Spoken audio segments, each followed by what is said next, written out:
Let's see. It's a lot better.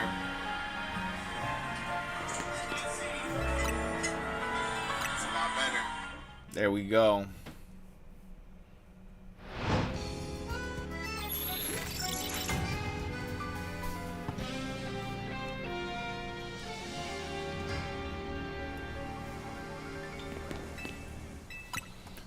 Hell yeah. Alright. We out here. You guys. It's the third night of Pokémas. I'm real low in my chair. Okay, we're low riding tonight in the office chair. No, I'm just kidding. I just had to pick up something on my ground. I've been benching for quite a while. I'm absolutely flabbergasted that it's just the same shinies we got the last time I benched this place. I really worry that we're never gonna get the shiny Gibble in time for the DLC. So tonight I will be hunting Gibble almost exclusively. I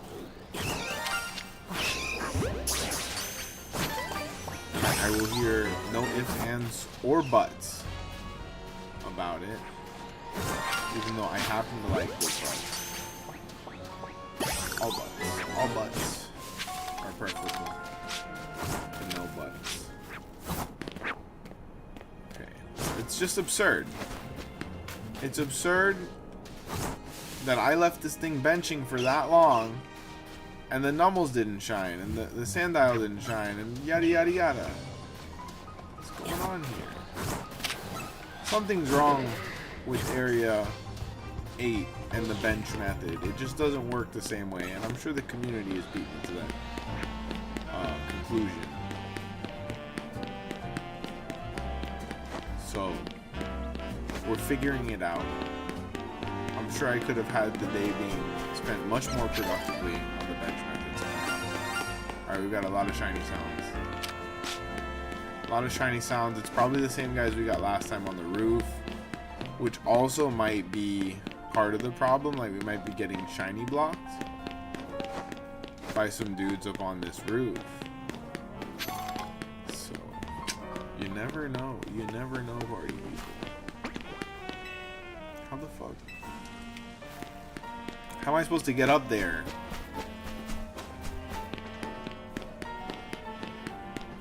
It's a very confusing patch of buildings out here. What district is this? In the Jean sector, the yellow, PP yellow sector. Okay. No wonder it's overly complicated. It's the PP sector. Where is the access point to this building?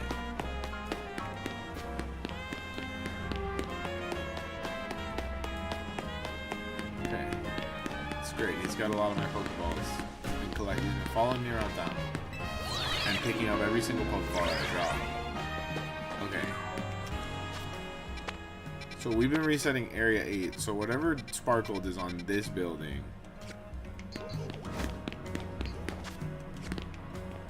I'm gonna go this way.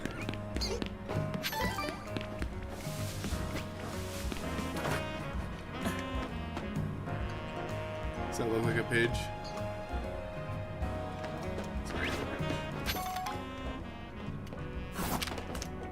Regular Dinan. That's fine. We already have Dinan.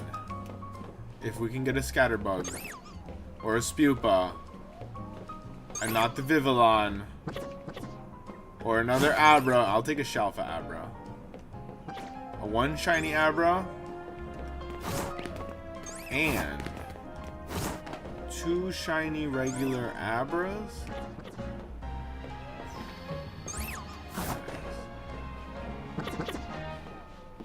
No shiny Spupa, Scatterbug, nothing.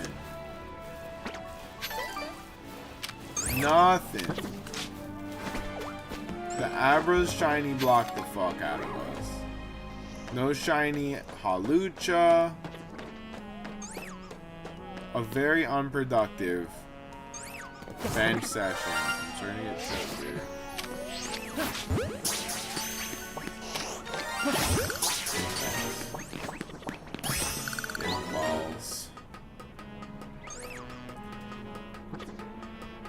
That's what we get for trying to get it without doing it. Trying to AFK this shit. A once in a lifetime experience. No. That's not allowed. We gotta do it the hard way. We gotta do it the hard way. I didn't need anything that I just benched. Should be a life lesson. I am going to have to keep trying the bench method though because of time constraints on this shiny hunt.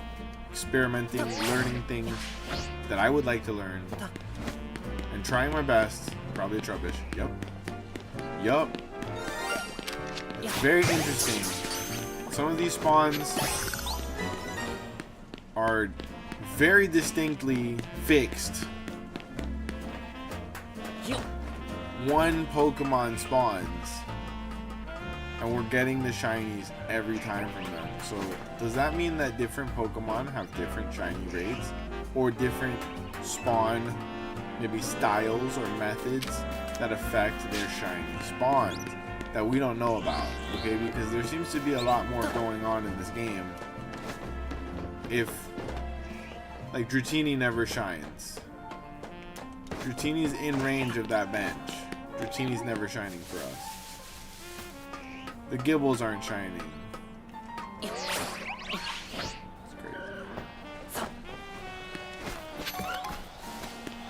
crazy. Cuckoo Banana Pants. Cuckoo Banana Pants. Now I'm gonna do a nighttime check because that might also be part of the problem. It sucks that I can't like awkwardly sit on the bench next to the old people. Or can I? Guys, I was able to hit another Pokemon Center drop today. Oh my god. What a privilege and an honor. But when I signed in, it first it showed that it was gonna be 538 hours. So I'm actually here to report to you that I have successfully unlocked the secrets of time travel. So I did not have to wait for that long. I bypassed a 537 hour queue with the power of having superpowers, you guys. And you can too if you donate $1 million bajillion dollars. $1 gajillion dollars, please. And I don't know. Naming rights. I want naming rights. Like everything you ever do or make. I want to name it. Not just your kids. But like if you ever invent something, I'm naming that bitch. If you ever have a house, I'm naming your house. It's gonna be silly music. These are the types of things that medieval kings would get for being terrible leaders. I am so kind to all of my followers. I get them all. So therefore, I should get all the things that the medieval kings got, and more. And more! Okay, and perhaps someone needs to craft me a beautiful golden crown out of only the finest meteoric gold from the stars. And we will... Oh wait, sorry. I forgot which character I was today. I'm not Donald Trump. I'm Trevor. Did you guys see that they gave the president a golden crown? Fuck yeah. That's good news. What's up, Goji? What's up? I wasted a whole day of benching. I didn't get anything that I needed. I'm very worried about this shiny challenge. We may not be able to succeed before the DLC.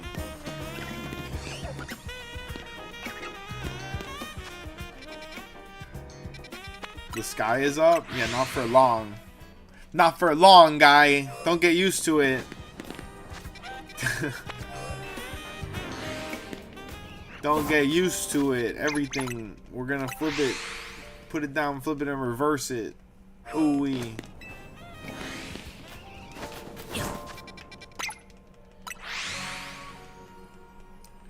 Mega Lucario Z looks amazing and you want it. I have mixed feelings about Mega Lucario Z.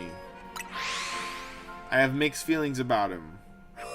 For one, I think he looks a lot like Hisui and Zorua. or Zoroark.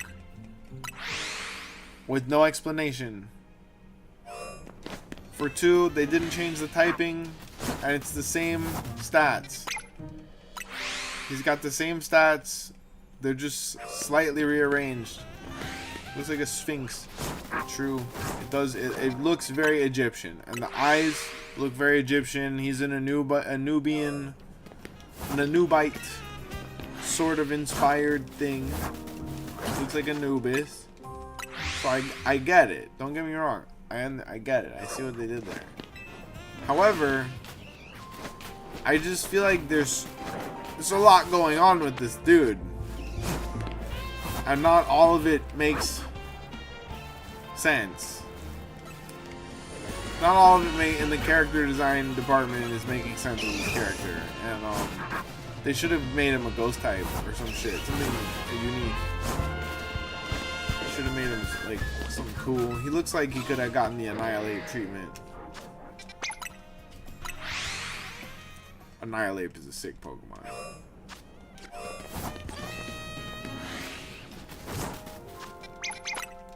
Oh, you know what? I don't think he's supposed to look like a Sphinx. He's supposed to look like like an Anubis. You know what I mean? Like the dog-headed.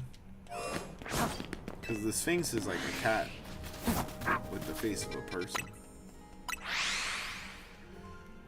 It's similar. Very similar. But also very different. You know, I don't feel like they would get along.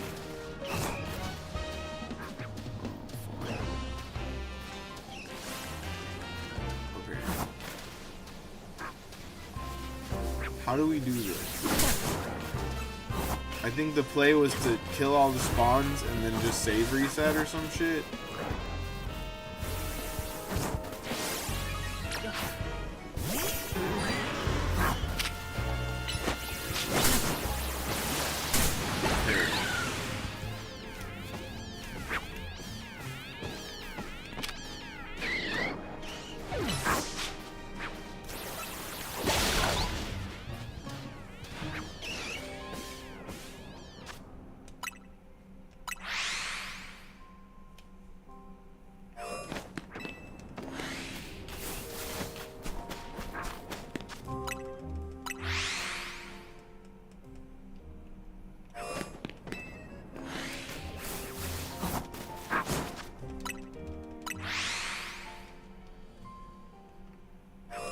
Did we see the Mega Hawlucha reveal today? Shit looks lit. I think that was a shiny Sandile or Crocodile or whatever. Rock.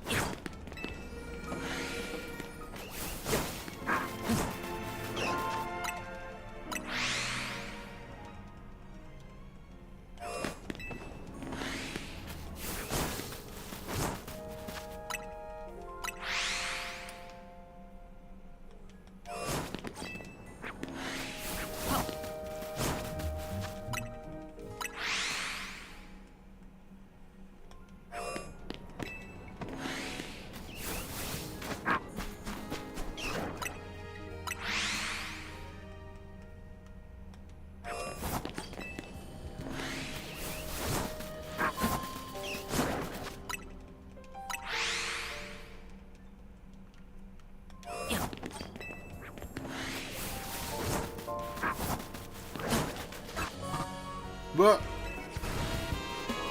oh, we didn't want that. We didn't want that.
There has to be an easier way to get a Gibble.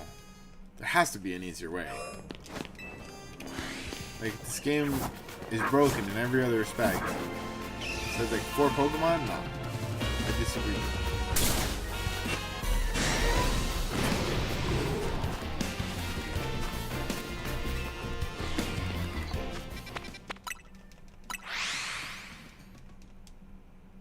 Probably just overthinking it.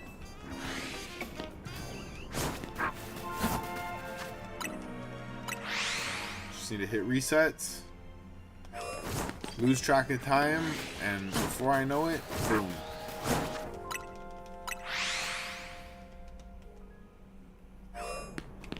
Or maybe the real... Hold on now. I'm on to something.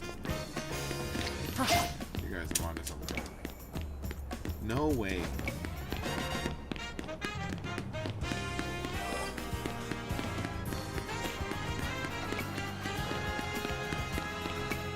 No way. This was a theory I had long ago. Maybe the best way to farm Area 8 is by running in circles. I'll find the writing.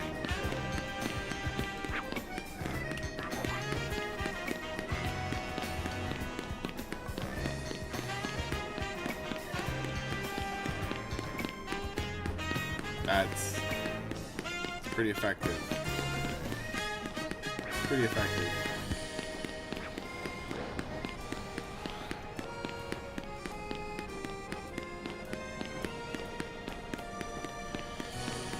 How do I get it just right? Okay. Can it be done with just the left stick?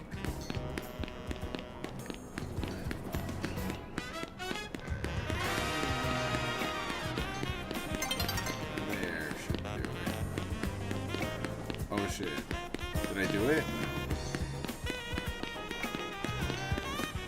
It's gotta be a sweet spot. It's gotta be a nice sweet spot. I think that's the way to farm Area 8. Just set your controller up to find that sweet spot where it can just run in circles against the gate. And you're getting a lot more spawn action than the bench method here.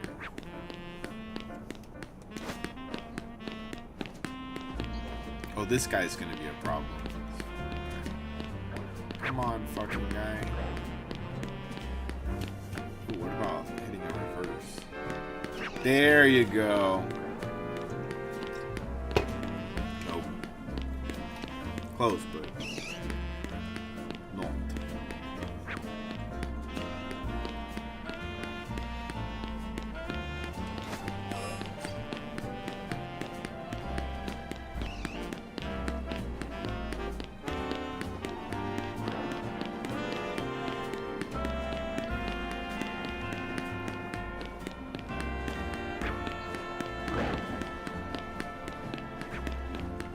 This guy was intentionally put there so you couldn't do this.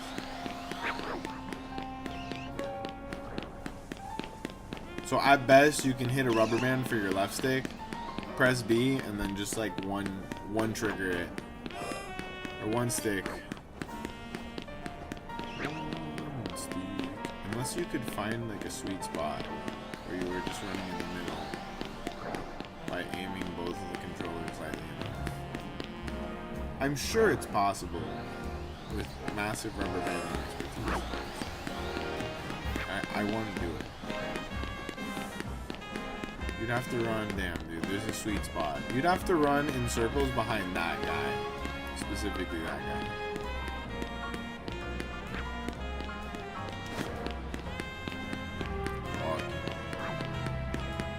This guy, let's check out his path.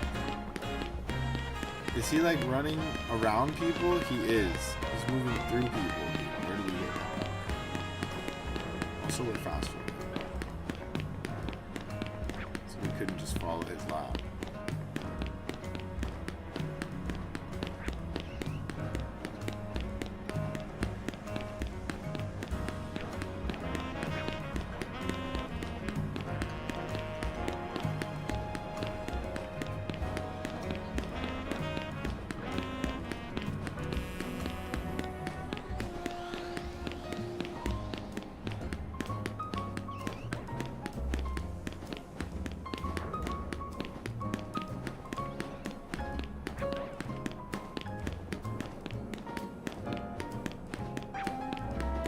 whether or not this is truly the best way to farm will be yet to be shown.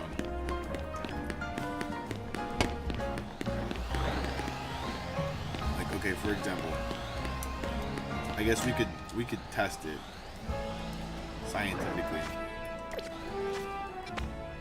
and say, okay, that's 40 feet. So at no point are we getting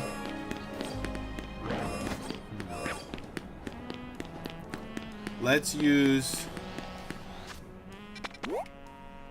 that mound as an example. I think that should be on the mound. That's 55 feet. Yeah. Technically this method should respawn everything in one revolution. Interesting.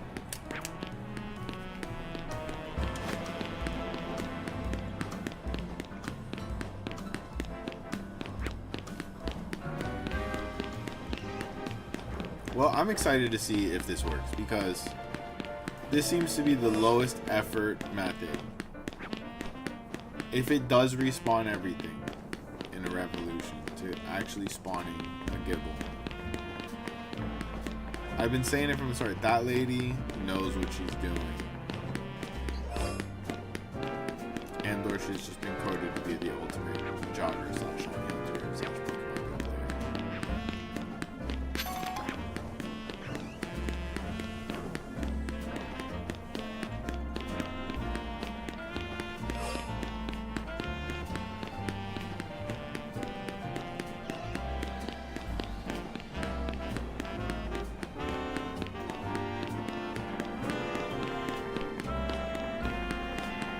I think what I'm going to do is I'm going to go until I get one Gibble.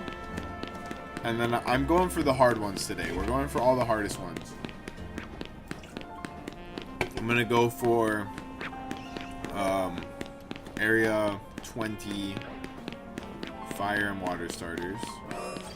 And then I'll hop back to a Gibble if I get one.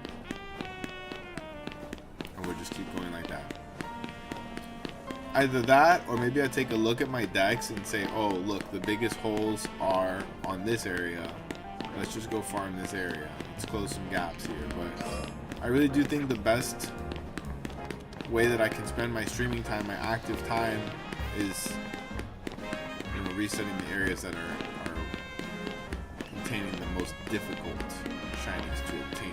The Gibble, the Fennekin. That Fennekin is going to be haunting me. Speaking of Fennekin. The Froak, we could do some Area 5 resets today. That would be refreshing because it's quick. And there are a couple things we need there.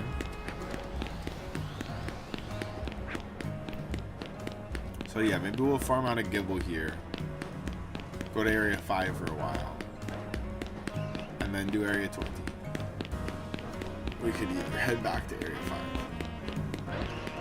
5 or find something else to do. And then come back in. Just rinse and repeat. Rinse and repeat. Keep it fresh. We gotta keep it locked. Oh. Don't tell me that worked that fast. We're gonna save progress.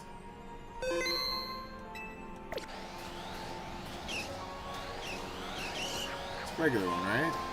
He would have shined. Is it Alpha?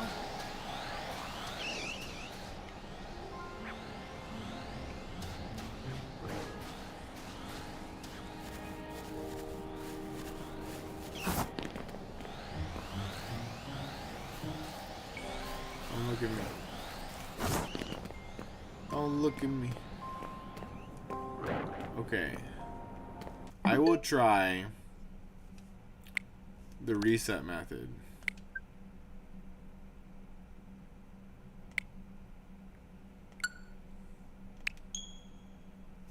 I will try the reset method for Area 8.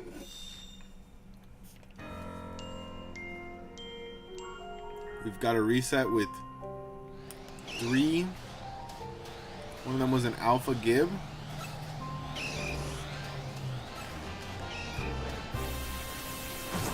But it's the same spawns.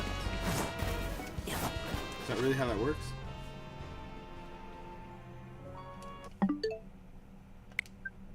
It looks like it's just the same as when I saved it. Maybe they patched it. I definitely saw people doing this method and then saw the same people not doing this method after a point. So maybe they patched this method. Those are the same. At least we got a Gibble locked in position on this spawn. All we need is to see like something shine that didn't shine to let us know that this reset method is actually working or not. So who knows? Who knows, man? Boy, I can't wait to get the family in here. The tribe coming in the TCG Pack Rats chat. We got an awesome night ahead of us. I think we might have a pack to rip in our advent calendar.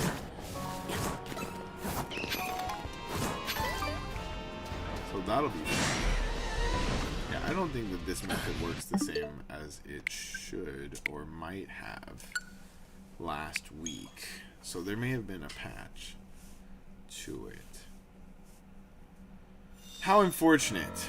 How unfortunate.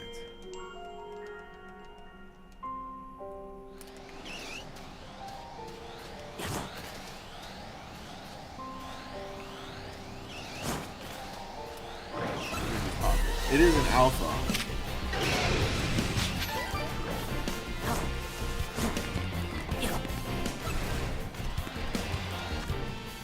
Could it be? Could they really have patched something? Very strange.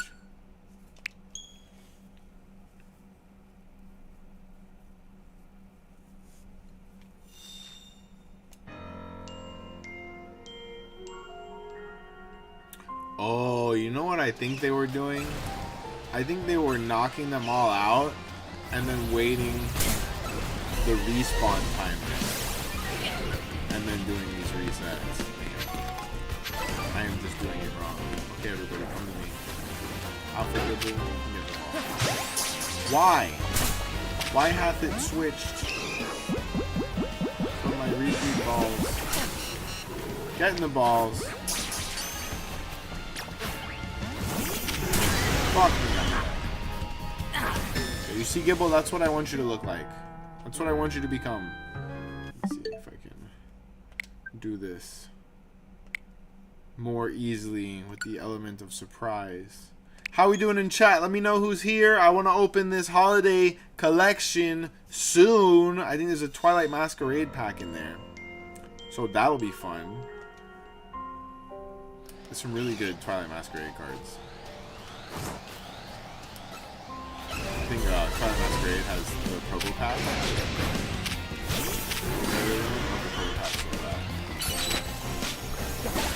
They made him into a fountain. Fuck! I don't want you, Drillbird. God damn it.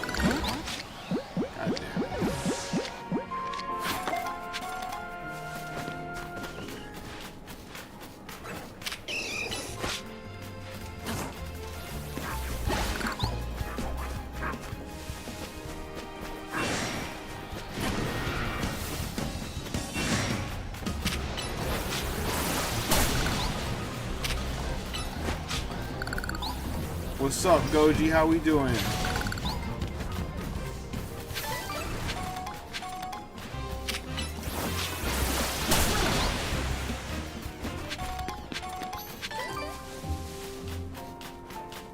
Now, the key is to save.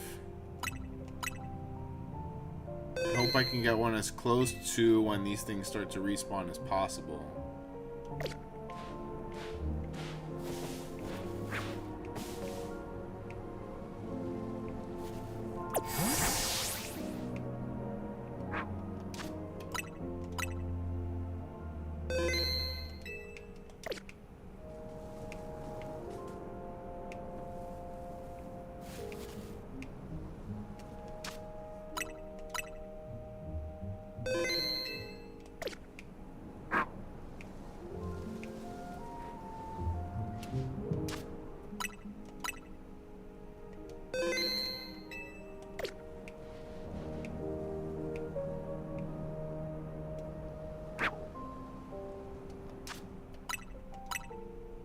Okay, we're getting close.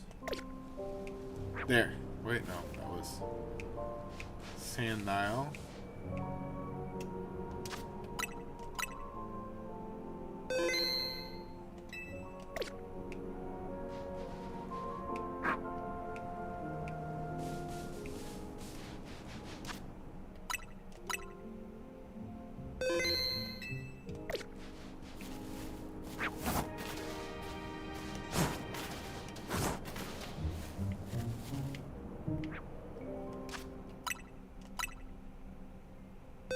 Let's see. Can I make this method work for me?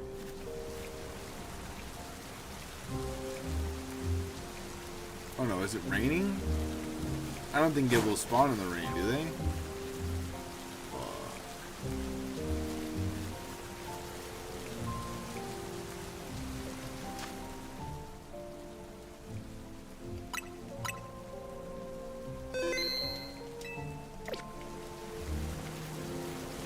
Alright, there's one.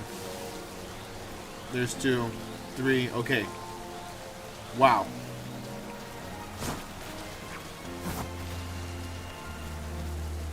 And reset. Okay. We did a good job. This is going to bear some Gibbles. This is going to bear some fruit.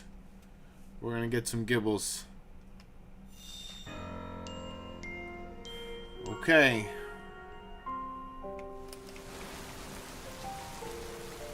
Should see him spawn. Yup. We did it. Wow, we did it. It's a regular Gibble.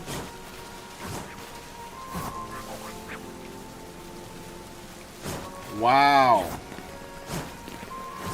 The only thing is that resetting like this, these will not, if we see a shiny and we miss it, it will not stay on the map.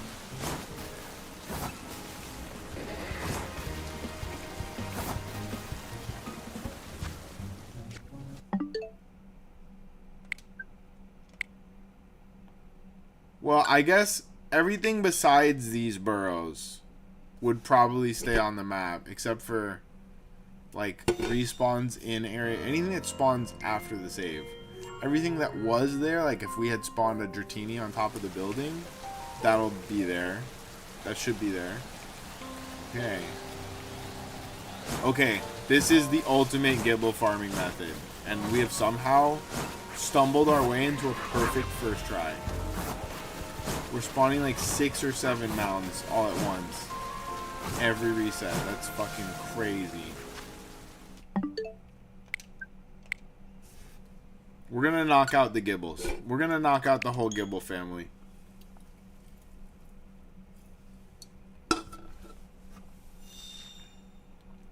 No. I just set this up. I can't switch it up. We can hunt Wild Zone 3 after I get my Gibbles. I just set this method up. But I wish you all the luck. I'm sending you all of my area 2 luck. Okay? You're gonna get... Oh, wait. You're gonna get every single possible area 2 shiny. I'll be like, Trevor, I don't need to go to area 2 anymore, man. I'm sorry. I'm never going there with you again. Like, it's okay. I did it to myself. I did it to myself.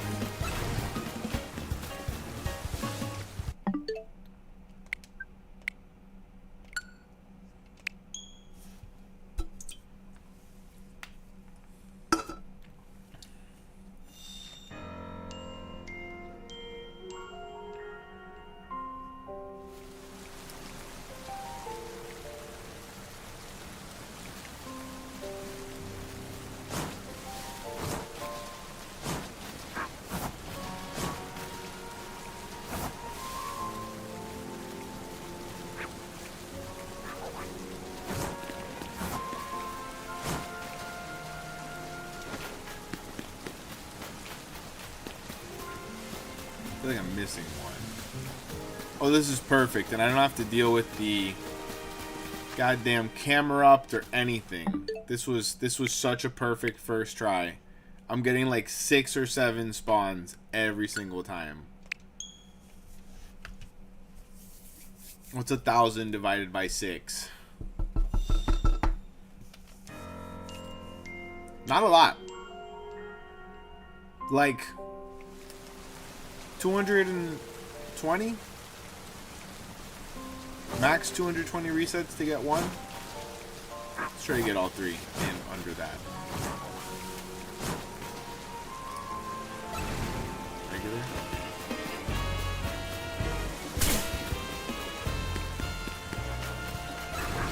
I think that one Drillbur is going to be fixed. Wow, we got a lot of extra ones on the side.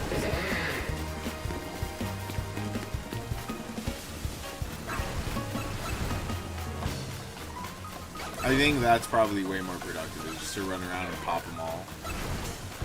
And then boop, boop. This is extremely, extremely efficient Gibble hunting.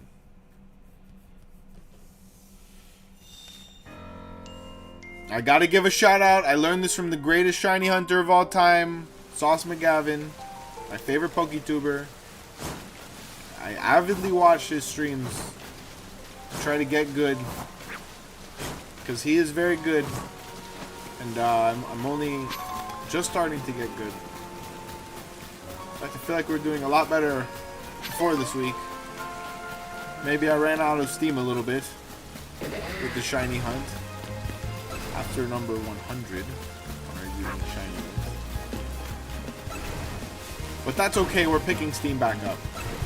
We're going hard. Today we had episode 50 of TCG Pack Rats, the Prismatic Revolution. And indeed, we actually got some hits from Prismatic. Maybe we didn't get the crazy expensive evolutions. Excuse me. But a hyper rare impressed the fuck out of me. Got a couple full arts. So many Pokeballs. Pokeballs as far as the eye could see. We'll never need a Pokeball again. Popping them all. Dr. Pimple Popper.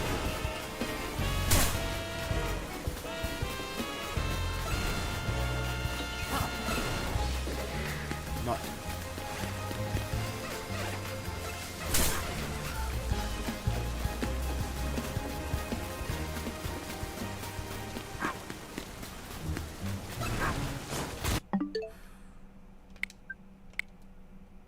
I think just resetting like those middle ones might be the smartest thing, but I'll never be able to live with myself like not knowing if I skipped shinies.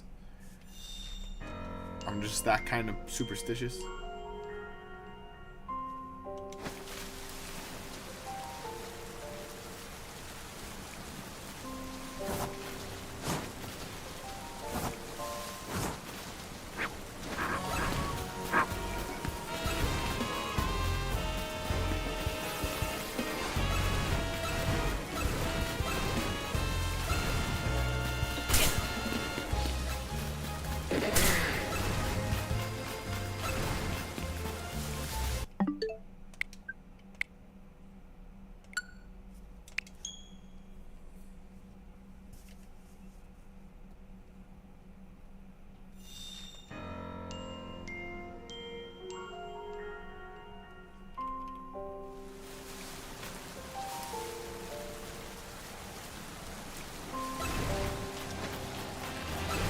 Oh. Why?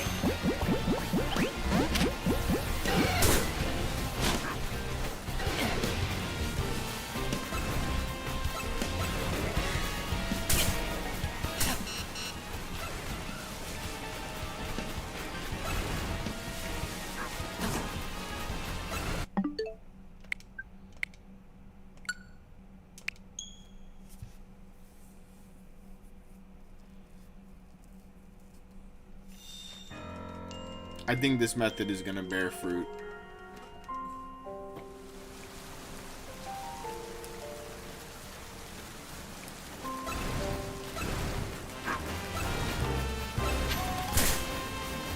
It's definitely the quickest way to check Gibbles at all. Here we got 2 Gibble checks.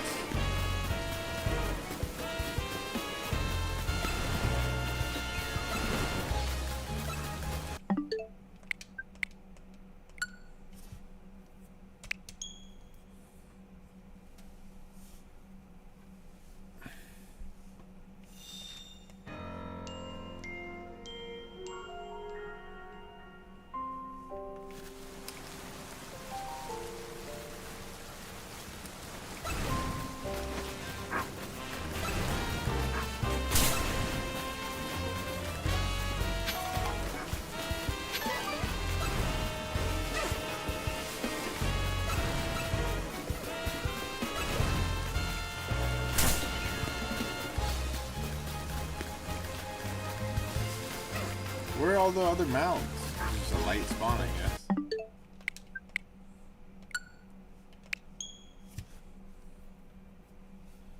This ain't so bad. I've kind of been dreading doing save resets, because they were always so tedious in all the old games when I used to shiny hunt, so. But this isn't as bad.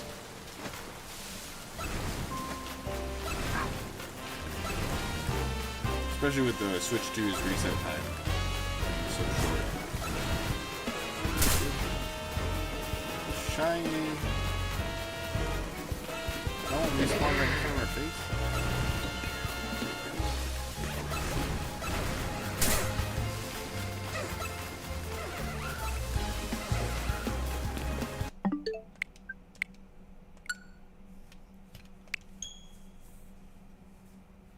Dude, the Mario T-Rex was a crazy experience. It was a crazy, crazy experience.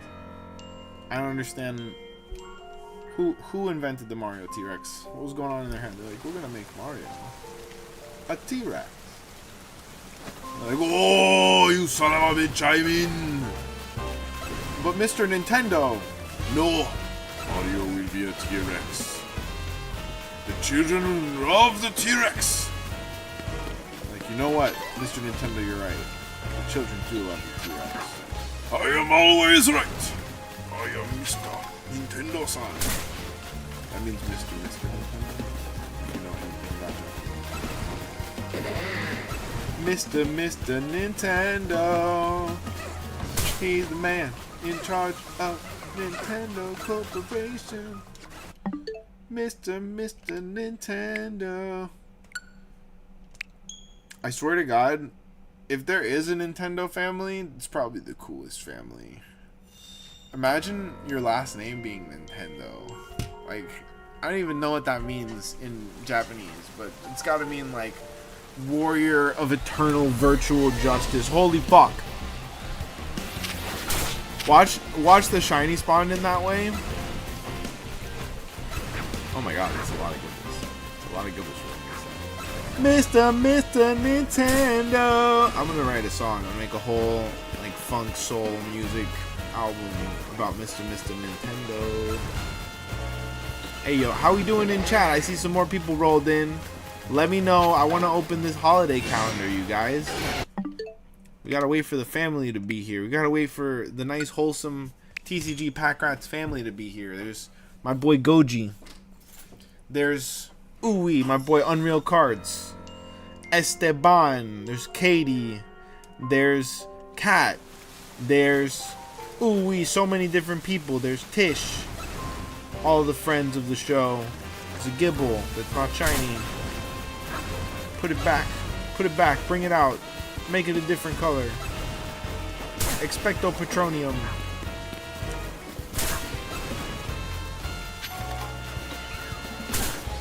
Fucking. Who keeps getting me?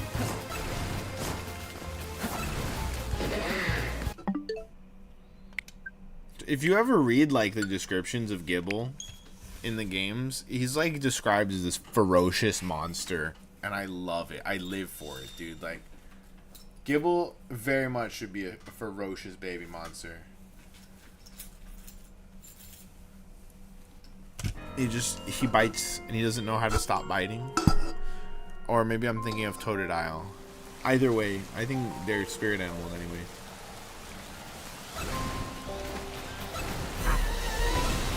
Like, I'm sure there have been Gibbles that have been raised by alligator moms. I'm sure, dude. It's the same requirements. You just gotta teach them how to bite things. And not control its anger properly and shit.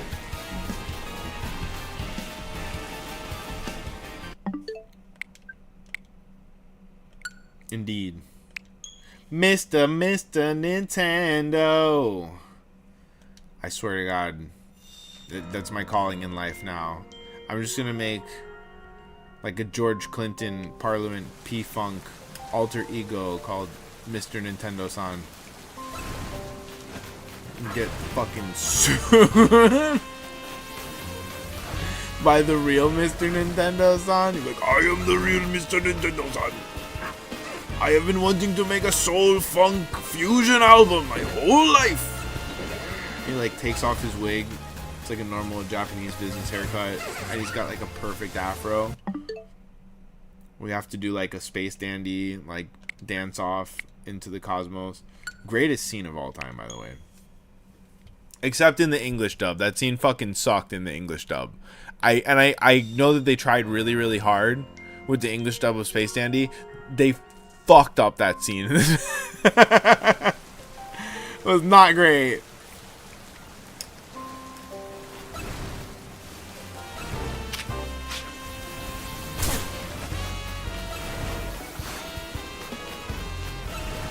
Space Dandy in Japanese.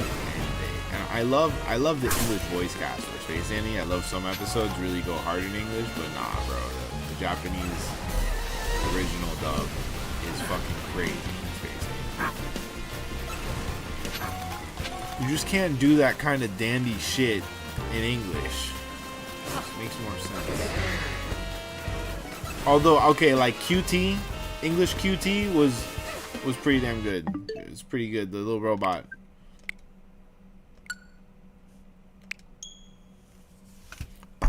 I think we're gonna get a shiny right now, and hopefully it's a Gibble. Hopefully it's a Gibble, because if we get the Drillbur from doing the method, it's gonna be a little discouraging. Maybe more than a little discouraging. Because there's 2 more that spawn here. Yep. But I worry that these 2 spawned before, so none of them have been Gibbles. That one oh.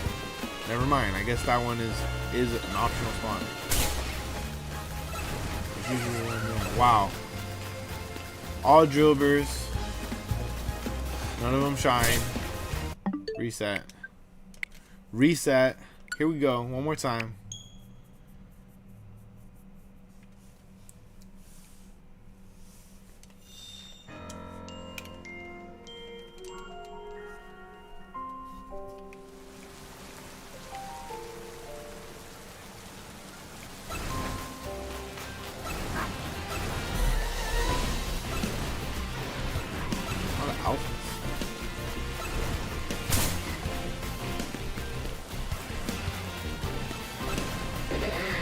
No, I think these are fixed. We could probably set this up a little better, but it's already pretty damn good. The spawns are already relatively centralized.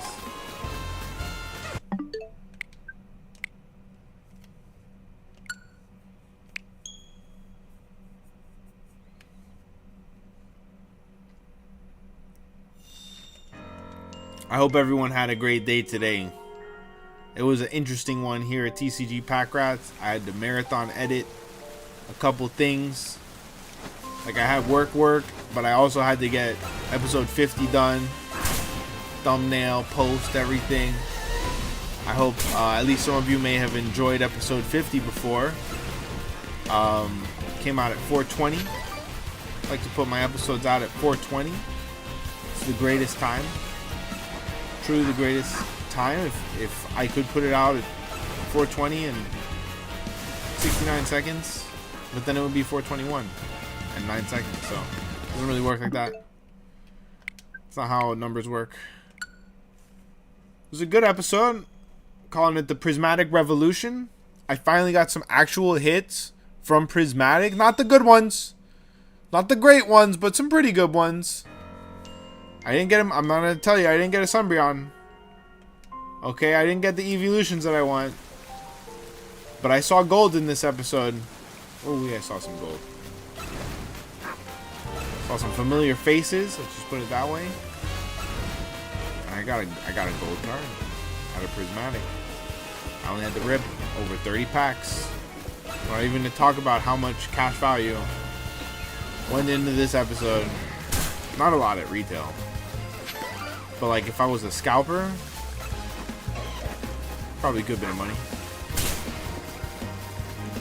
Probably a good bit of value. Selling things at 2 or 3 times the price you bought it for. Fucking maniacs, bro. Oh!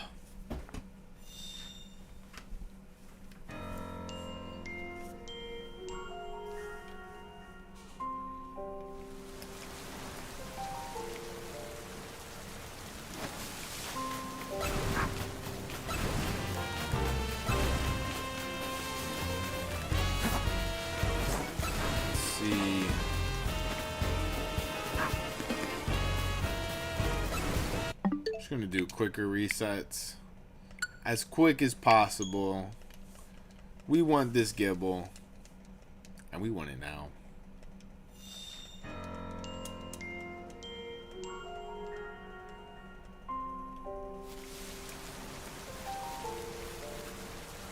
I like that the game tutorial is trying to tell us what Mega Crystals are, but we're the ones that figured that out. Like, nobody else did all this research. Who the fuck you think you're telling all this shit to? Look at the Pokédex entry. Who wrote it? It was us. It was us, okay? The young Poke pioneers of Lumiose City in the 21st and 1/2 century. Give me one moment, Poke people. I need to turn my AC off. It's making noise. Make big clickies.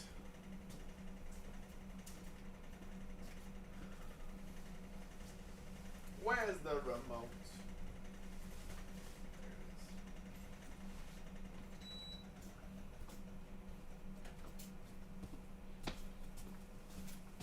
it is. Oh man.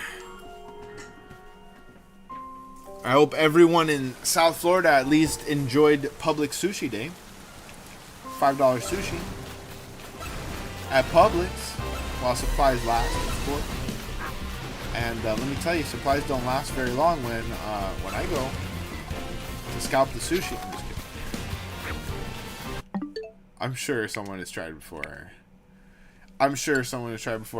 I'm really glad that they finally started doing the tuna rolls at my closer Publix, because like I live in between like 5 Publixes, not gonna lie. They're all about equidistant. Like I probably live in some sort of pentacle, like evil devil pentacle of Publixes, and since there's like that consonants there, pentacle of Publixes, I think that the theory is real.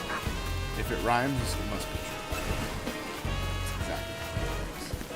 Holy fuck, these drillers are all Naruto running at me, and I just want to play that. What's the song? Wait, hold up. It's too many Naruto songs.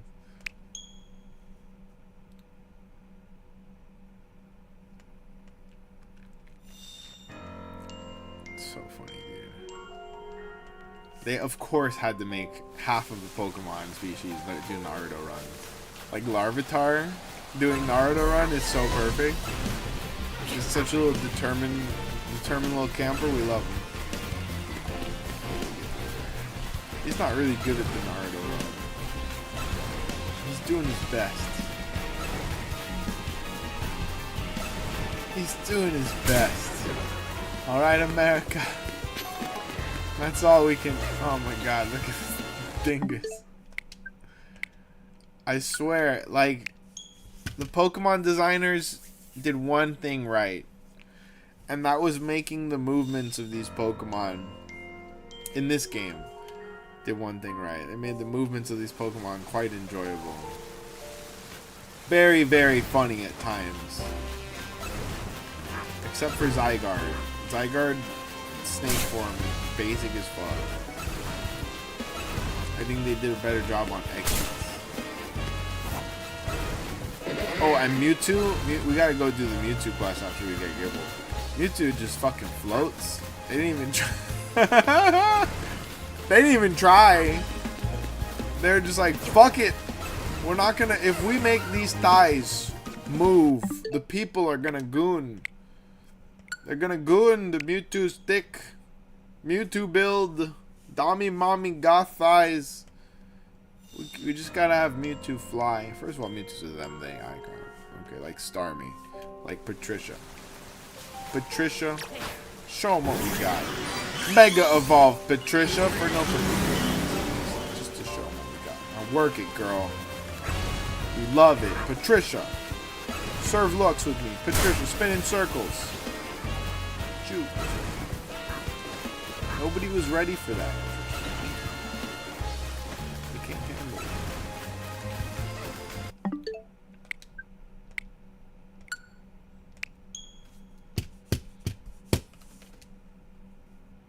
I wish I had some Phantasmal to rip, man. I almost got out there, but it would have involved not getting episode 50 done on time. Like I was relatively well disciplined by not going out. They had a little restock at Walmart today with all the new lunch boxes. What's up, Band Slam? How we doing? Welcome back. Hope you had a good day today, Band Slam. On this fine hump day. Speaking of hump, it's normal.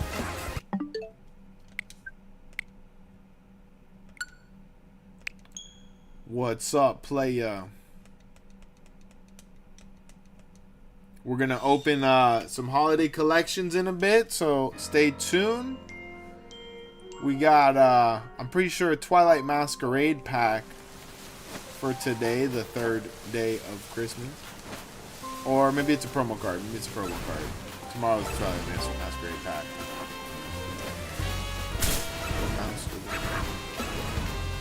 Tell you what, I'm excited because I've seen some people that just ripped into their holiday pack. They definitely didn't have as much fun as I'm having. Like looking forward to it. It's very hope is a delicious, delicious drug. Ooh wee. It's the pill of the masses. And I choose to guzzle these pills. I'm a very hopeful person. Just keep, and you know, and the pills can go in more places than just your mouth. I don't know if you knew that. Okay, wherever I can fit them. Just taking these sweet, sweet pills of hope.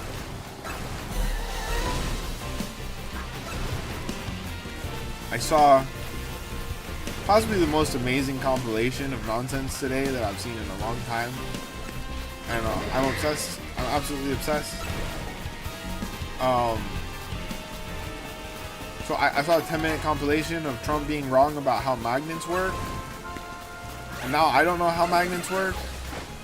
All I know is that I truly wish I believed something as strongly as Trump believes that water will break magnets. He seems to really have faith, deep faith that water can defeat all magnets, and I don't think that's. I don't know for sure anymore because I'm so confused after watching the compilation about really the nature of magnets in general. I feel gaslit about magnets now, but I'm pretty sure that water doesn't do shit to magnets. This dude is vehemently convinced that water is like the ground type for. First of all, it's ground type. Oh, Pokemon teaches us all. Guys, magnets are weak against the ground. Because you. Oh, fuck. That's actually science. You guys, Pokemon is made out of science. Pokemon is literally made out of science, you guys. Water bad for fire. Think about it. Fire bad for grass.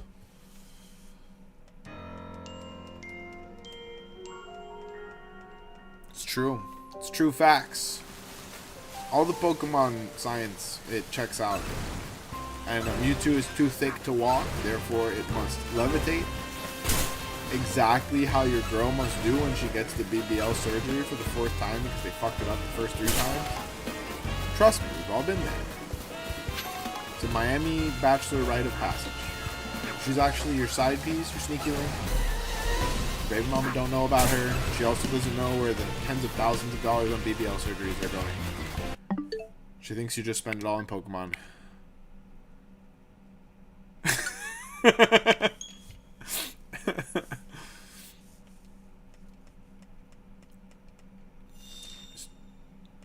Not a true story, but it could be. At any moment, it could be. We're in danger. I'm in danger.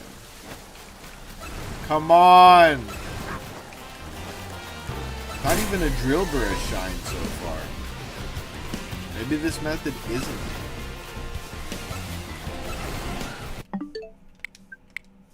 We're gonna get real ruthless and fast with it.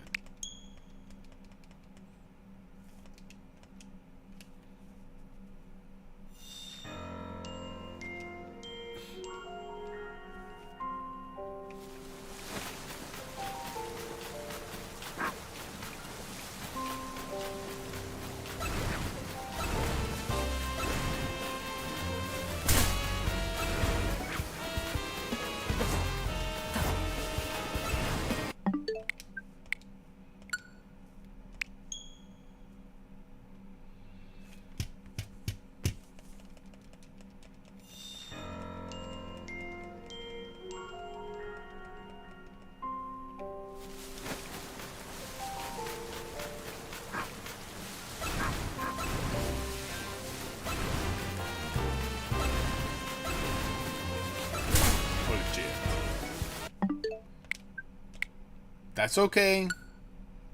That's okay, party people.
Alright, let's see. I gotta get me a shiny Gibble. But I feel like with all the hard work we're putting in, it might be a Shalfa. We may just very well luck out with the Shalfa.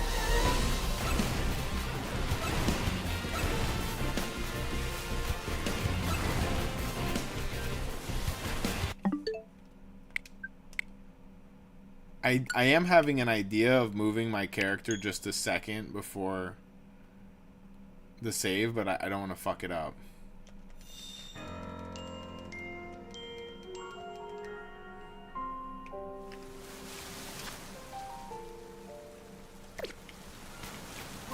Try again next time. Oh!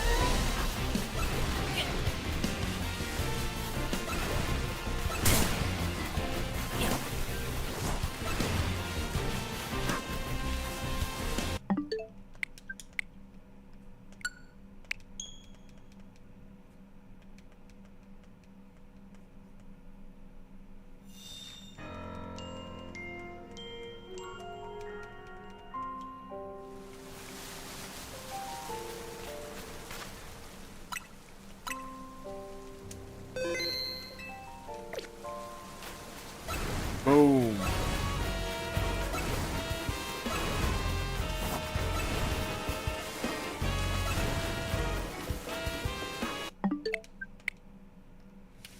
Alright guys, I'm going to start gearing up to open our holiday pack.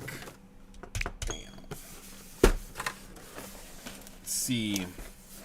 Since it is probably a promo night, I may want to open a booster bundle. My last spare booster bundle. It's Destined Rivals. Oh shit, did I save too close? Or is it just spawning that quick? We'll see. Right, it's all Drilvers this time. They seem to be in different spots.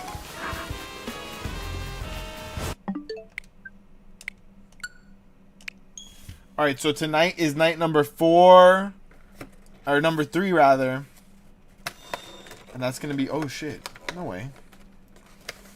Did I actually get an assortment variation? Nope. Promo card. Let's see if it's the same one I got in our morning episode. It is. Delibird. Alright, so 3 for 3. Here's beautiful Delibird. Focus. Real sick. And it has the nice special holiday symbol from this year, the snowflake. Adorable Santa Claus Pokemon, Cosmo Foil. 3 for 3, all of our holiday pulls were the same. So I'm pretty sure all of these holiday collections are going to be exactly the same. I've had people write in the comments that they got the same exact pulls as well, in the same order. I think one person seemed to indicate that their pack was even distributed the same way for the Journey Together. Which, if that's the case, if the packs have the same distribution of cards, they have all the same cards, what does that even mean? Can they even do that? I guess they can. That would be too much, man. Too much, man! Wouldn't make me happy, I'll tell you that much. Alright, for sure. This is a good save reset. They spawn right away, we don't have to move very much.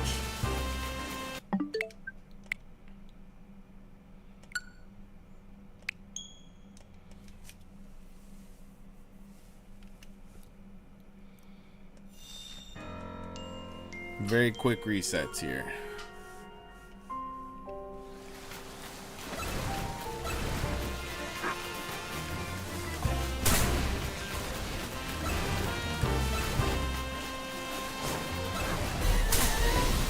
Nothing. Okay.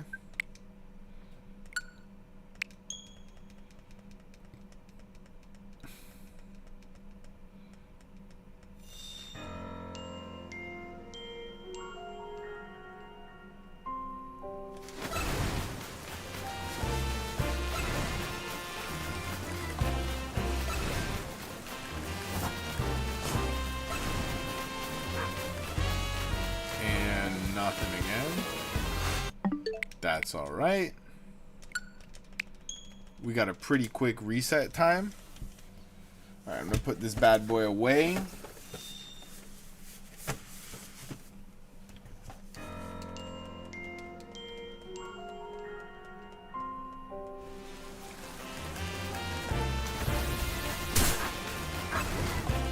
Looks like the focus went back right. That's good.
Crazy, dude. Gible, the Pokemon who will not shine. Refuses to shine for us, man. I mean, we even got the Tepig by now. Really, the only Pokemon that we haven't seen any shinies of out of this batch of really hard ones are, we haven't seen a Fennekin. We haven't seen a Chespin. Squirtle and Gible. Most other evolutionary trains we've touched. That's the single, the one-offs. We haven't seen a Heracross. I don't think that's going to be the hardest one to spawn. There's a bunch of benches near him. And really, I do think that Heracross will be one of the ones that's a little likely to shine in Area 20. Like, we see him a lot there. And we're going to be doing a lot of Area 20 resets over the next few days before the DLC comes out. I'm fairly convinced that the Fennekin, the Area 20 fire starters, and Gible are going to be, I guess, Squirtle. But the thing is, you're supposed to be able to bench the Squirtle. I see a lot of people getting Squirtles completed accidentally from Area 20 benching. You know, so I don't know why that's the one that refuses to shine for us. It's not like we want him the most or anything. With the big man Blastoise. Bro, I need a shot. Big man. Gen 1er, he did a great job. He did a great job capturing the genre that needed to happen, Pokéraps. It's always been a genre. Like, we grew up on Pokéraps. We didn't even realize how much it needed to continue to be a genre.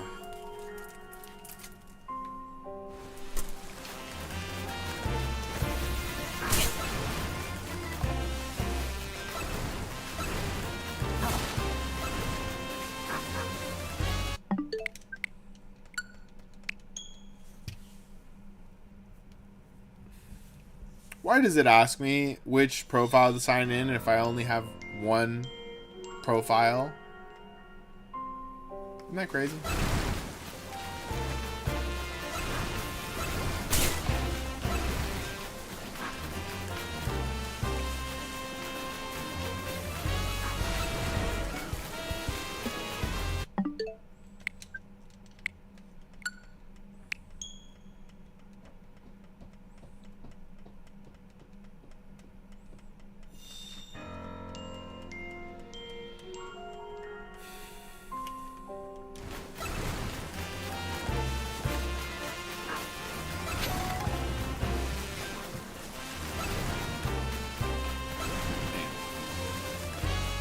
I like the way he hops out of the hole. He's like very happy to meet us. Or to eat us. Either way.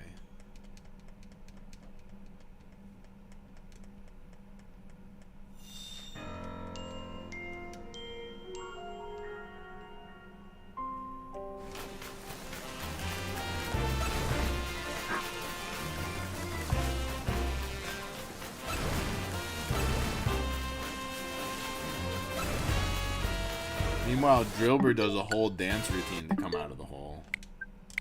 Giller's just like, hello, I'm Gilbert. I love him, bro. That's me. Waking up in the morning with like no reason to be that peppy. It's like, welcome to another day of sucking a big fat one. Of taxes existing. Like, why, bro? They're not spending the money on anything good anyway. Why we gotta do that shit? Don't make no sense to me. The roads. Okay, the roads. They're not roading. The bridges, they're not bridging. Don't even get me started.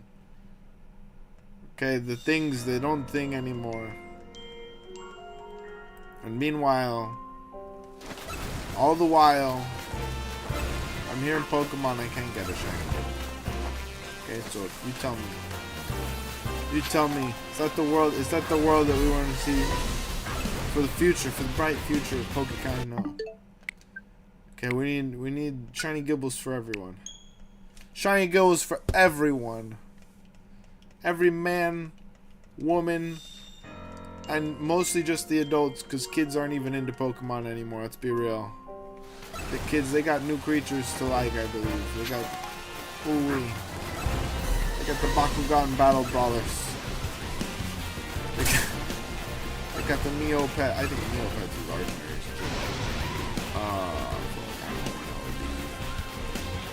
What? Do they even have good cartoons anymore for kids, or is it just for our generation that we're getting cartoons? Because, like, Adventure Time is for us now. I finally watched the first episode of season 2 of Fiona and Cake today. Fuck. Don't hurt me like this. And then, how the fuck are they gonna act like that this is for kids at all? At all, bro. This is some real adult shit. Whatever happened to fucking fist bumps and bubblegum dudes and shit? Nope. No, we gotta deal with aging and mortality. The consequences of magical powers. Interdimensional girl problems. That one is fun. I feel like the Fiona of it is always pretty fun.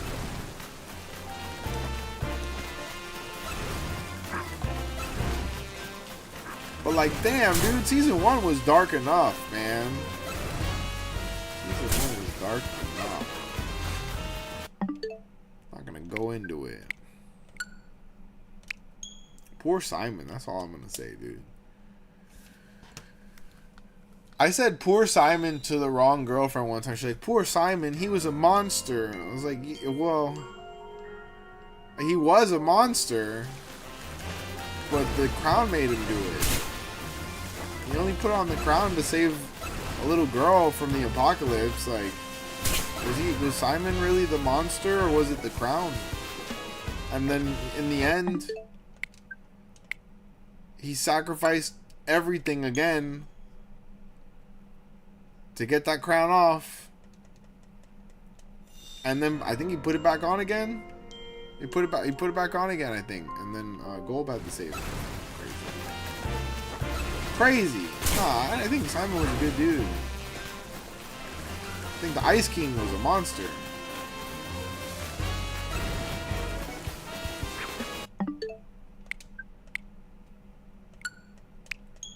Who knows? Who knows, bro? I knows. It's like Jekyll and Hyde, dude. It's like Jekyll and Hyde. But no, it's not like Jekyll and Hyde because, you know, he did it to himself in that.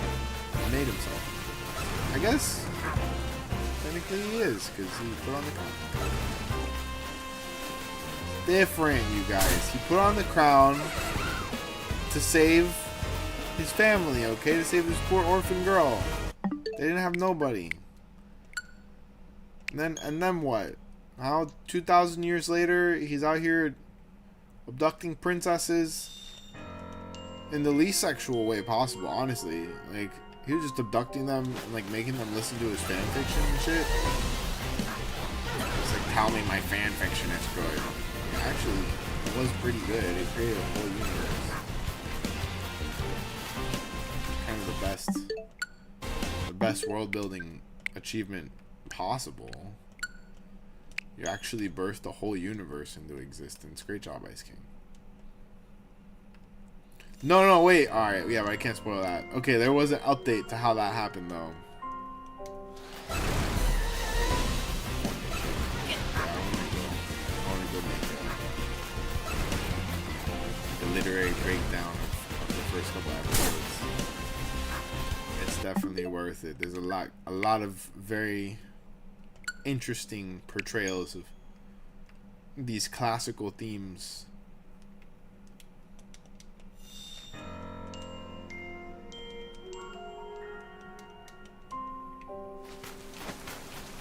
I think Finn's theme, adult Finn's theme, has been living life to the fullest versus inviting death. Which and where do we find the balance? Because Finn sure as shit has not found that balance. Is it bravery, or are you just being stupid? That's a theme that as a dungeon master, I ask of my characters, my players, all the time. Is your character being brave by doing this? Or is your character just doing something stupid that's going to get everybody in trouble or killed? And usually, if you guys are all having a good enough time, the answer is the latter.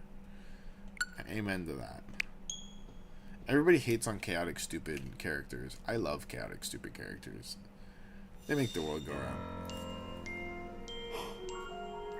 As long as the player knows where to draw the line, you know what I mean? As long as the player doesn't take it too far. Or takes it too far. Just the right way.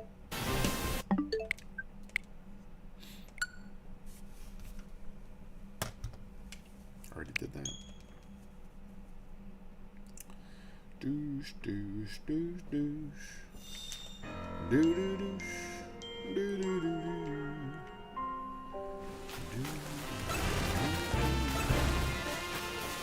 Do do do.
Come on, dude.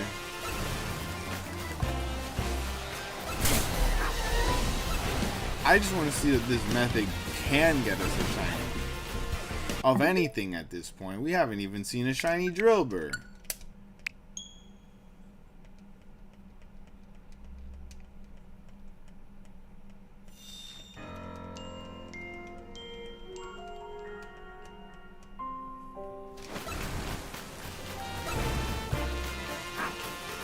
Oh!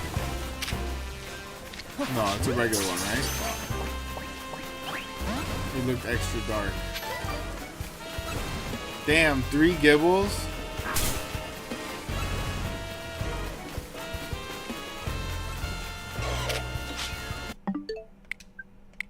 Okay, it's giving me hope. It's giving me hope, y'all. Let's see.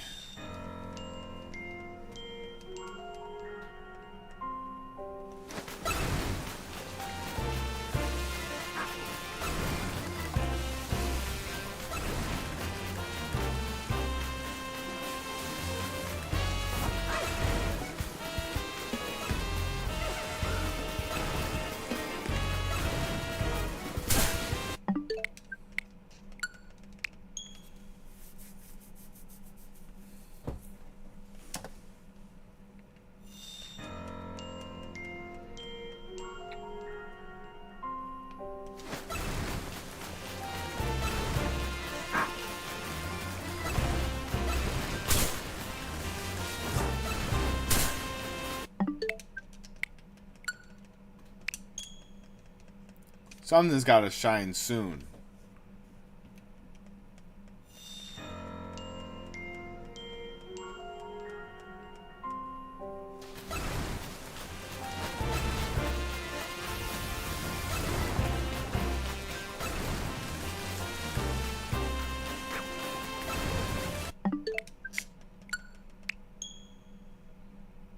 That Gibble is so elusive, man.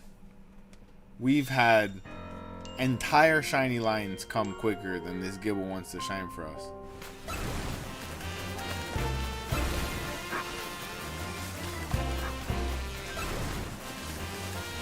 Truly our white whale.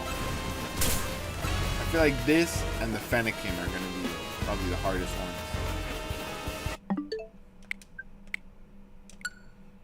At least the Chespin, you can just do regular resets for that. I think that'll work. Because we've had area resets that have generated shinies. It's just that this area is super hard to reset.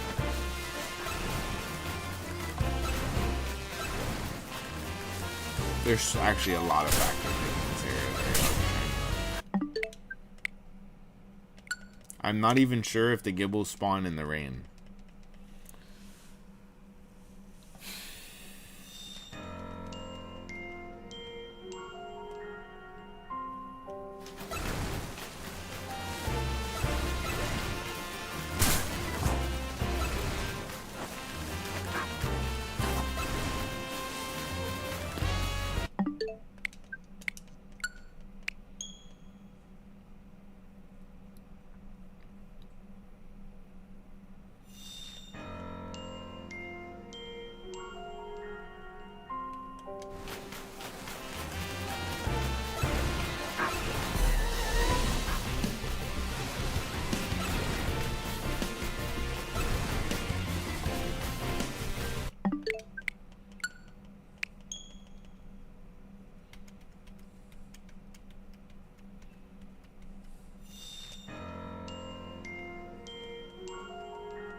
Wow, dude.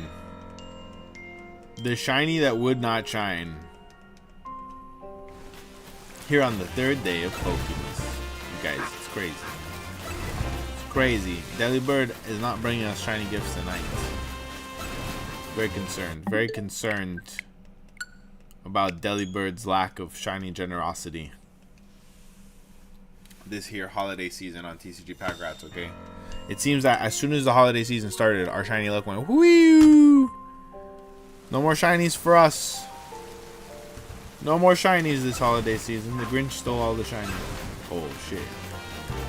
Could that be what's happening? They're gonna put out a secret new Pokemon to me, the Grinch Pokemon. Stole all the shiny odds.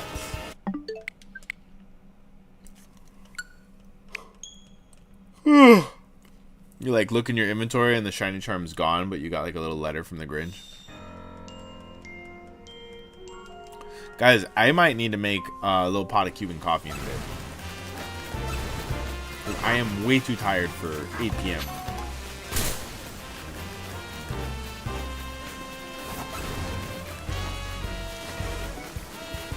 I used far too much brain power today, I'll tell you that much. Like I didn't do a lot of physical activity. Usually, like every day, I have to have some physical time. I didn't. I'm like real sore. I got back in the gym this week. But I did use 180% of my brain power to get a long episode edited in time.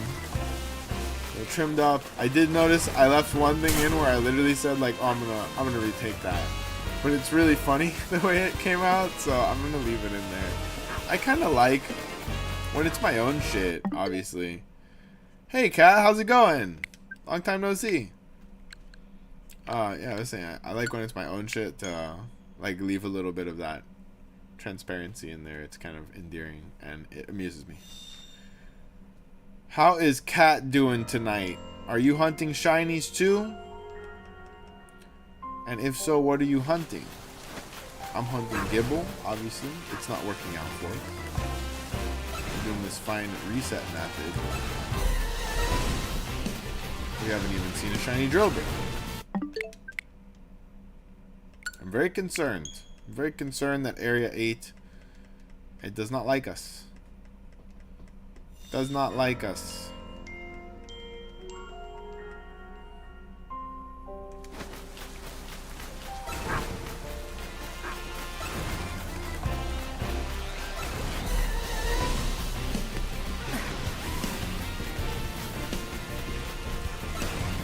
Do I have the evolved form of Swirling? Slurpuff, I believe I do. Do you need one for your Pokedex?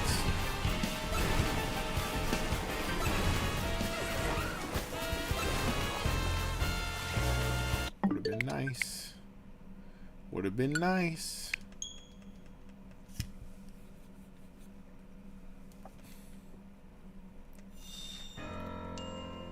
Wouldn't it be nice to get a shiny Gibble so we could do other stuff?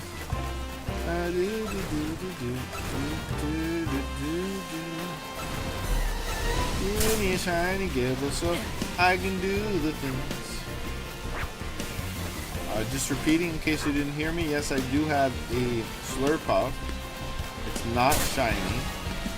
If you need to get it for the deck, I'd be happy to give it to you. If you need to get the Trade Evolutions quest done, you actually need to trade the Swirlix with the item. And that, so I can't do that for you because that item is very limited in this game. And I need to get the shinies of those. So I can trade it to you for the decks. And you can trade me your Swirlix. I'll trade it right back. But you need to provide that item for that Pokemon. I can't. I'm pretty sure that's one of the most limited tradable items. I can't buy those.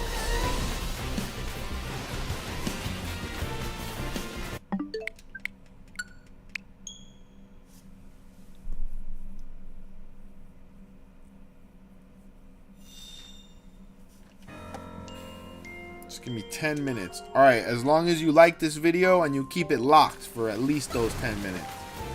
Keep it locked. Keep a screen on. Put me on a side monitor, okay? Donate me 10 minutes of your viewership time.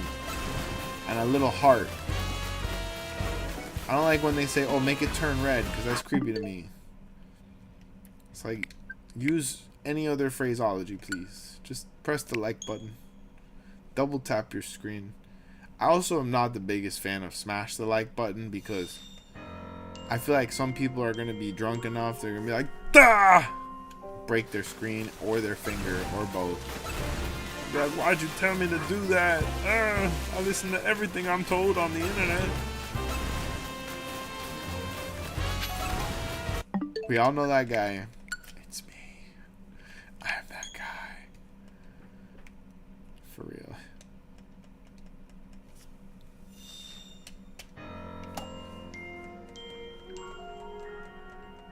These crystals are perfect.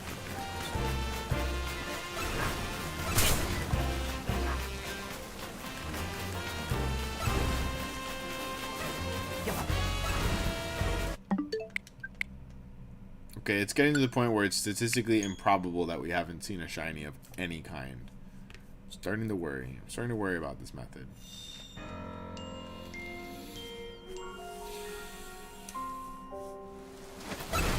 Go. I will say that the time that we spawn in and the shiny Gibble pops up right in front of us like that is going to be fucking hilarious.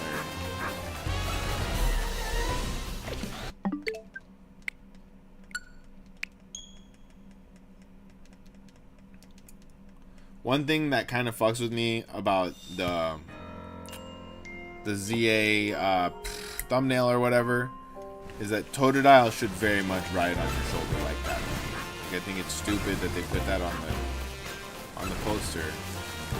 They didn't make it happen. I needed it.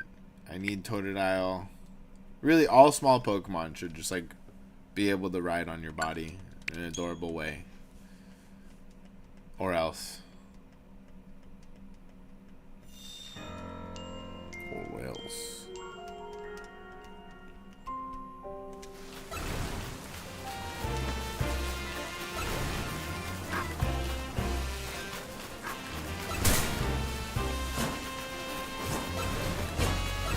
Damn, dude. Truly a nerve-wracking situation to be in with 7 days left. Not even 6 days left, really, before the DLC comes out. It's our finish line, people. Gotta get the shiny decks, if possible, before then. Or else I will forever be known as an amateur shiny hunter, which technically I am. This is my first big shiny hunt, but we wanted to go pro. We wanted to go pro right away. I wanted to be like that savant. Like, oh yeah, he can hang with the big boys. That's what I was dreaming of. Frothing over in my sleep. Apparently it's a lot harder than it looks. Okay, we've only caught about 120 unique shinies.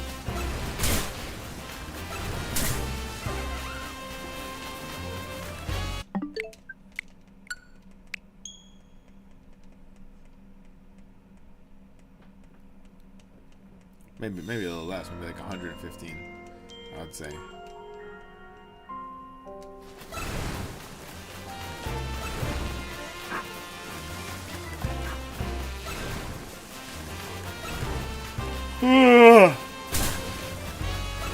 I definitely think the big dog needs some Cuban coffee in a bit. Some Cafe Cubano. I'll wait up for Kat, who needs me to help her trade a Swirlix.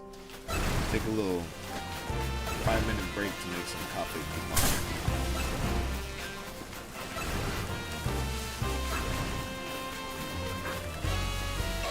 I really put myself over the tolerance limit for caffeine this week, because these energy drinks usually keep me nice and chipper, but adding the Cafe Cubano to the mix on days where I've had like 2 or 3 of those bad boys, i.e. like 600 milligrams to 900 milligrams of caffeine already.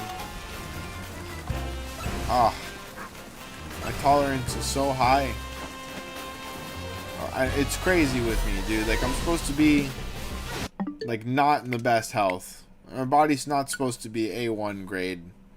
Okay, so the organs you'd imagine aren't super great. They're not as good as, like, let's say, an athlete or someone from the high Alps of Bavaria. Those guys could drink, okay? Arnold Schwarzenegger.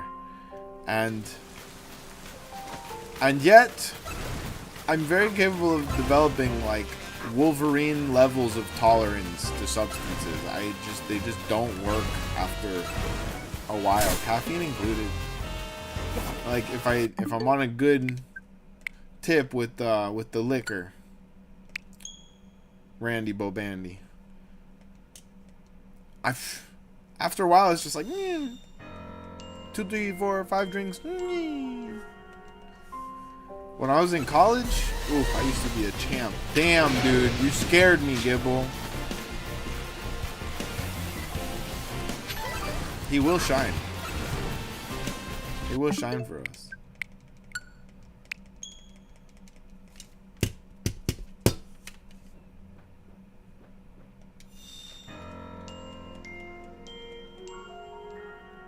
He must shine for us.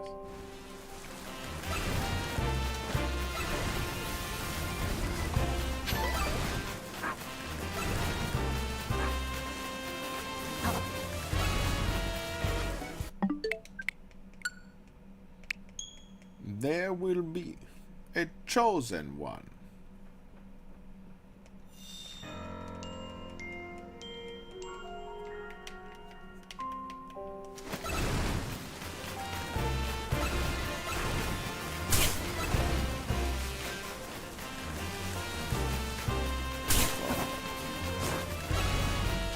They need to get some landscapers in here to cut these grass patches, okay? These Pokemon don't even spawn in the grass anymore. We don't need all that grass. It's not like our world where we need biodiversity. No. All you need is holograms to keep the Pokemon enclosed and they will spawn infinitely. We don't want to think about what else they're doing in these enclosures, okay? Making Poke babies. Poke Mommy and the Poke Daddy together because they love each other very much.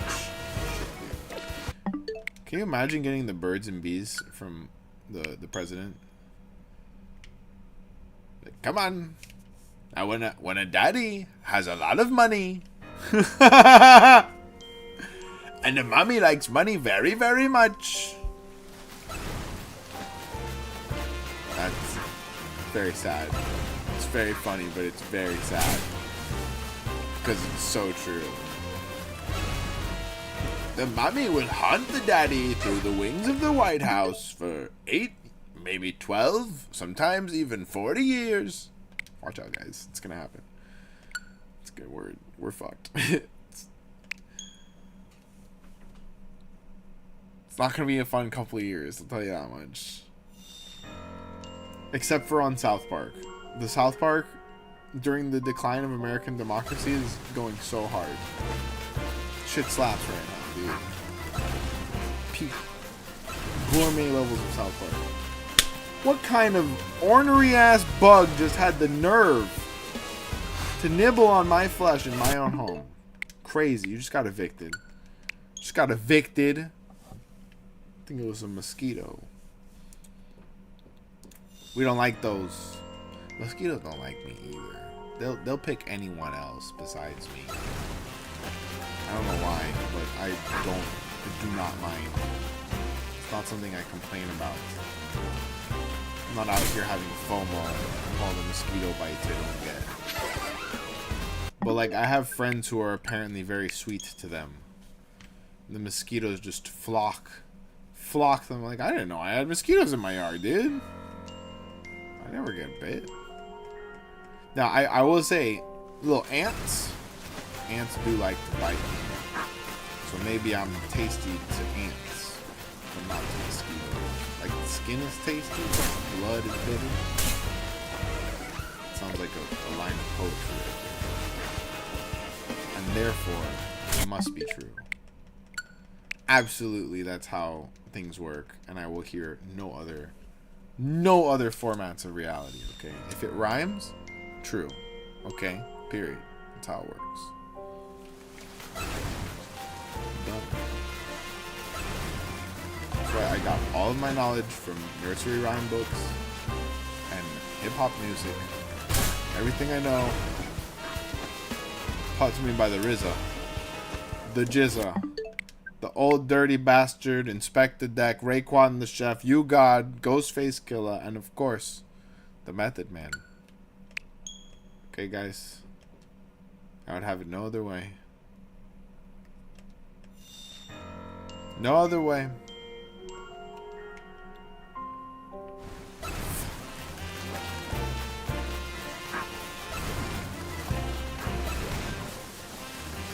I love that we got it to within a nanosecond of the spawn. This is a very effective spawn in. If they were a little bit more tight, they would all pop up at once. Wouldn't that be nice?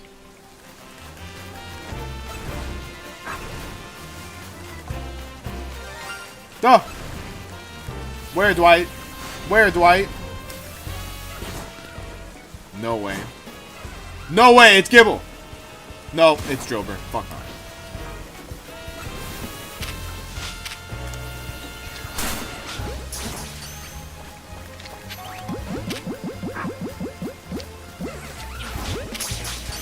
Okay, it's our first shiny.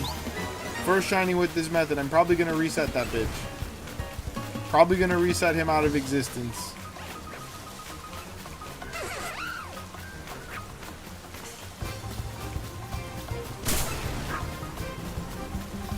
Goodbye, sweet things.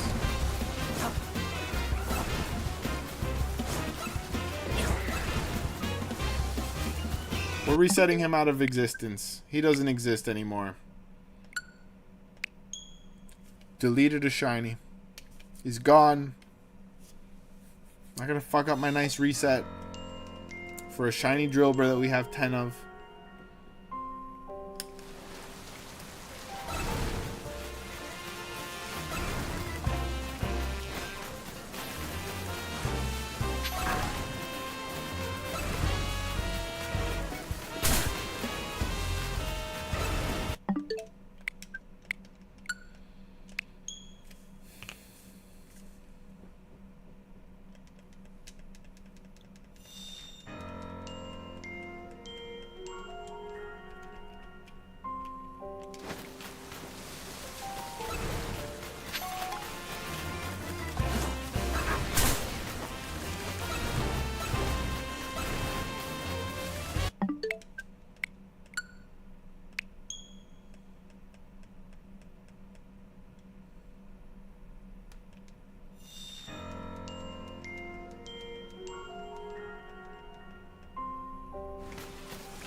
Yeah, I'm gonna...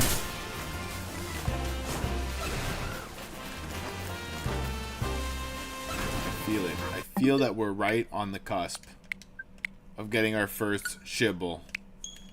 And at that rate, my logical instincts might actually kick in and tell me that if it worked once, maybe we just go for a second Gibble. Knock them out of the box. Now, if I do get 2 Gibbles in one sesh, I am going to leave the third one in hopes that I could still accidentally stumble my way into the shiny Alpha Area 20 Garchomp. We wouldn't want to get 2 of those guys if we didn't need to. However, I wouldn't mind. I'm just saying, we don't need to spend all that extra time here if the fates have already decided that we will inevitably get one of those. We don't know. We don't. I haven't talked to the fates in quite a while. We're not on speaking terms. Not since the Hephaestus incident have the fates truly allowed me to know what my strings tell for the future. So, yes, they're apparently still golden. But I don't get to know the future anymore. And that would really help with the stonks market. And with Pokemon card packs. Really help. Wow, that's a lot of Gibbles for one time. Not a single shines. The fuck? I thought my phone was plugged in. How dare you? How dare you betray my trust like this?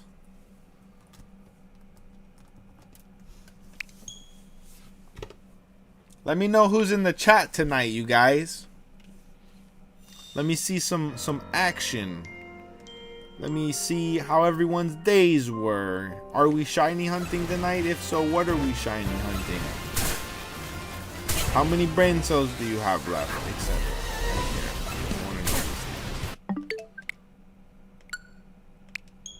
As for me, 0 brain cells left. They're gone. They're all gone. I've replaced them with dittos that have transformed to resemble brain cells and can use the special Pokemon move thing. Much better.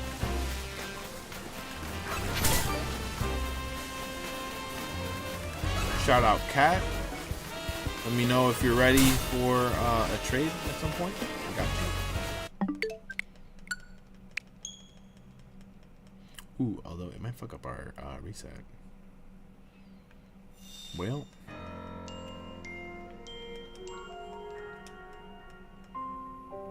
Better get a shiny before that.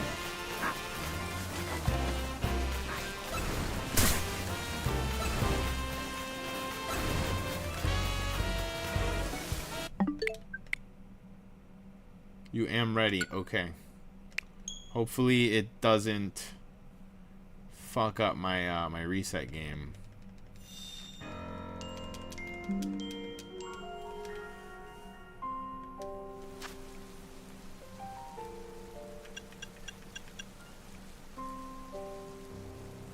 I think it is gonna fuck up my resets, but whatever. Alright, so just to be clear, you need to trade me a Swirlix with the item on it. I'll trade you a Slurpuff, but you should probably switch it back. I don't know. The code is going to be 420, a 69, a 4, a 20. Yeah, so I'm going to send you a Slurpuff because you didn't specify if you need to fill the Pokédex or just do a trade Evo. But if you do need to do the trade Evo, you need to send me a Swirlix with the item on it. Okay. So, we shall see what happens. I hope I'm able to help, though.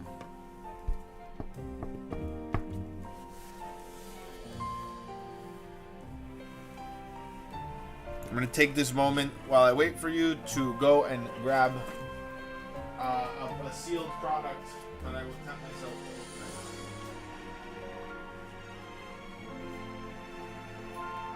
Maybe the DR would go really well with. It would go well with the trainer's toolkit down. Maybe I don't open it.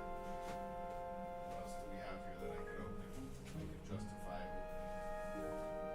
Really nothing.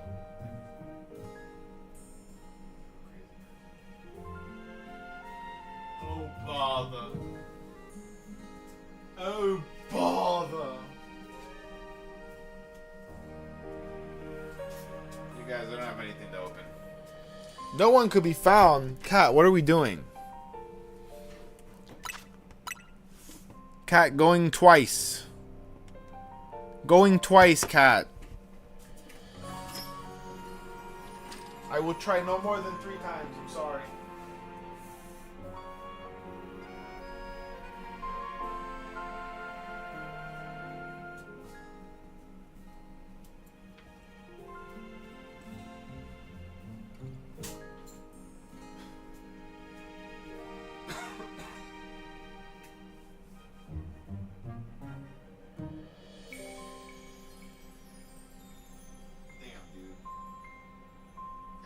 Collection is looking weak as fuck.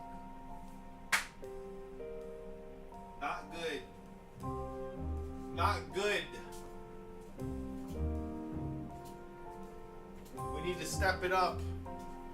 We need to get this channel monetized, you guys, so that YouTube can pay me to buy Pokemon cards, to make YouTube videos, to buy Pokemon cards. Guys.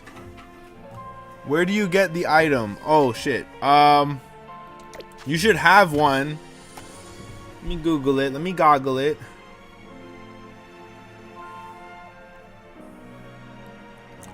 Swirlix. Evolve item. Must be holding a whip dream. You get this. Okay. You get this by completing the side mission 14. Slurpuff's Cafe visit. I really hope you can get another one.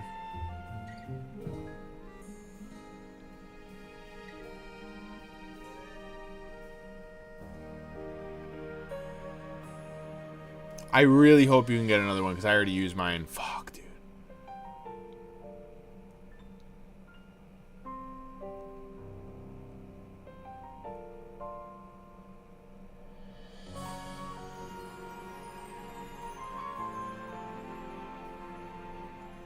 Oh, that's fucked up.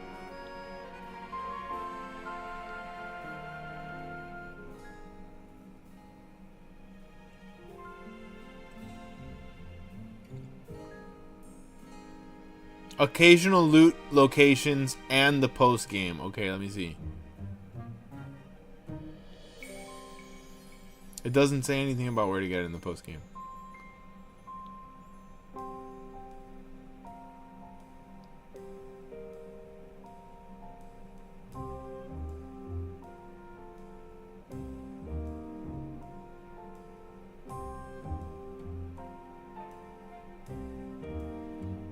Now they maybe one of the cafes has it. Okay, I'm gonna keep resetting. Hoping that I get the shiny before I fuck up my resets. Although it may have saved. Damn, it may have saved when I did the online. Hopefully not. You may be able to buy it somewhere. Maybe Racing Construction. I know you can get a lot of evolution items there, but I vaguely recall that I could not find it there.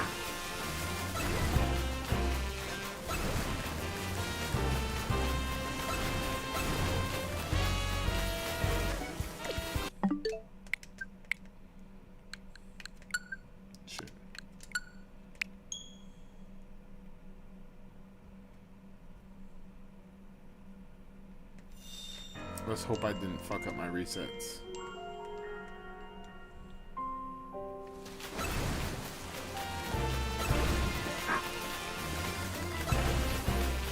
I think I did. I think I fucked up my resets. Oh well. Not that hard to get it back going. Let's just give it another shot. See. If we see a Gibble, then we're fine. But if it's all Drillburs the third time, we definitely saved on a spawn with all Drillburs. Oops, all Drillburs. Yeah, it looks like we saved on a Drillbur spawn. Okay, good to know. We'll try to reset it nice this time. Come on, you guys. Come on, you guys. Come on, you guys. You guys. Come on, stop Naruto running. Come on, you guys.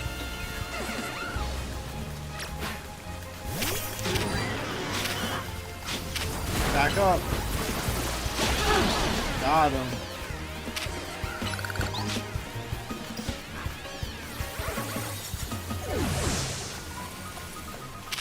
Oh my god.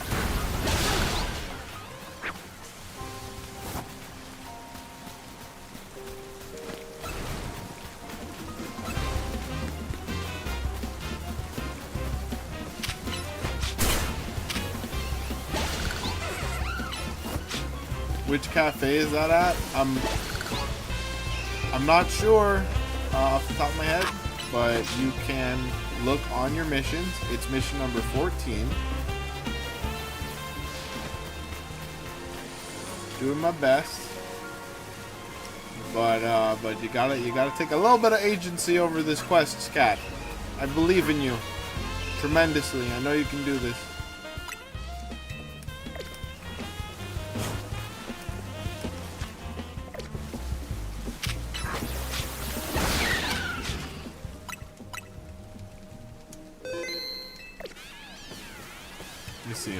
Let me see if it's pulled up here. I generally want to help. I can only do so many things at once.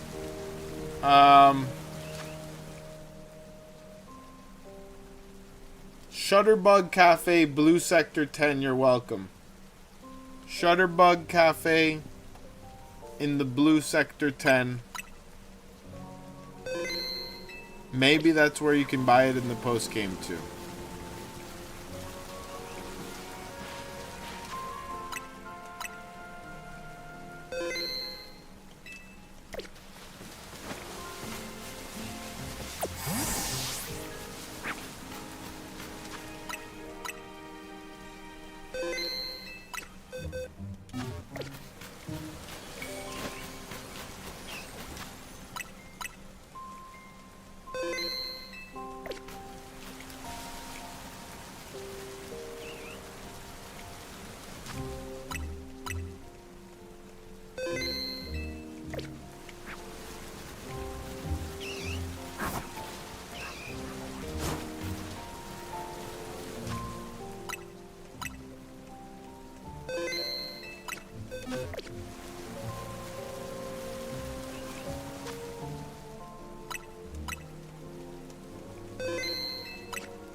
Shit. Worst case scenario. Damn, dude, we had a really good respawn.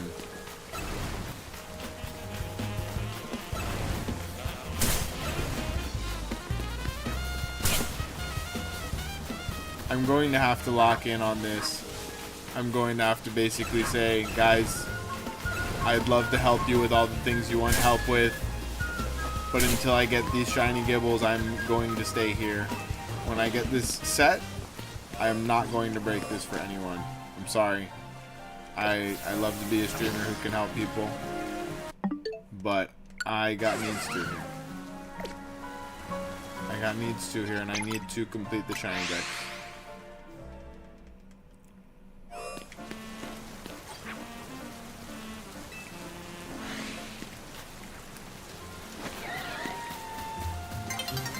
Damn. That is a great arrangement.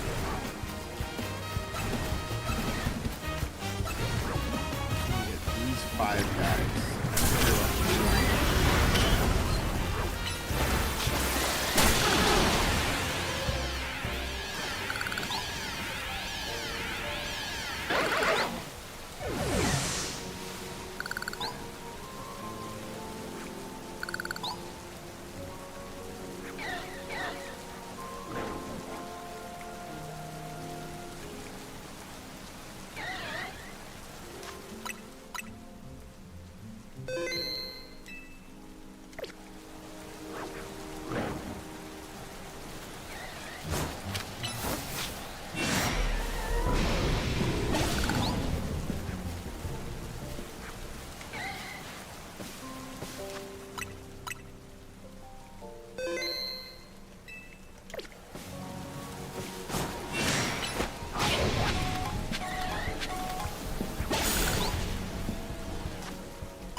Hope they don't all spawn on the perimeter again, but it kind of looks like they might have. Fuck. Really?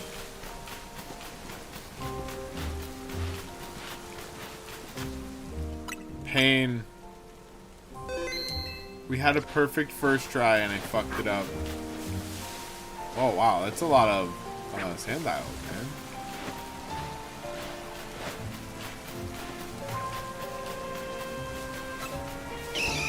Oh my god, yeah, they've all respawned.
Yeah, guys, come on.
Ooh, if we could get this to respawn right before night falls, that would be clutch.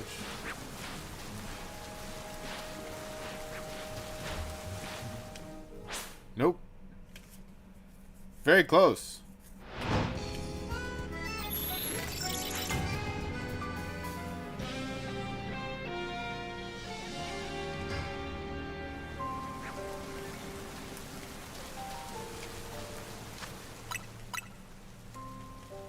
Unless, once again, they've all respawned on the perimeter.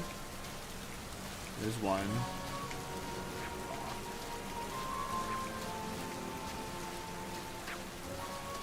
What's going on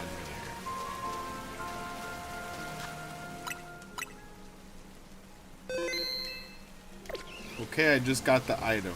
Okay, you know what? Fuck it. Let's just do it. Get it out of the way so I don't have to reset this 3 more times. I'm putting up the code. Go ahead and get yourself ready.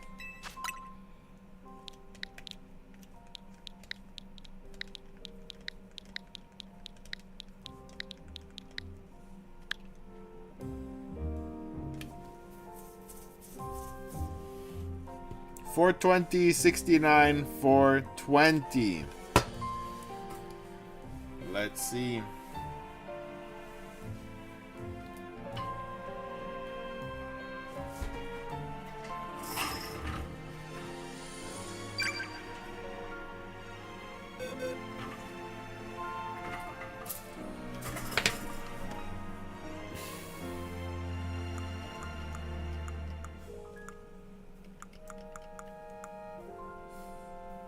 Let's hope I didn't get rid of all of them.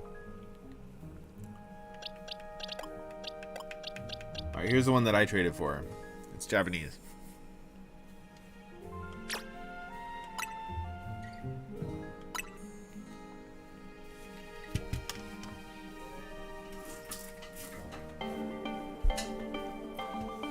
I don't think that that's Japanese. I think that might be like Korean or something.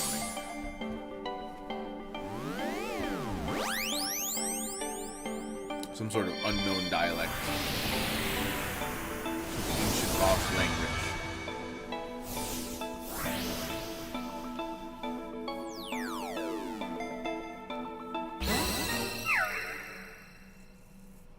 Very good. I will very briefly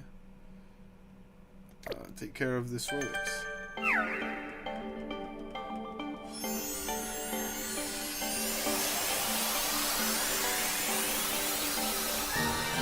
Now you should get the trade evolve just for sending it to me, and then here I'm gonna send it back to you.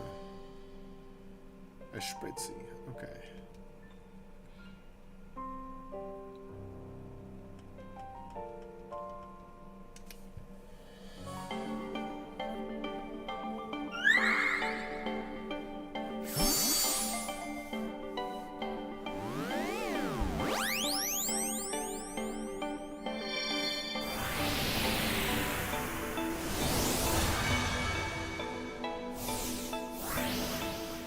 Of course, let me just send this on back to you. And I will get back to my shiny hunt.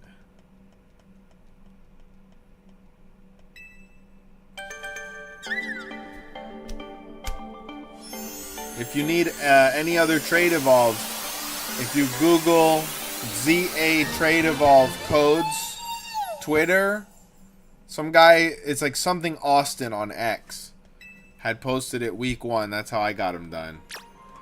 And you can just do it at your own leisure. You know what I mean? You don't need to ask for help. So basically everybody's just constantly trading on those codes.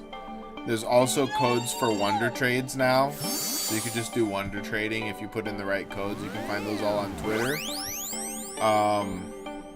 Wish I had a link to give you, but it's a very easy Google. Just put in ZA trade evolve codes. And it'll pop up. People have reposted it to hell and back. Alright. Pleasure doing business with you.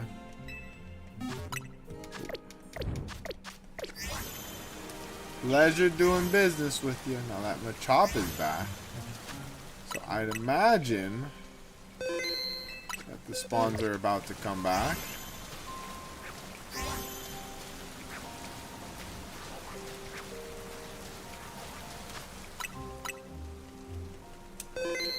Let's see.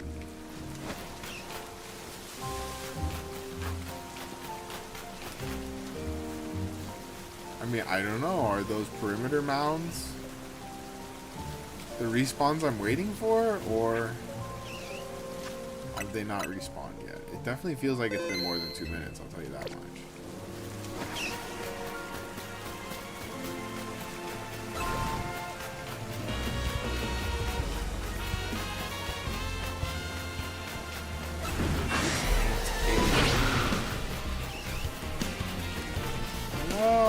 No, there are the spawns that I wanted. Okay. So we did it right. We just need to get closer to the respawn time. That's 6 whole spawns in this episode.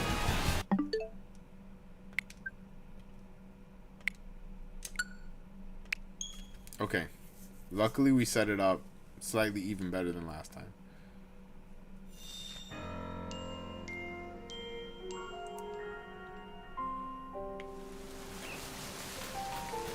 Okay, so count to like 15.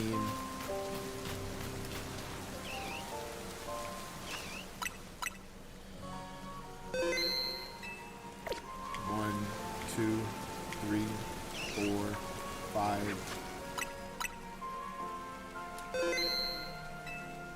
1, 2, 3.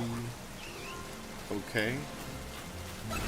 Just a couple seconds. We can get it a little tighter. On the next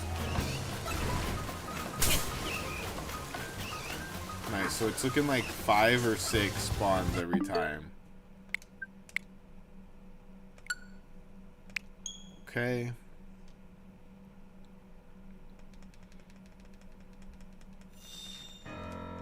We'll go 1, 2, save. And perfect.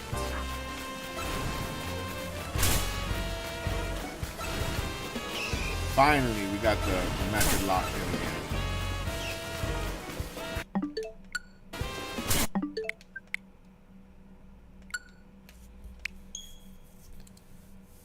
Hell yeah.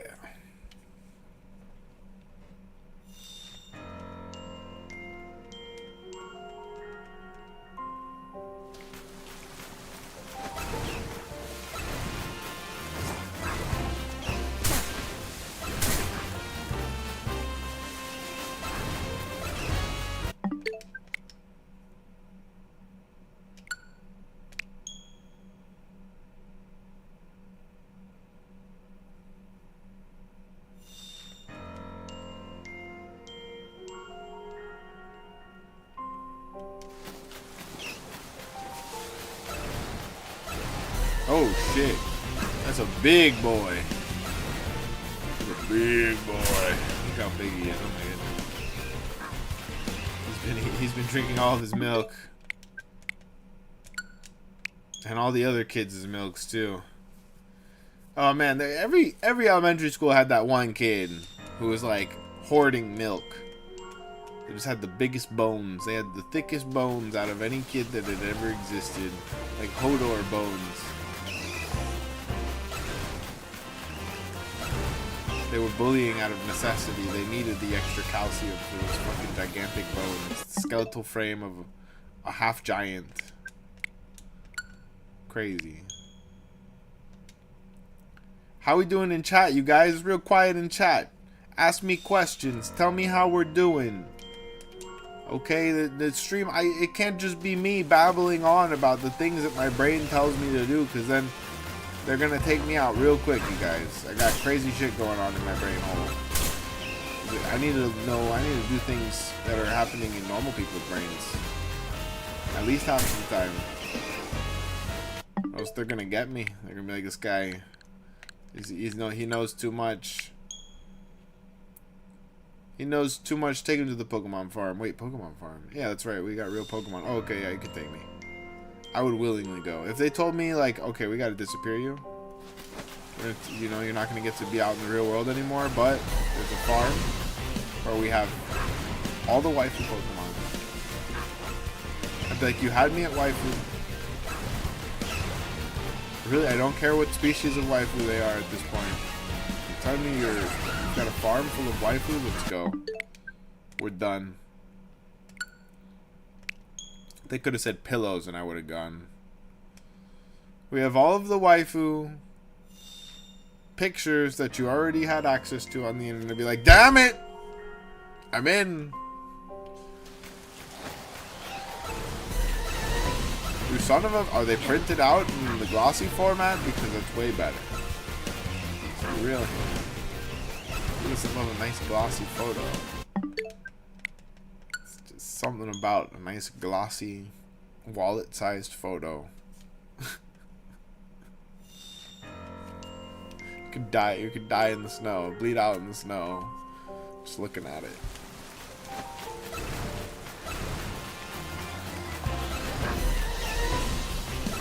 That one was for the boys.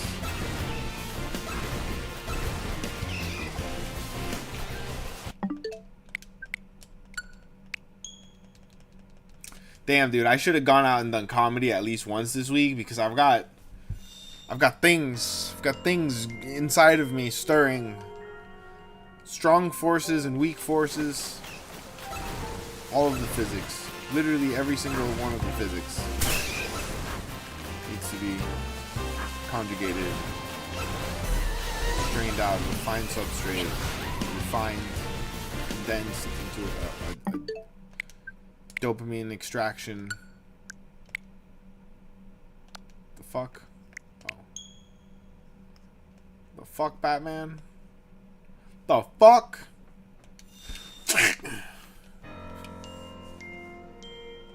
One of these days.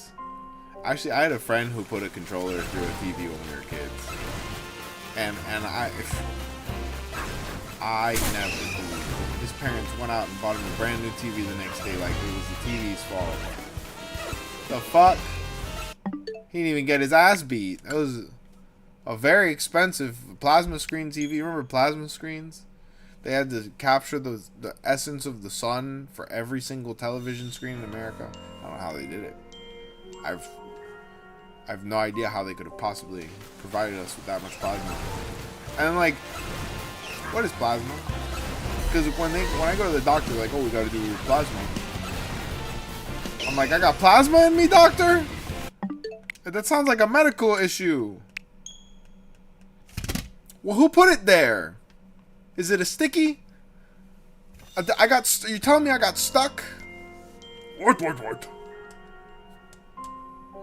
Bro, first of all, if the internet got to enjoy me sucking at Halo live, that would be it. No other streamer would have a chance.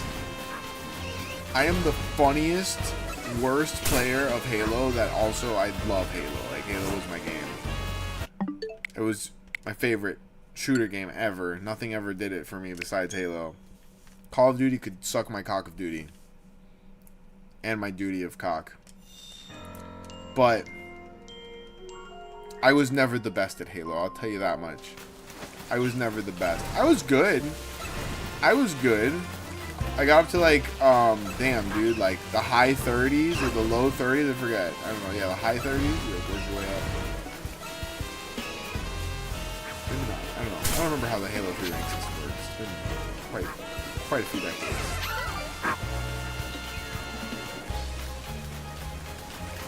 All I know is that, like, I wasn't awful, but I was never as good as I needed to be in my heart and soul.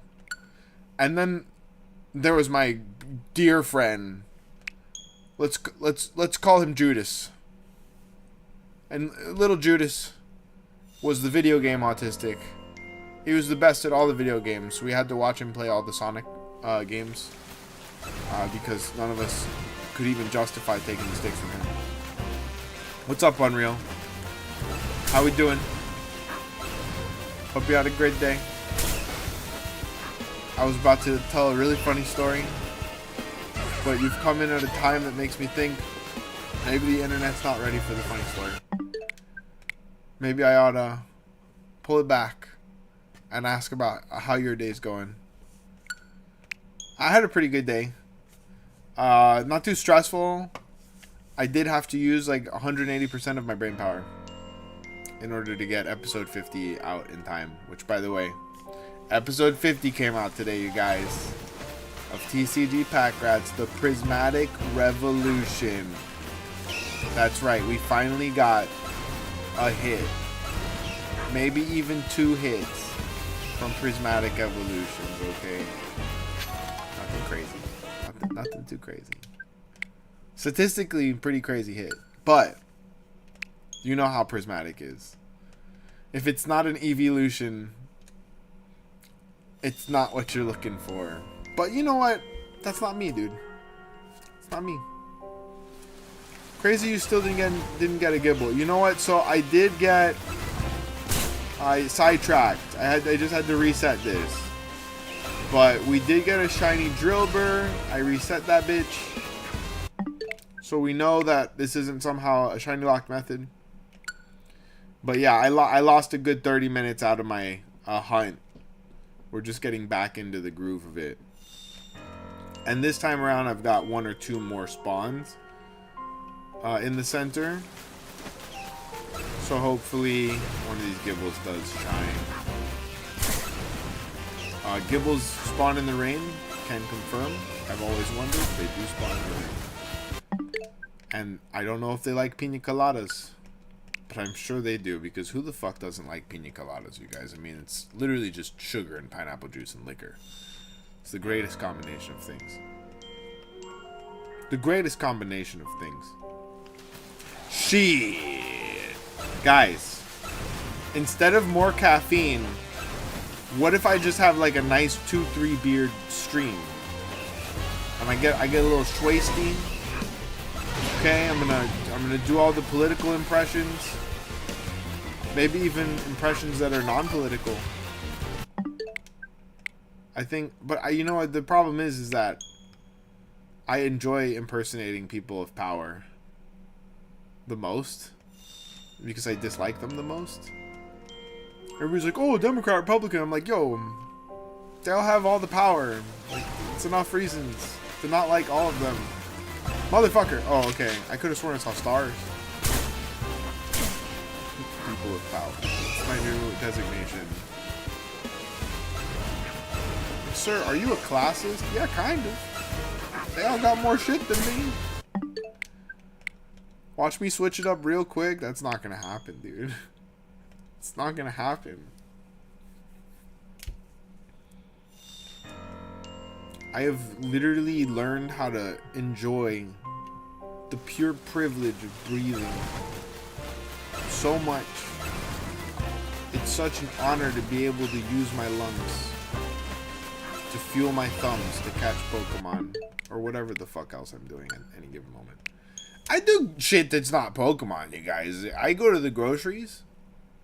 I cook real well. I'm a fantastic cook. I'm trying to figure out a way to incorporate cooking and Pokemon together. And I had a really good idea of maybe like a line food cart that I could do. But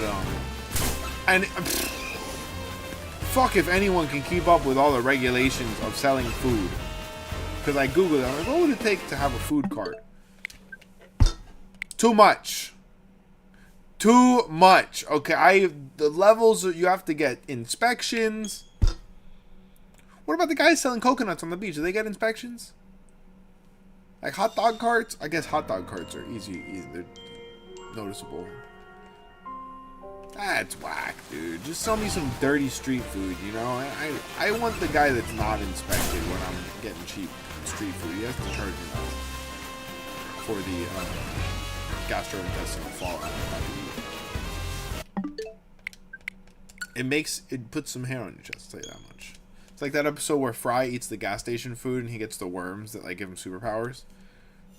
That's the type of food I'm seeking in life. I want food that's gonna give me superpower worms. Or just really, really fancy worms. I don't care. You know, I would prefer the superpower kind. But as long as they're nice, like a good quality of worm, I think it would be a privilege and an honor to host them in my ballroom. My grand ballroom. See, I don't really watch the news a lot, but I did just notice that they demolished like half of the White House and built a ballroom. Objectively the most baller shit that any president has ever done. Whether or not it's a good thing. We're not even going to talk about the good or bad of it. Is that not the most heavy ballin' ass shit? Crazy. This is basketball player behavior right there, dude. This guy broke the mold. And in the picture I saw, it looks like the ballroom is as big as the whole rest of the White House, which is just... Oh, it's so tacky. I love it, dude. It's like...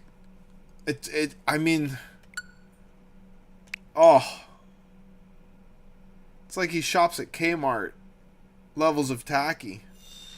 Remember the Zoolander lady was like hating on Kmart? Bro, Kmart lit as fuck. They only have one Kmart in Miami. At least like in proper. And it's like really small and depressing. But I hear they might get Pokemon next week. And the rumor has it that Kmart is going to stock Pokemon in their death throes. They're slowly dying. Fucking A, bro. Bring back, yo. Kmart was lit. I think they kept one farm stores alive. Down here, there was a legendary chain of drive-in food marts called farm stores. And they were like cow-themed. It was all cow colors and prints.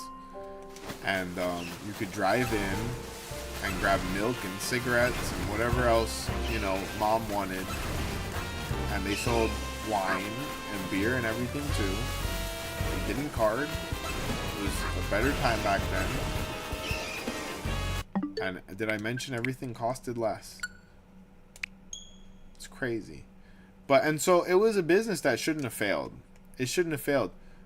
And it didn't. The model was successful. It was a South Florida legend. Everybody loved farm stores.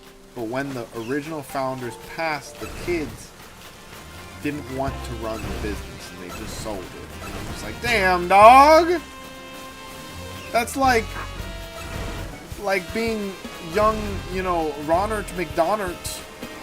And your dad, Donald, dies. And you're like, I don't want McDonald's. It's too much responsibility for me. Give it away. Why don't you just sell it to someone?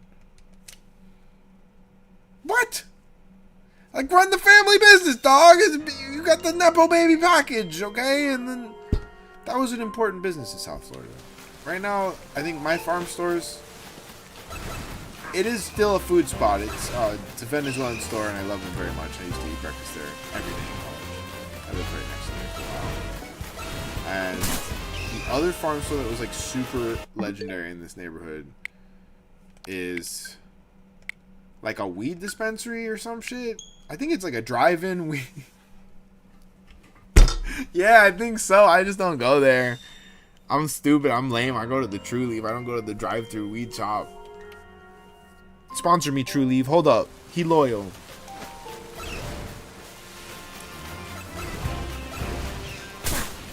Sorry if I grew up in a time where you had loyalty to the plug. Sorry. I didn't know you were allowed to shop around these days. Technically, it's in your best interest to shop around these days. I didn't know. I thought I had to wear the True Leaf colors. I had to be looking out for all the Curaleaf and Cookies people. I didn't know it was chill like that. So I saw a dude wearing a True Leaf hat, Curaleaf socks. He had the Cookie shirt on. My goodness. He was mixing brands, to say the least. It's like, nah, dog, I got all my clothes for free on the re-up on the Medicard. Damn, bro's living in the 29th century. He's playing fifth dimensional chess.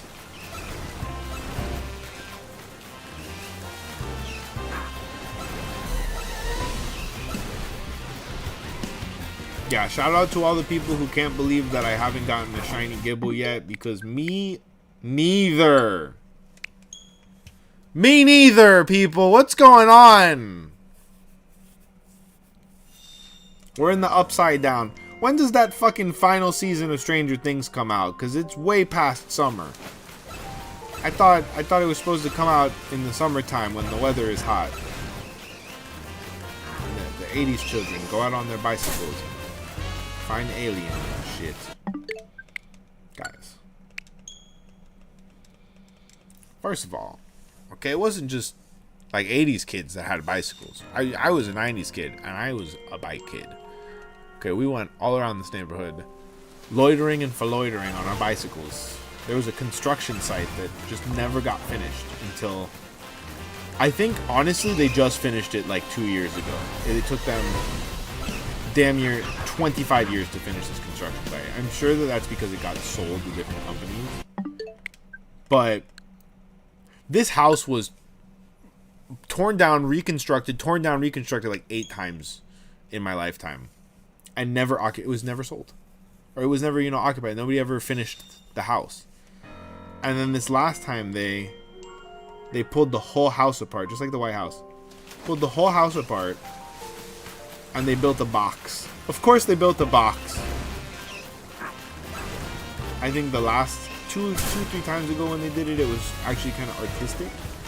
They must have dumped millions of dollars into this place at that time. It was very artistic. Tore that bitch down and built a box there. My good friend, a comedian down here, goes by Magic City Pacino. He has a series of shorts where he very, very comedically makes fun of the Miami box. The glass box. And it's true, it's this very monolithic cube of a building.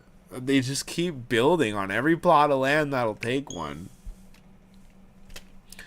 I don't know how the fuck that's gonna work out. Okay, they're like, oh, property values are so high, it really doesn't matter what they look like.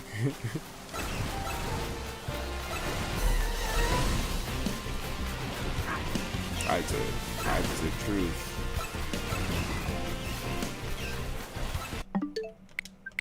It doesn't even matter. Thank you, Kat. I hope I will get it soon.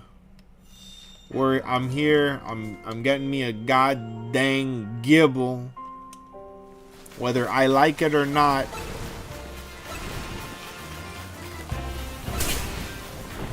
It doesn't even matter. Bro, if we could just listen to emo music, it'd be just so much fun.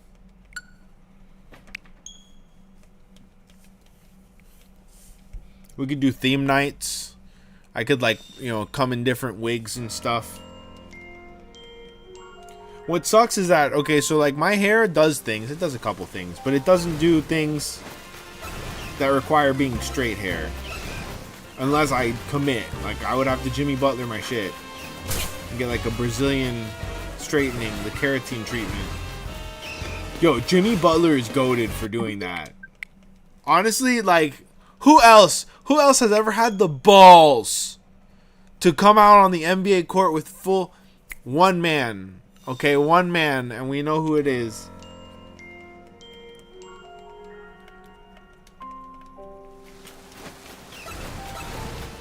Okay, Dennis Rodman is who I'm talking about. My brain was giving me a bunch of different names all at once. I'm like, wait, no, none of those are the right names. Dennis Rodman was basketball's, like, freak of the week for a while. And Jimmy Butler was like, you know what I need to do? I need to take a play out of Dennis Rodman's book and come out here with some emo hair and piercings and be my true self. I'm sure a lot of people that were, like, repressing their emo, trying to fit in with the world, they went to the salon that day. They were like, give me that old raccoon pattern I used to do in 2008. Hell yeah, bro. I think the emo hairstyles were cool. They got really crazy. Like, some of them were a little too much. But we got that problem with any hairstyle. Even with my fro, it gets to a point where it is. That's why I cut it every now and then. It's too much. The only damn problem is you go in for a trim and they cut your whole fucking head off, dude. They don't like that you have hair. No, you're not allowed to have hair. I am the cutter of hair. I don't think that's how barbers are supposed to work, dude. First of all, you know, this... my dad always just tell me, if we were the type of men my father was, his dad, you know what I mean? In his dad's generation in the 1800s, if you gave someone a bad haircut, like if I was a man in the 1800s, I walk into a barber and I say, give me a high and tight. I want a 4 on the top. I want a 3 on the bottom. And anything happens different than that. You could just take a man out in the street and duel them to death. First of all, their whole career would be over. That if they gave you a half an inch different than what you ordered. And you could go and have a duel, like a 10 paces duel in the street over your haircut. And nowadays, I can't even fart in someone's general direction or else I'm a 4th class felon. Which is a shame because, you know what I mean, that's my favorite style of Kung Fu, is the skunk style. Truly a lethal menace in the right hands, or cheeks, really cheeks. Would be a better way to say it. Fucking A, Gibble. I'm very concerned. Why can't we, you know, if I can't fight someone, at least let me fart on them. That's all I'm saying. That sounded like a shiny sound.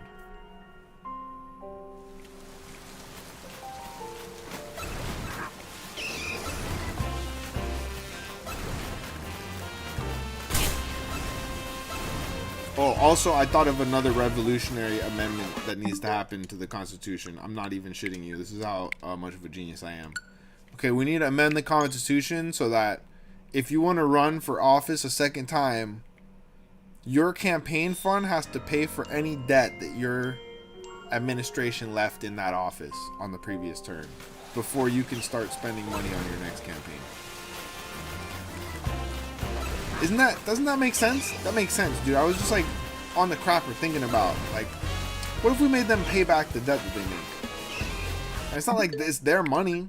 They want it to be their money. They get to, like, keep, after a certain time, they get to keep all the donations and shit. Isn't that crazy? If they lose her, they get to keep it. I think they gotta, we would essentially say, if you're gonna fuck up in public office, you're gonna have to raise enough money to pay that fuck up off before you ever get to go and fuck up again. That is a sound policy. I don't know why the founding fathers didn't think of that shit, but, like, hit me with the time machine codes. I will go wear a powdered wig and a heart and stockings. Those men got to wear stockings and wigs, and they still fucked up? Run around having tea parties in the bay? Guys, like, let me do better. Give me the time machine codes, bro. I'm gonna go back. I'm gonna be like, first of all, the First Amendment is gonna be, we will always be free for Trevor and legal for everyone else, but absolutely free, mostly just for me and also other people that I like. And then the Second Amendment will be something regarding big booties, and then we'll make all the good ones, all the important ones. Indeed, the largest Boudicus amendment. This, guys, we're taking over the world. TCG Pack Rats. I'm gonna be the greatest fascist dictator anyone ever could have imagined. There won't be thought crime, because everybody will have smooth brains, no wrinkles to make thoughts. I'm gonna brain rot everybody. Completely brain rot everybody's brains.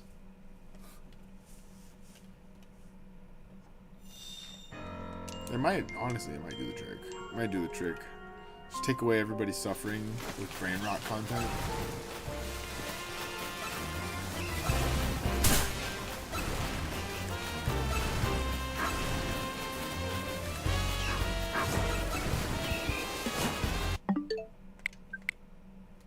I'm never gonna get this Gibble, am I?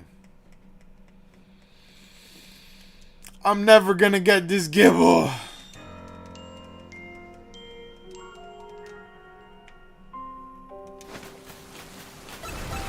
Maybe I should stop playing Pokemon and just go take over the world. We gotta liberate the world from the power of the world government and the Gorosei, you guys. Akainu, Fujitora, Green Boo. This is your notice. I love that meme, bro. It's just some dude in some island somewhere. He found like a devil fruit. Pokemon is better than One Piece. I think they have their merits. They're very different. Or Pokemon is better than liberating the world and reforming the ultimate regime.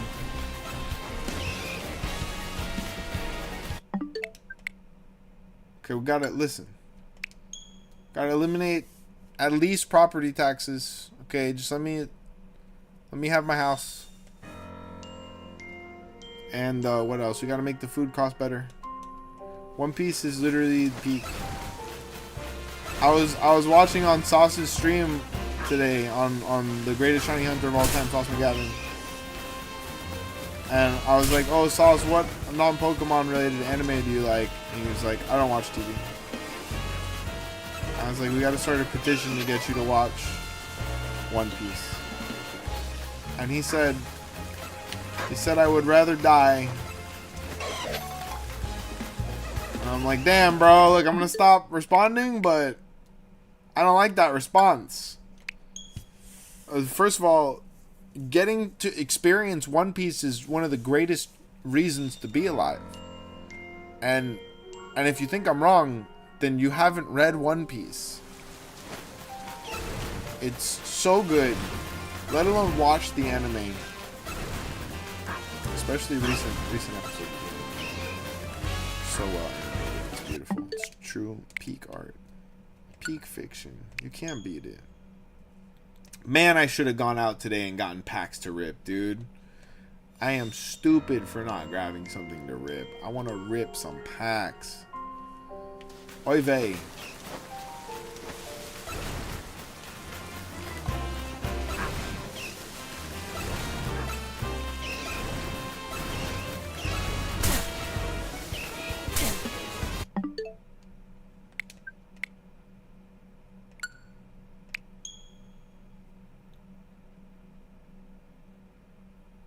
Just heard a weird ass noise from outside.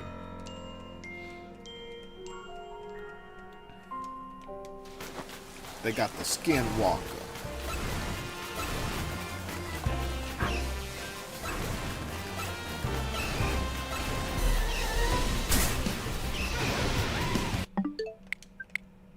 I will say, speaking of creepy ass shit, okay, so I love to watch this one show my ex put me onto called Creepcast. With, now I've always loved this one artist though that's on it. Meat Canyon is one of my favorite cringe content creators. I love his creepy art so much, dude, and nobody roasts people with their caricature like he does, and the voices and shit. Nah, he's just really good at it.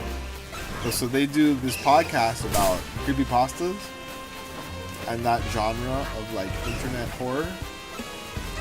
I can't get enough of that shit. I can't. So, and I had kind of slept on this whole genre of literature for a long time, but when I was younger, I ate it up. I loved that whole iceberg of shit. And the thing is that, you know, I myself have had paranormal experiences. I see a lot of YouTubers going out and ghost hunting and shit and trying to debunk ghosts and make it look silly. And I feel like a lot of commercialized like ghost sites are probably silly. But I also have experienced some real fucked up shit. Like with other people. We're not gonna go into it. Suffice to say, it's one of the greatest, I think, understated privileges of living in a heavy populated urban area that you don't have to worry about. Like in the Appalachians, they worry about so many of these ancient evils, like the Skinwalker or the Black-Eyed Children. And if you talk to somebody who lives up there, those are all real things to them. You don't whistle after dark, etc., etc. When I lived up there, you felt shit in the woods. You felt this darkness some nights. I ain't felt like that but once or twice since I came back to the city. So it's got its ups, it's got its downs, which is sure as shit. It's creepy in other ways, but it's not that kind of scary. Tell you what. Then again, when you get one of those chills up your spines in a place where you're not expecting it, like the city, that's when you gotta fucking be wary, dude. I have a whole theory about these things in the urban environment. We'll make another channel one day. Break bad on creepy content. But I'll grow out my mustache and I'll do a twist. I've never done a twist with my mustache, you guys. I've never done anything extra fruity with my mustache. Definitely done crazy things with my beard. I have done very, very stupid and sometimes very artistic things with my beard. But I've never twisted the mustache out. I don't know how people live with the extra tendrils. It gets in my mouth and I hate it. Oh my god, I hate it. But it looked cool as fuck, you know? I guess it's worth it if you look like a pirate. Pirate vibes are where it's at. If I could just dress like a pirate all the time. And I would speak like a pirate all day. You wouldn't be able to stop me because I'd be a pirate. I'd be the most free. And if you tried to stop me, well, then you'd have to walk. I swear to God, if you let me, if the internet allowed me, I would enter the pirate zone and I would never step out. Pirate Weekend at the Renaissance Fair was probably the greatest 2 days of my entire past decade. I just felt so at home. And I think I swindled people. I swindled several people into giving me their things, their I fully went into character and I just mind fucked people into giving me their food, filling up my mug. I got some free drinks. I did. I made a guy pay for my drinks because he wanted to cut the line. He paid for like $45 of drinks just to cut the line, and it was just because I was in the pirate state. I was like fully in D&D Charlatan. Max 20 plus a boon of charisma. Hitting those crit rolls, dude. I love hitting a crit roll on charisma IRL. That'll do it. That'll make your day. But you know, if you didn't do the wisdom check, maybe it's a mistake. Sometimes you gotta use your insights. It's true facts. True facts about the mantis shrimp. I swear to God.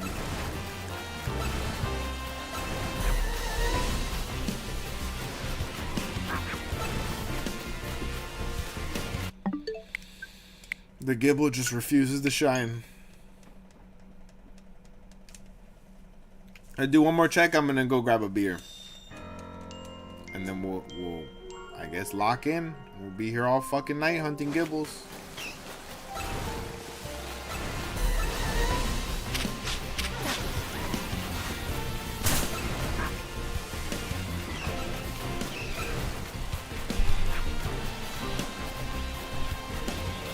Off. Damn it. Watch the shiny Gibble was in one of these the whole time.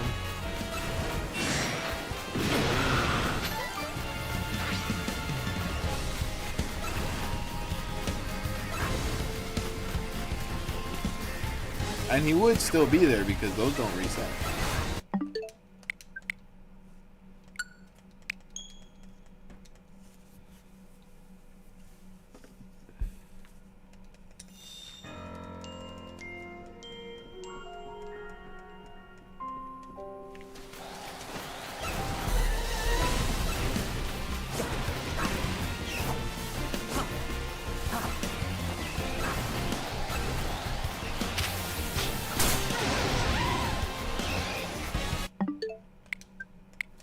Alright, let me go grab a drink and we will continue the Gibble hunt of futility.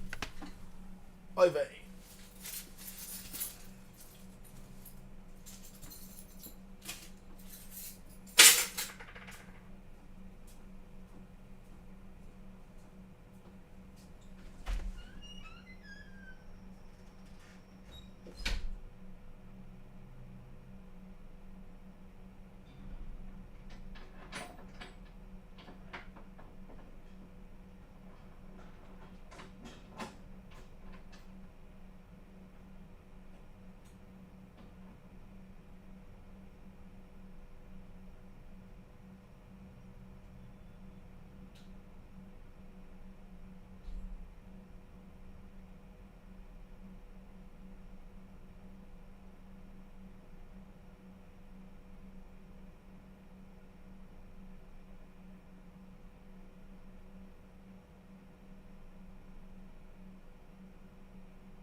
Damn, dog. I want to open some packs so bad. So bad.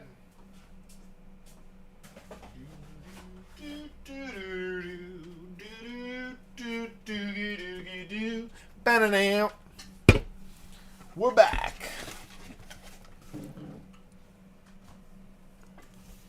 Not worth it. What's not worth it? It's the worst.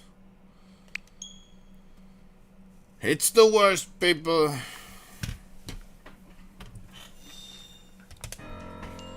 This Gibble hunt is the worst, dude. I don't know what's worse, is the starter hunts or the Gibble hunt right now.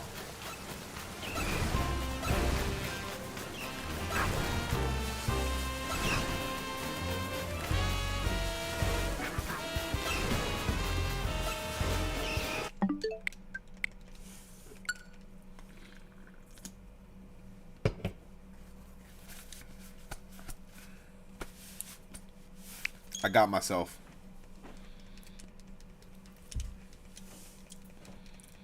I splatatted myself.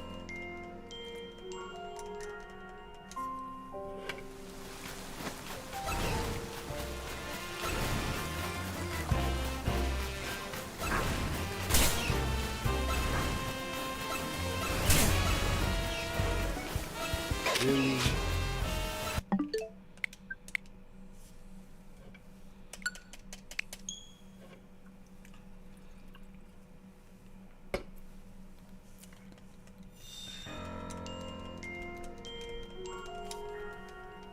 I mean, we've seen the shiny Drillbur from this method, so we know that it's possible.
Oh, it's a lot of gibbles.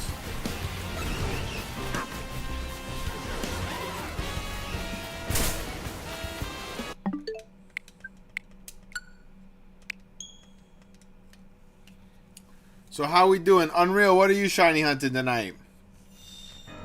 I think you finally finished the campaign, right? You probably working on the shiny charm, actually. Good luck with your battles. Let me know if you need to do any trade evos. Obviously after I'm done with Gibble.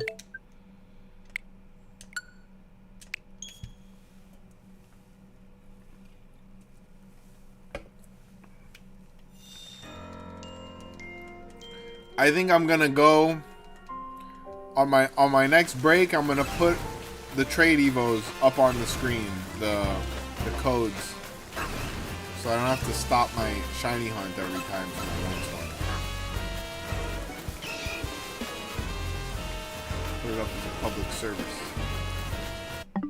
Should have done that weeks ago. I can't believe it's been a month of streaming this game. I definitely wasn't the most efficient. Definitely wasn't the most efficient. We frolicked far too much.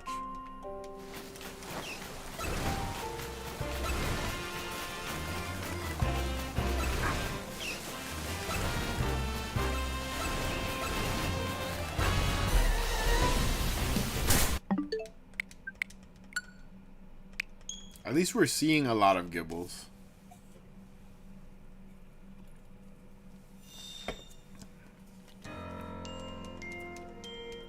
Did finish the story, not gaming tonight. Oh, okay.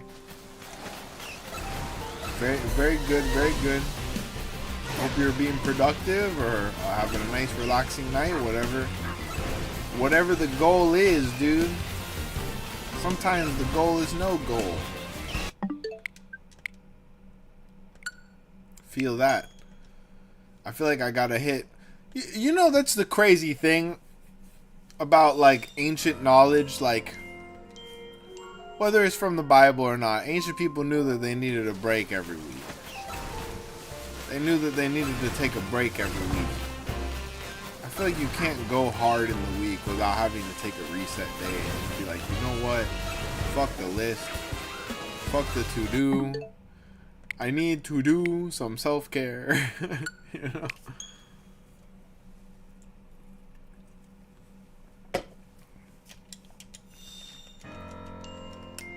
I'm a list guy. Lists make things work for me. I need to be able to check it off or cross it off. I really feel like I did it. That sucks. It's because of video game quests. It's made my brain like this.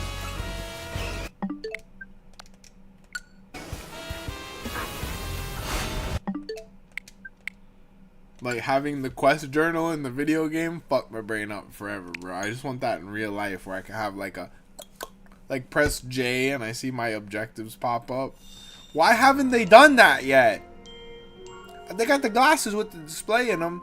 Give me a HUD and a quest tab. Yo, give me tabs, dog. Give me tabs of IRL so I could just, like, if I'm not fucking with like a situation, I could click to the next tab. I know this is a simulation, you guys. Just let me have cool UI.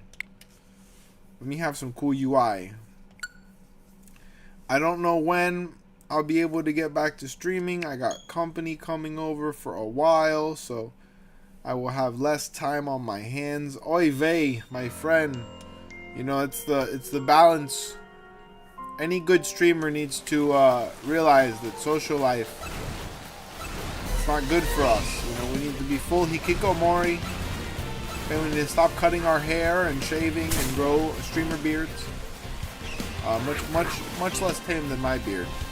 This is still a normal person beard. And eventually we'll all look like Moist Critical. Have nice Jesus hair and flip-flops. Amen. If only we could be remotely as successful. I didn't know until I started watching him that he's a Florida boy. Penguin Zero is a Florida boy. He lives in Tampa. Represent, dude. Why do we have so many funny, talented people down here? Isn't the state supposed to be underwater in the camera? Like, we're not investing in the right place. Okay. You know how supervillains always have their lair in like a deactivated volcano and shit? I think they onto something, dude. I think they onto something. Because volcanoes, sleepy volcanoes, Sleepy Joe volcanoes are the only places that can be simultaneously hot and frigidly cold at the same time. So they got their own climate control. You got access to all of the rare Minecraft elements. I mean, what's not to love? What's not to love, bro? Let me get some crystal armor.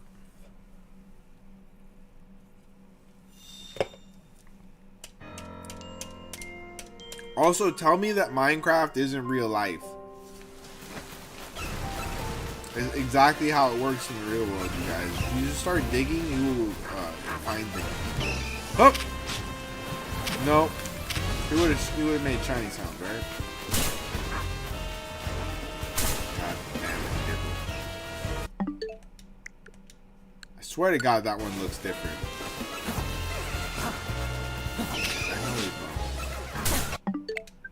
I want it so bad. So what kind of company do you have? Just family, or is it like some corporate shit? You gotta entertain like work at your house? Oh God, I always hate if I ever have to have clients from out of town in my home, like for more than just a visit. No, I don't like putting work people up in my home, because it's like the boundaries come down and professional and personal begin to overlap. And I need those boundaries, dude. Like I need to be personal life me and professional me, and then there's streamer me, there's performance me. Okay, you know what I mean? He gets to be here in this lane, and then personal me, that's, you know, that's for me. Maybe a lady here and there. Maybe sometimes not a lady. Who knows? I know. Who knows? And then there's professional me, and professional me needs to be like two-dimensional almost. Like, I don't need you to be able to think too much about what is going on with professional me. When I'm doing a job for you, I'm just here to do that. Let's not poop in the same bathroom. Let's not eat the same breakfast. Let's just keep it simple. Let me do my job, dog. Does that make sense? Boundaries, dude. Now, I had to work very hard to have boundaries. I had to work very hard to have boundaries. I did not know what boundaries were. And I'm still not very good at boundaries. I'm still working on it. Okay? Me and my therapist, we worked very hard on it. But I remember, and this wasn't super long ago, this was like 7 years ago. I was coming out of a very abusive environment. I was very sick. And I don't know why my therapist was so hopeful. You know what I mean? He was the only doctor that wanted to prepare me for, like, not dying. And, hey, how's it going, Band Slam? Welcome back. How you doing? Band Slam likes to pop in and say, hi, TC. Very good. It's very, very good. Hitting the alert. What are you doing tonight? Are you shiny hunting?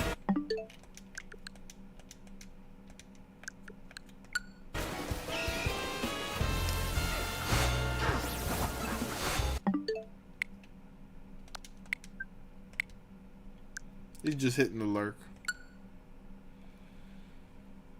I love that therapist.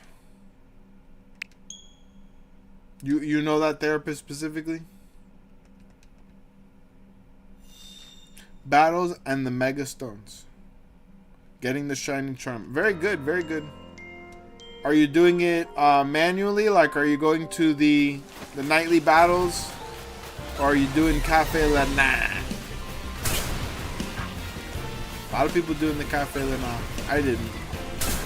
I chose to go out and do the battles. I figured, you know, it's going to stop being fun after that. Why not just enjoy it? That, and it makes you more money, and you know, money kind of helped. Kind of helped for a while. Now, not really. I feel like I haven't needed to look at my money number in a long time.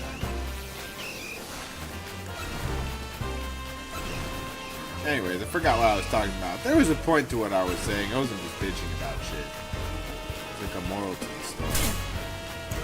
But I do have a very distinct problem where if I get sidetracked halfway through the story, it's gone.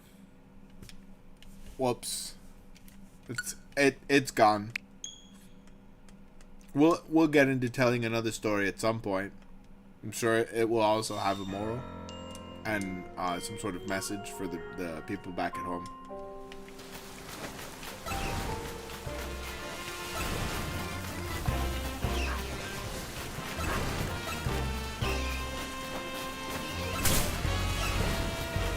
Dang, bro. How many resets before Gibble shines, you guys? This is crazy. Absolutely crazy.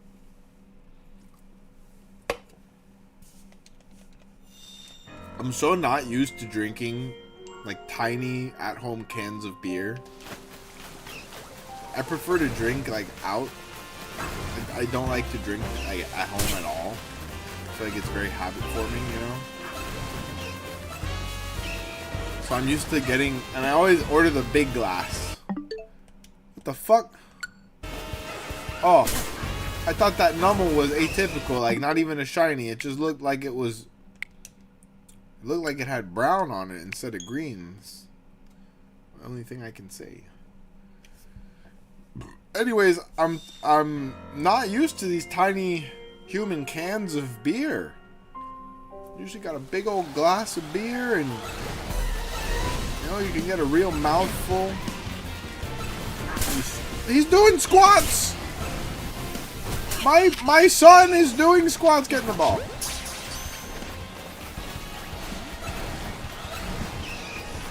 Very proud of him. Hold on. Before we reset, give me that good ball. Enjoying life.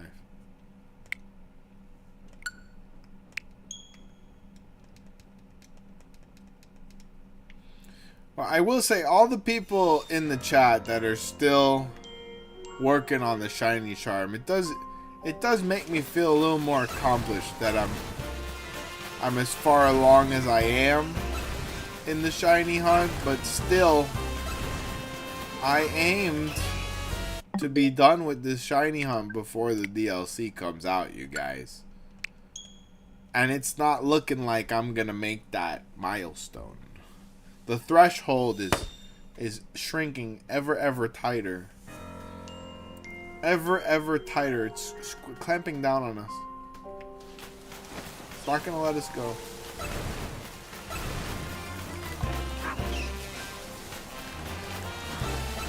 Whoa! Big ass kid. It's a big boy.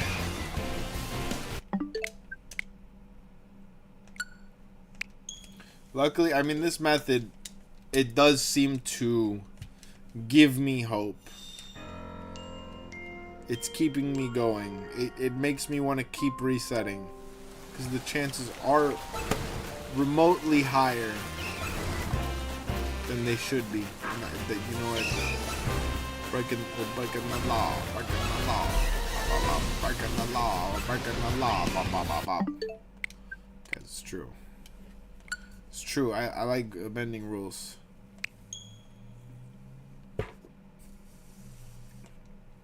Only the ones that are fun to bend.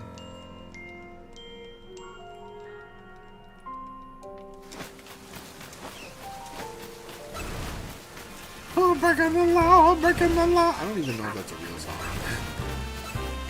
It's in my head from somewhere. I'm breaking the law, breaking the law. It's true, you guys. Okay, we're not supposed to use the game mechanics in these ways, but we're doing it. We're doing it because... Why? Because we can.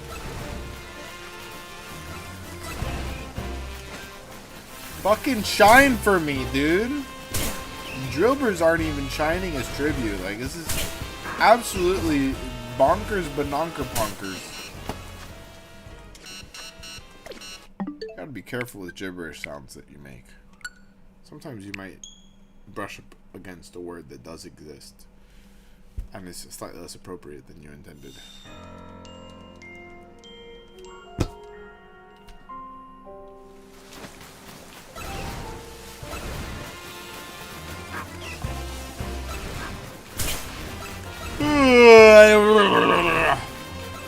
Okay, guys, the beer is not giving me energy. It is giving me silly. What if I combine beer and energy drinks? What kind of superpowers will I unlock?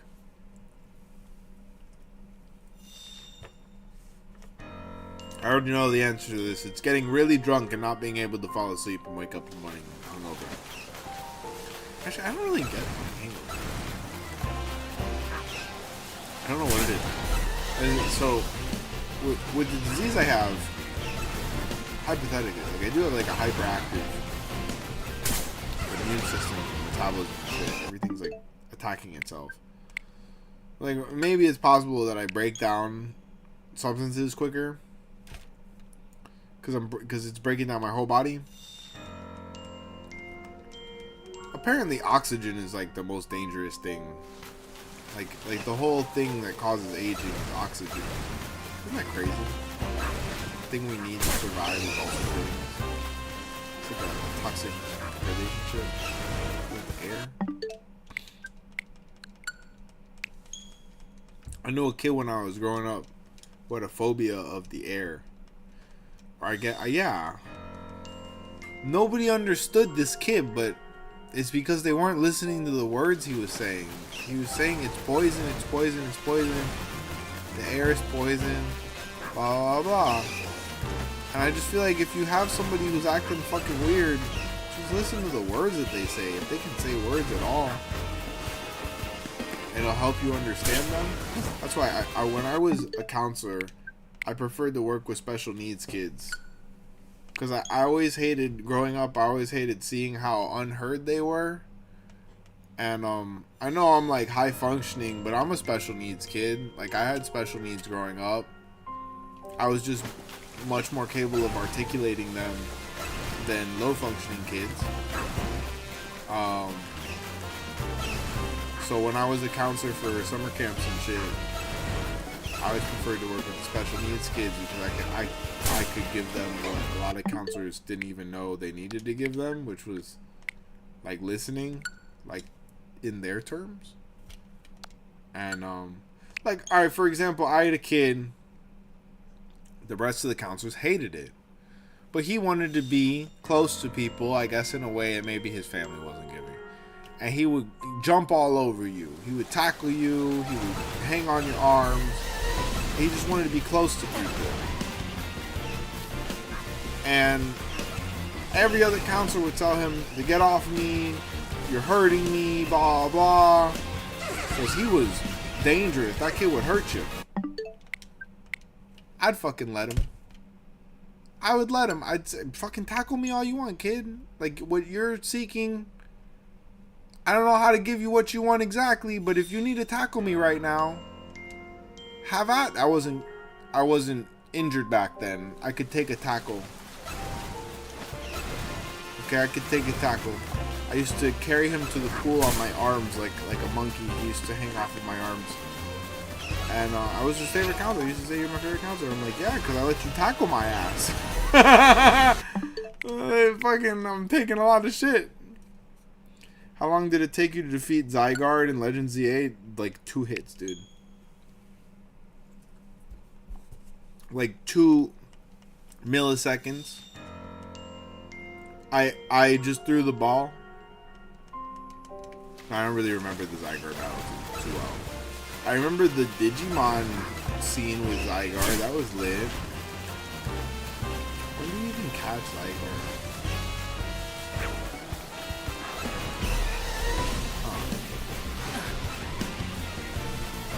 Yeah, I don't really remember that part off the top of my head. I know that all of the legendaries were forgettable experiences. Like, it was tremendously forgettable. Every time we went up against a legendary, it was the second ball or the third ball. And I didn't even, like, damage them at all. I just threw the balls, and they got in the balls. They respected my authority. Respect my authority. I genuinely, I hope that South Park had an episode tonight, because tomorrow morning could not possibly be better than if I would wake up with $1 million in my bank account inexplicably and with no taxes needed. And also there's a new episode of South Park. And like maybe like 40 or 50 big booty Brazilian ladies are in my general vicinity. That would be sick. Okay, but so like in a normal world, like just having the South Park episode would be lit. I did say the best possible outcome. I'm just trying to be real here because you know, I feel like people's failure to access their imaginative capacities is the greatest failings people can have. Why were we given the ability to imagine 40 to 50 big booty Brazilian women if we weren't going to use it? Think about that. Furthermore, I want to try the Gibble. I want it right now. Por favor, muchas gracias. Por favor, muchas gracias. What pisses me off, Kat, is that people have modded in Shiny Zygarde, and I haven't gotten to see one. Like, I've seen it in the memes, but I haven't. I've seen a lot of modded Shalfa, or Alpha rather, not Shalfa. Alpha Xerneases. There's a lot of modded Xerneases going around. But I haven't gotten to run up against a shiny Zygarde yet. I know that we're not supposed to be able to see those, but if they're in the fucking... If someone's put them in the game, I'd like to be able to see one in person. I just want the experience, you know. Apparently he's white and green, so the modders just went with the most basic color shift. They're like, black, we will change to white, yes. It is the opposite color. I think that I've seen some alts of the shiny Zygarde that they made where they replaced the white with teal. like arcane blue, and that looks so cool, dude. However, I do think Zygarde is a relatively the humanoid Zygarde is a relatively perfect design. The black and green goes very well together. I think having a little bit of white to accent it would have made it a slightly more perfect design, because those two colors do go very well with a little bit of like a white highlight accentuation. But Zygarde, as we know, has his own accentuation in those little spectacles that he has. The little red and blue and such spectacles. Spackling. The Spookeldukes. Give me shiny.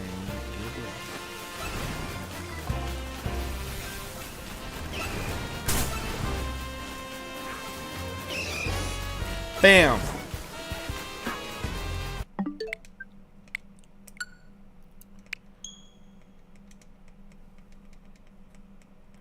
I remember the moral of the story with the therapist. So my therapist, when I escaped a very bad situation, basically told me like, hey Trev, do you know what boundaries are? I was like, no, what are those? Like, I was not raised to have boundaries. And so he had to help me build, and like even like from scratch, like really understand what boundaries are, why people need boundaries, like why that's not just an option. Isn't that crazy? But like guys, like I talk about my experience, I think, with intent, in that like I would like people who watch this to be able to take away that if you have friends that live in an abusive environment that you feel might be stifling their best selves, like they can get out of that situation. I'm living proof. It definitely would have helped if my friends were aware of what I was going through in a more pertinent way. Like they could see what was happening, but they didn't know what the fuck to think of it.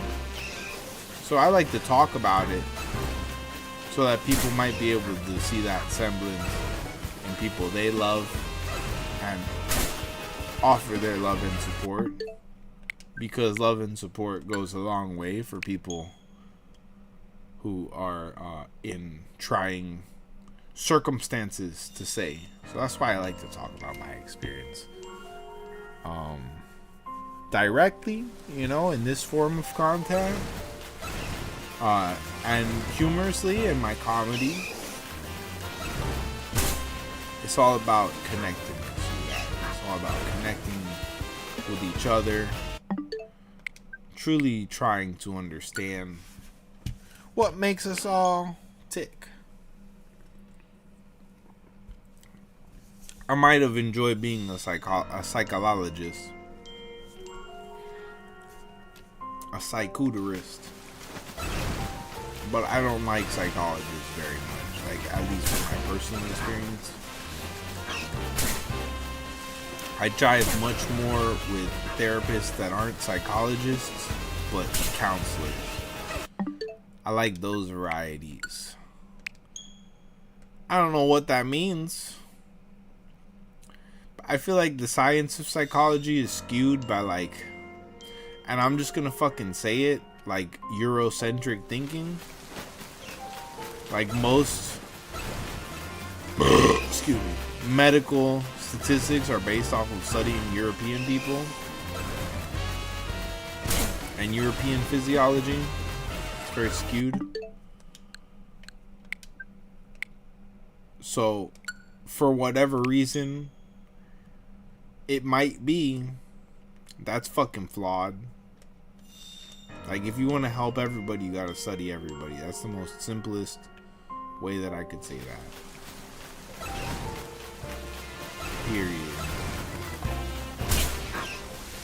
Period, bro. Now, that being said, I am not volunteering to be studied. So leave me alone. Let me play my video games.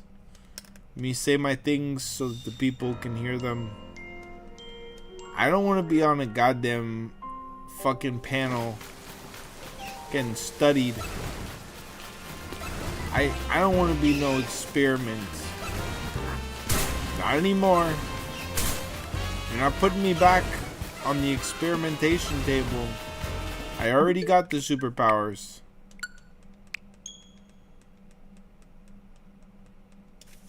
It's the Riz powers. You guys, it's quite obvious.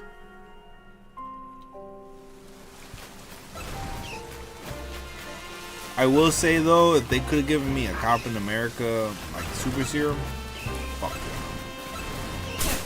He has like a little bit of a healing factor. He got the Moss Glace. Bro, Steve Rogers was a fucking nerd. He was tiny, dude.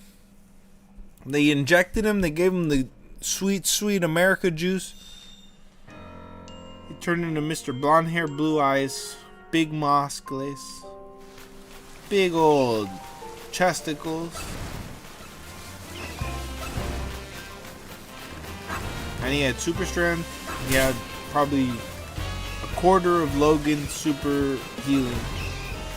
Because Steve Rogers can heal a little bit. A lot of people don't know that. And he apparently has some sort of super aim, but only with shields, you guys. He can only use... He's only proficient in shields. No melee weapons. What a weird build. Like, if Captain America was a D&D character, the DM would be like, are you sure you want to limit yourself this much? Isn't that funny? He's one of the strongest characters in the Marvel Universe, but in D&D, he would be weak sauce. Major weak sauce, bro. Although he does have like serious leadership riz. He would be able to rally people, and in D&D, rally / haste is so good. That's why bards are OP. If you're worried about the health points on a bard, like trust me, your health points aren't what matters. Your health points might as well be a combined total of the whole team's health points if you're doing it right as a bard. Because a monster should never reach you. Wizards not so much. Wizards, we know about wizards, you guys. Wizards, they just want to do damage. Just like a fire Pokemon. Or an electric Pokemon. They're glass cannons.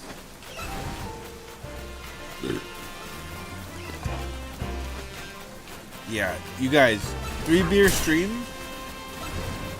We're going crazy. We're breaking through the foundations of reality tonight. And we're not even gonna get a single shiny Gibble. At this rate, we're not even gonna get a single shiny Pokemon. We're gonna be here aimlessly pressing buttons and babbling on to infinitum about things that are honestly, like, objectively probably very pertinent to your soul's journey in this incarnation, but you might not even be ready to hear that shit right now. I mean, you're watching some Pokemon videos, so you're pretty locked into this matrix and the distractions it's provided you. You didn't know that you were gonna get awoken here tonight. Okay, go to the bank tomorrow and tell them hi. Just that's it, and then just leave. Really mix it up. I can't tell you the other thing. Or they would take me off the YouTube. They would say it's too revolutionary.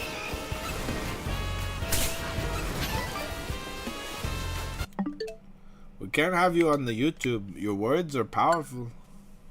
We don't know what they mean, but they're very powerful. I'd be like, me too. Me too. I have no idea what I'm saying half the time. But boy, do the words slap. A bang bang skeet skeet. Bro, what do you guys think that Borat is up to right now? Sacha Cohen. What is he doing at this very moment? You think he plays Pokemon?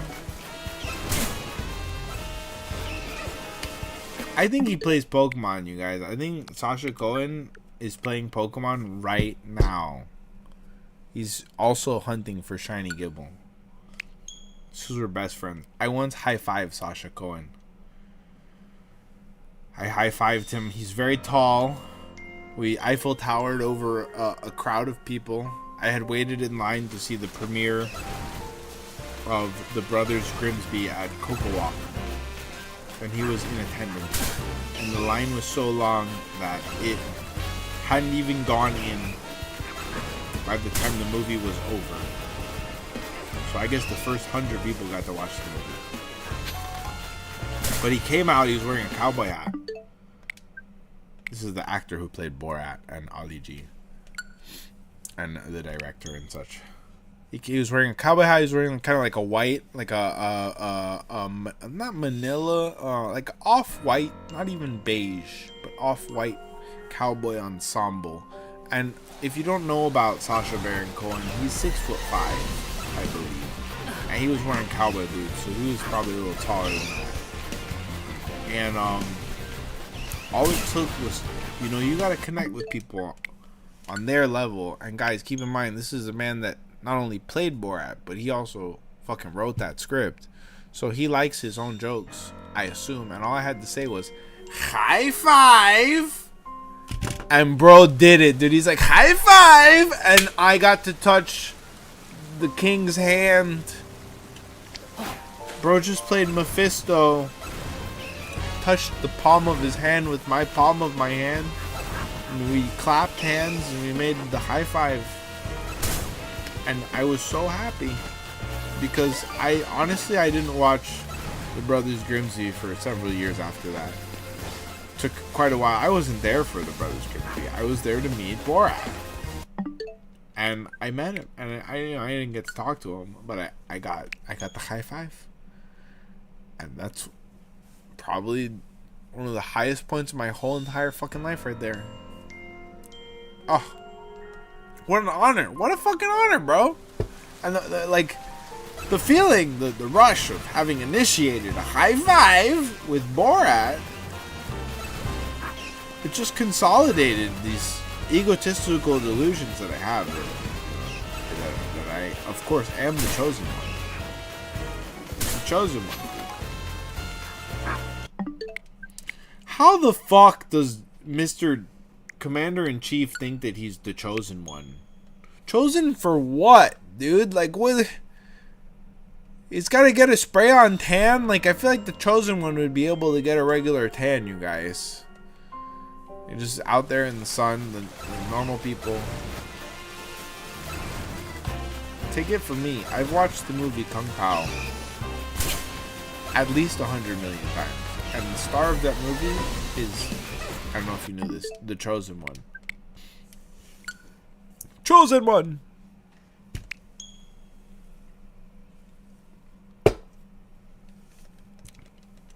If you can take anything from the words that I'm saying, you have a very high IQ. Okay? If it sounds like I'm speaking gibberish, one, it's because I am. And two, it's because you are not keyed into the pop culture references that I make. And that's a shame because they're good ones. They're very good ones. I wouldn't be making them if they weren't.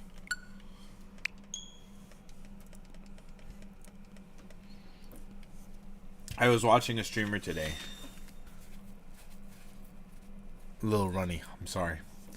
Who said, excuse me, the hardest part about streaming for 24 hours is talking for 24 hours. I beg to differ.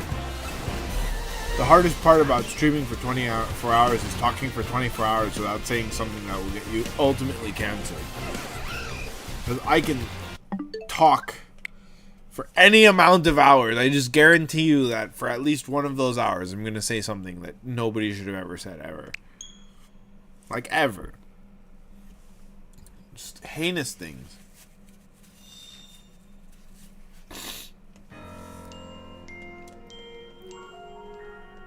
But amn't I classy the way that I dab my face with the paper towel? I'm just so classy. Am I not? Yeah, why the fuck didn't they make that contraction? That's right. I'm a language bachelor. I'm a bachelor of language. amant. Tell me why that contraction shouldn't be am not amant. Come on, people.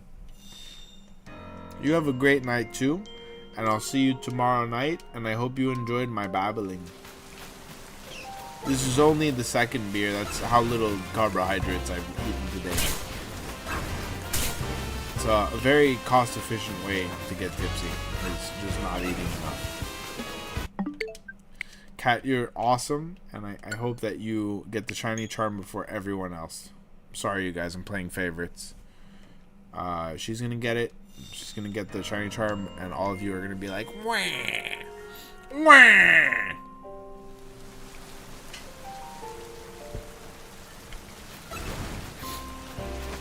Now, I will also say it's quite a bit of hubris assuming that tomorrow will have a night in this political climate, because really nothing is guaranteed anymore. Nothing is guaranteed anymore, you guys. Tomorrow could just have up to brunch, and then we don't even know. I just only prepare until the next meal and a half. True fact.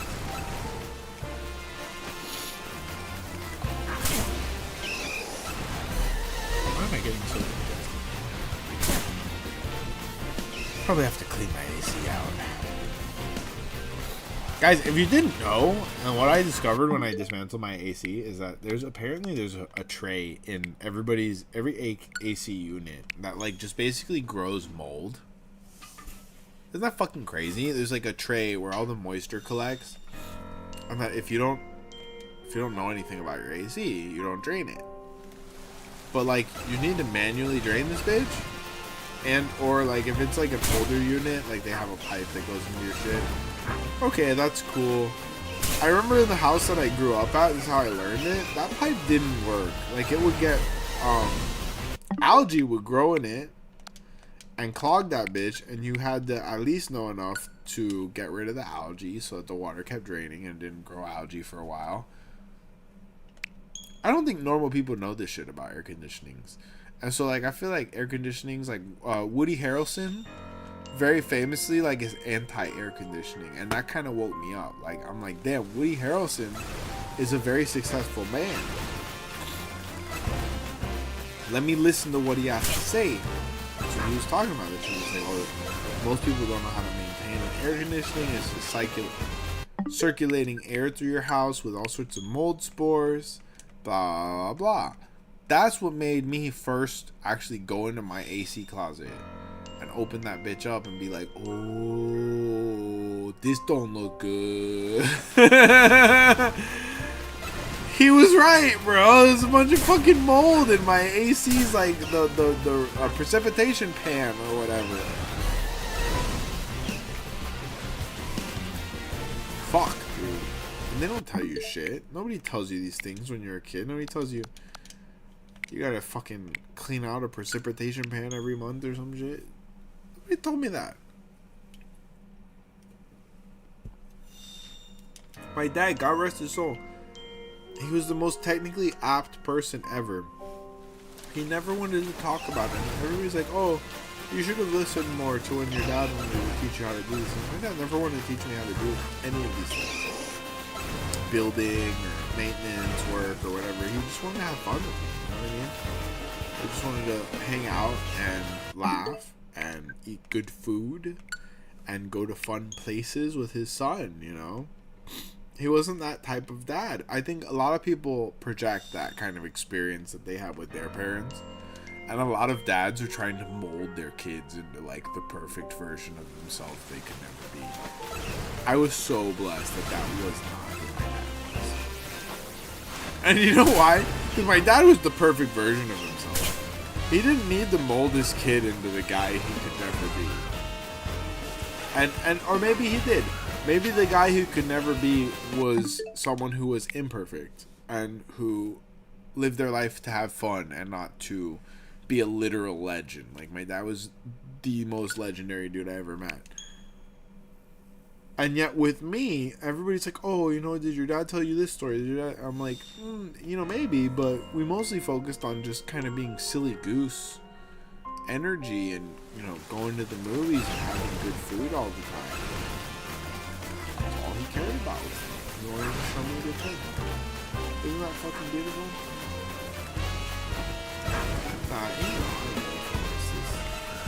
I feel like the human nature is such that if you got something and you didn't get another thing, you're always going to wonder what if. Right? But that's silly. I think that part of our challenge in life is to learn to appreciate what we have and what we've gotten for what it is. For what it is. I think that, like, for example, I've gone through a lot of negative things. Those things allowed me to be here in college in the same twisted way. And I gotta appreciate it for whatever it is. For what it's worth, you know. In that way, you open yourself to appreciating the future that you could have. Right?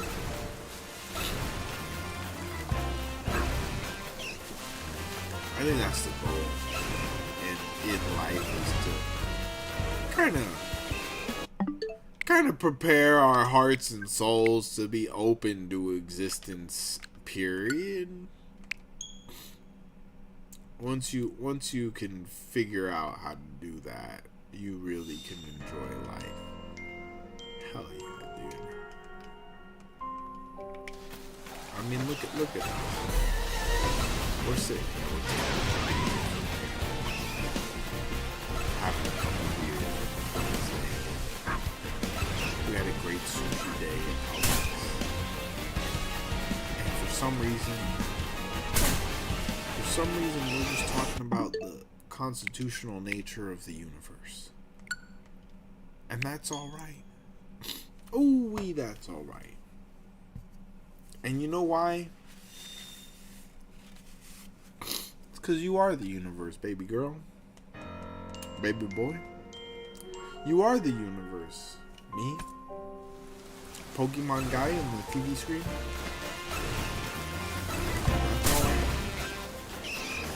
Sometimes it ain't all that complex.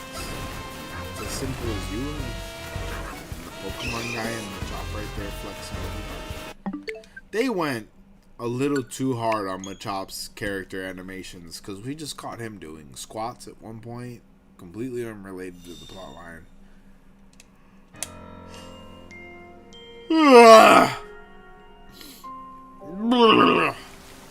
I'm not sleeping until I get a shiny Gibble.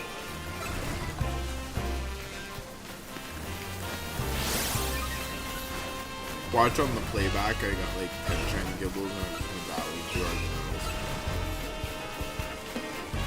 bound to happen. It's truly bound to happen.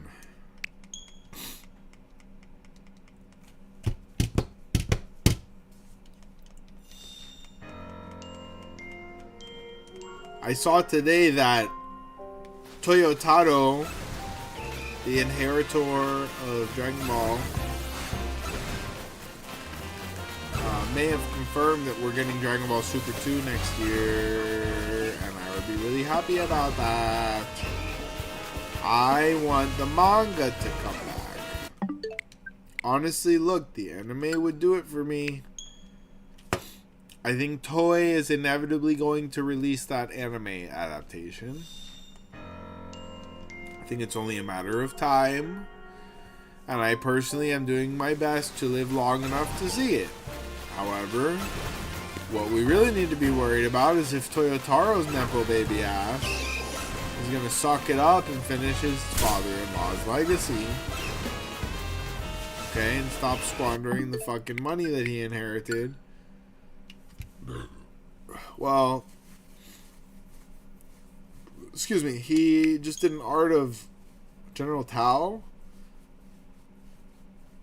Super 2, baby! And he had a press conference where he seemed to confirm that Toei had booked anime content for Dragon Ball Super.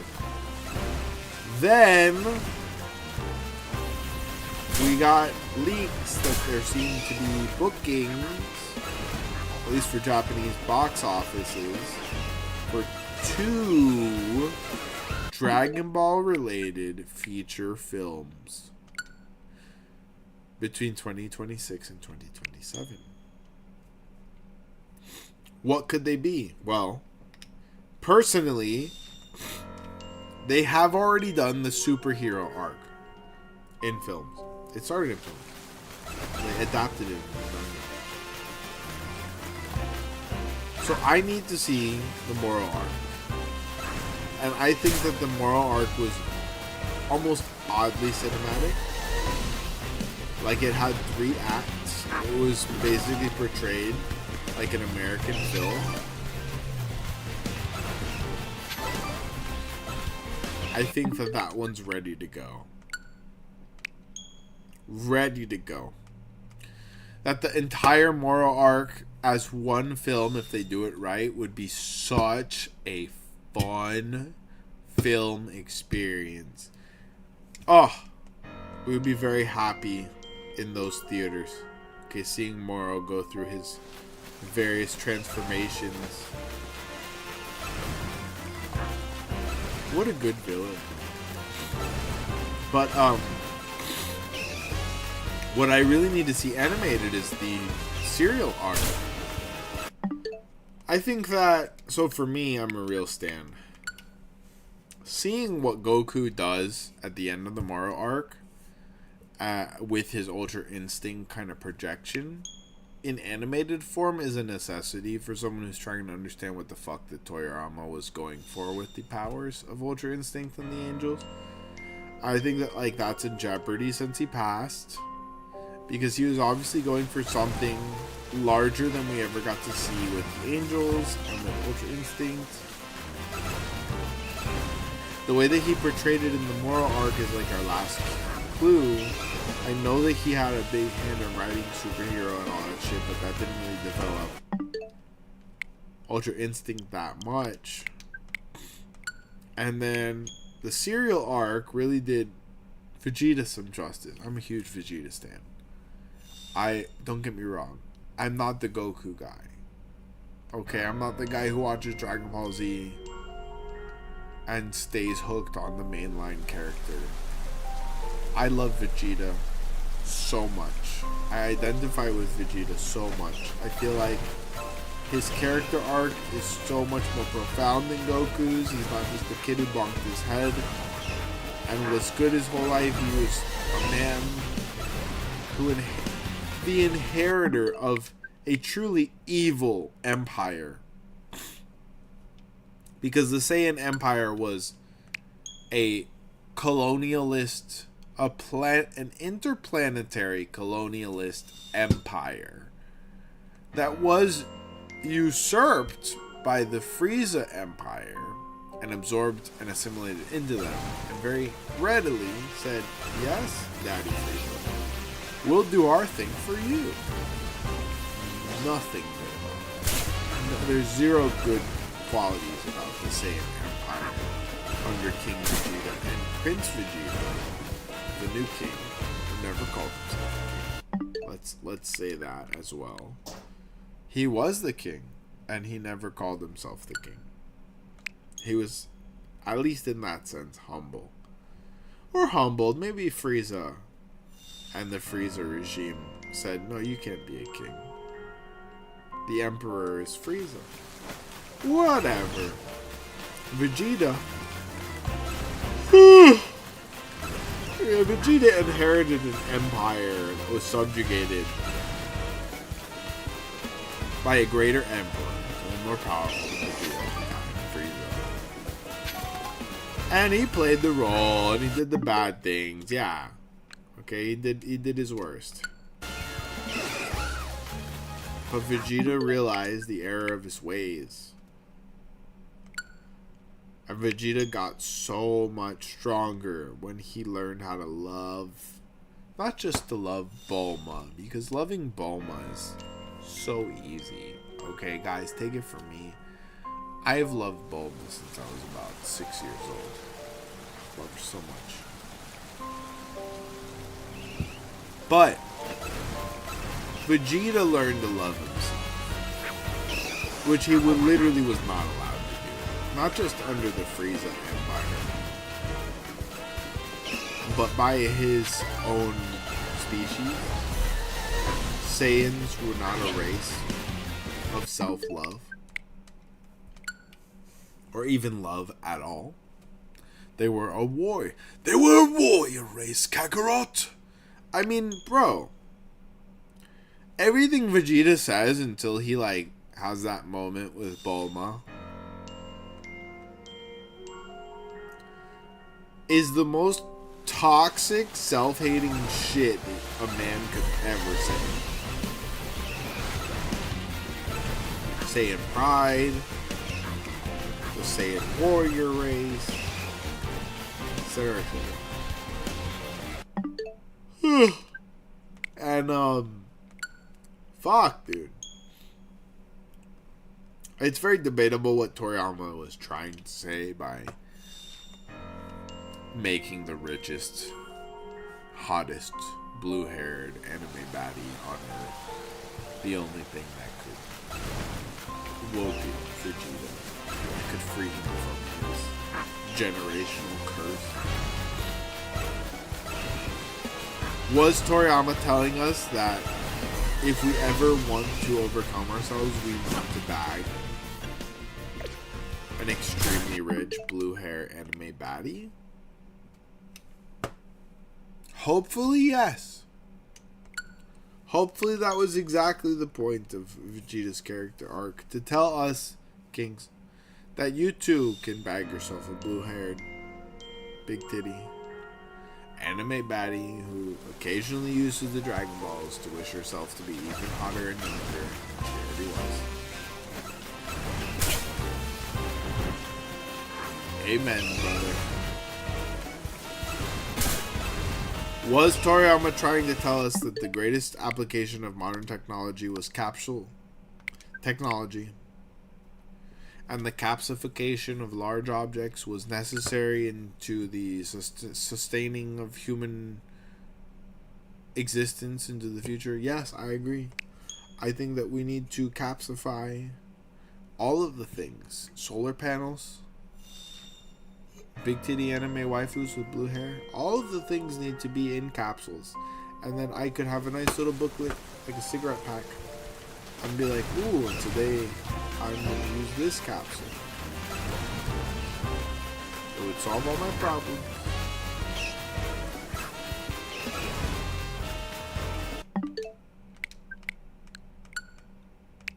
I realize now that if I'm going to drink on stream, I should eat a reasonable amount of carbohydrates in the day. But I'm having fun, and I hope you are enjoying how silly I am. Big silly. Much whimsy. Such nonsense. Oh my god, you better... God. One of these bastards better shine for me.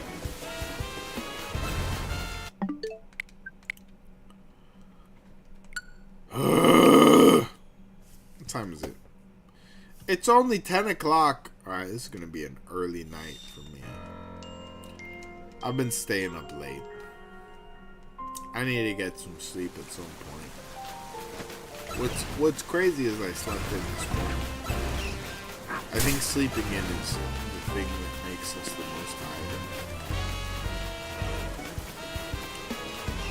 Truly the greatest of all sins.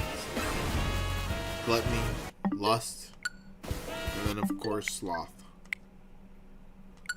And then when you sleep in, when you tell your alarm clock, I didn't hear you. You're a sloth. And I was a sloth today.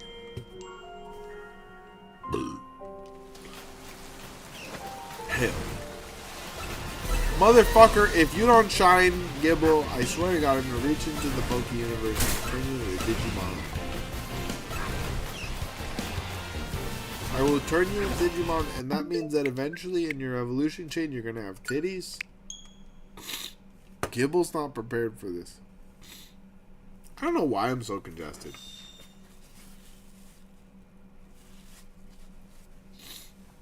Fucking goddamn bullshit allergies.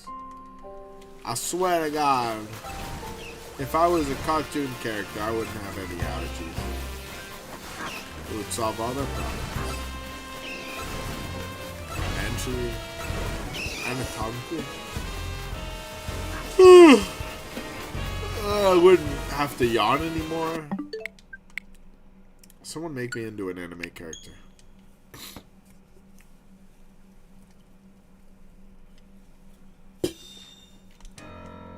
Alright, beer number 2 has been deciduated. Goodbye. We'll go over there.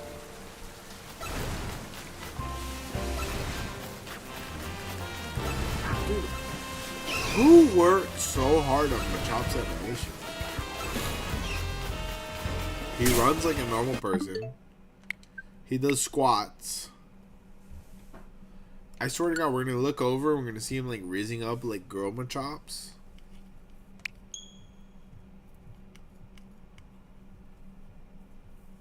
You never know.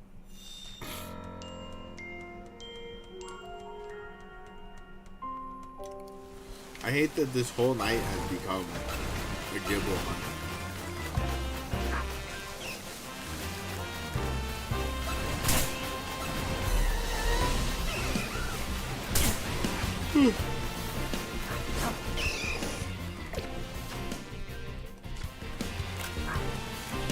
What am I doing wrong?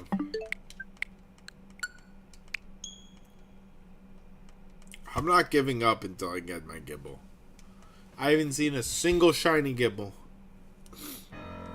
in my whole playthrough.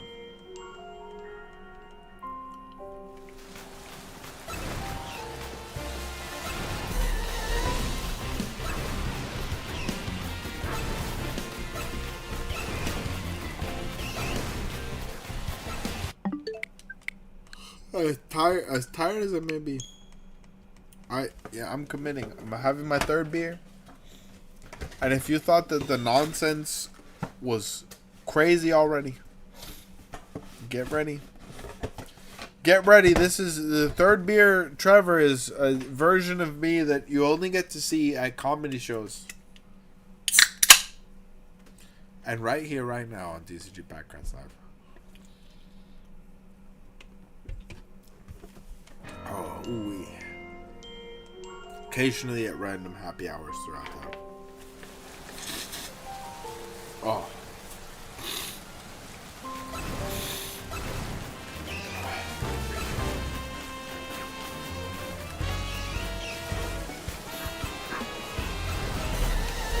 It sucks that doctors can't appear at your house with you. Like, I'd like to be able to ask a doctor, like, hey, doctor, why is my nose acting like this right now? And the doctor's like, oh, yeah, right now, it's because of this. Wouldn't that be much more helpful? It's just crazy. It's crazy. Who invented doctors, anyways? Very, very confusing.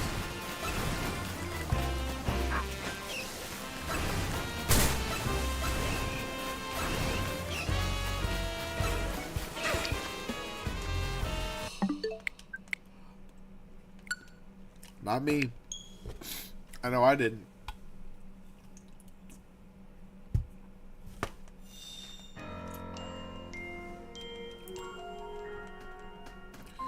You can easily kill free time by playing Pokemon. Thank you so much.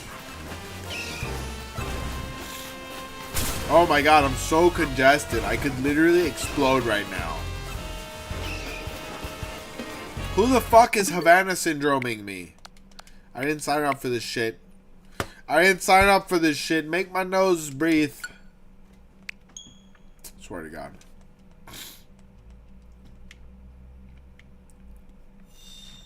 And then what?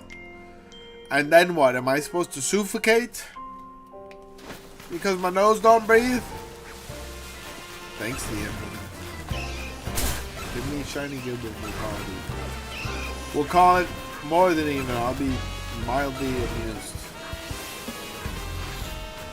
I bet you I sound super shitty when I'm this congested.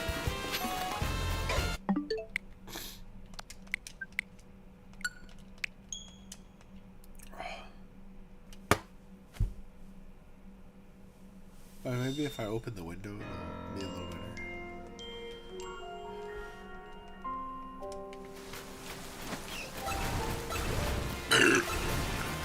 Hey, excuse me.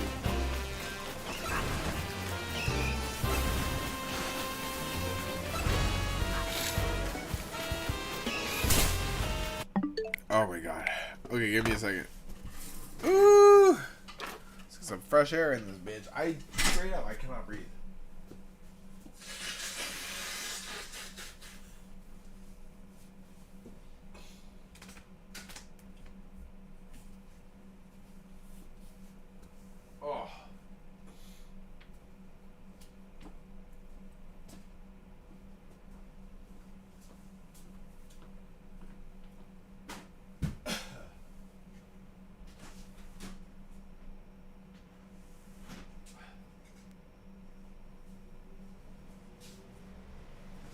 Oh.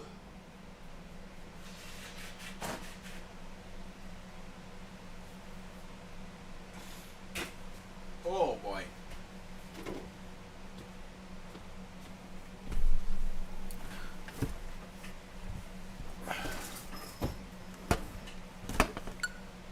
The fuck is up, America? They don't even know, okay? Listen, TCG Pack Rats fans, okay?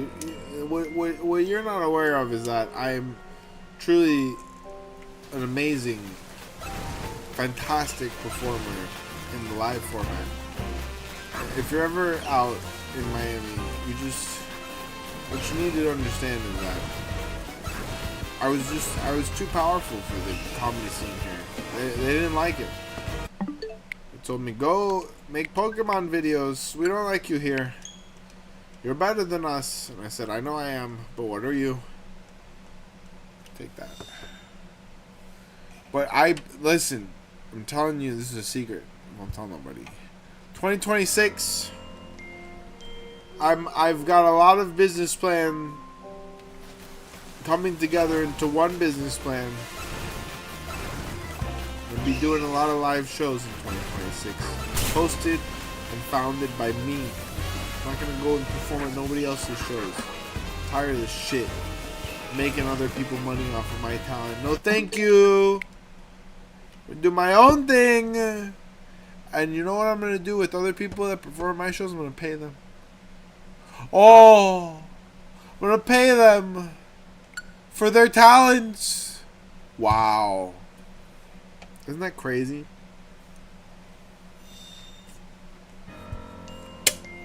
But so what I'm looking at is I've got a venue relatively locked down. They're interested. They're very interested. I have to submit to them the paperwork that I developed. Let's see what they say.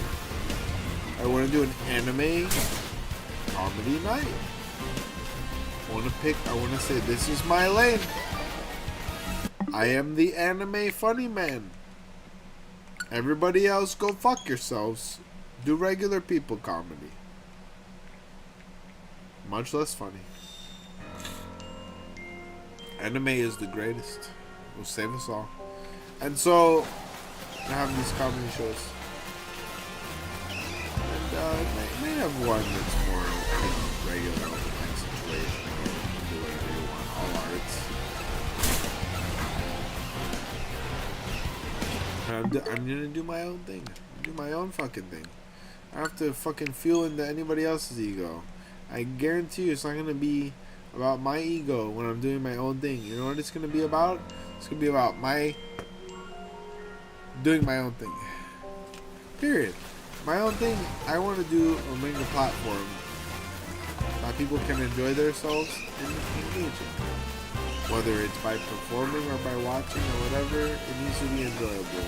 And you know what? If I'm a performer, the thing that makes a platform enjoyable for me to engage is that it can help me grow. Right? It's not gonna put me down a notch, right? Wanna create a positive and healthy place for people to do their thing, and yet also build a platform for my own shit, because I deserve growth. Don't we all? And don't we all? You deserve to grow. If you haven't heard it today, you deserve to grow and you deserve to invest in yourself because I believe in you. I don't even know which one you are, but I believe in all of you. Each and every one of you. What the fuck did I just do? No! I didn't click the button. I swear I didn't click the button.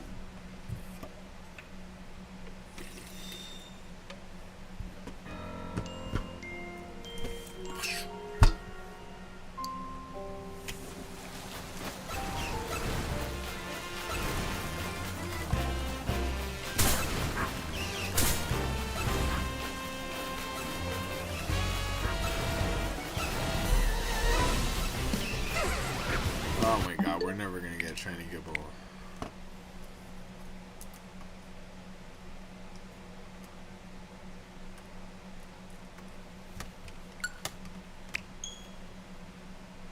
Oh, that was really cool the way it spun like that. You guys can't see it, but I just spun something very, very cool. Exceptionally.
Come on, Shibble.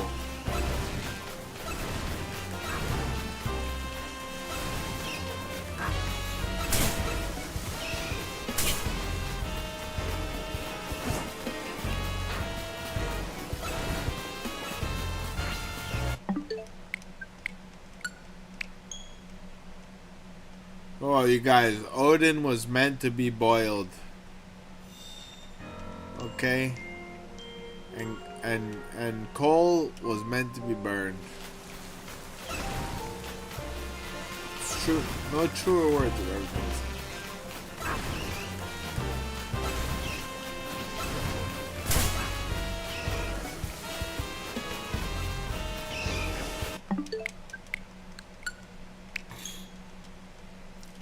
I'm never gonna see the shiny Gibble.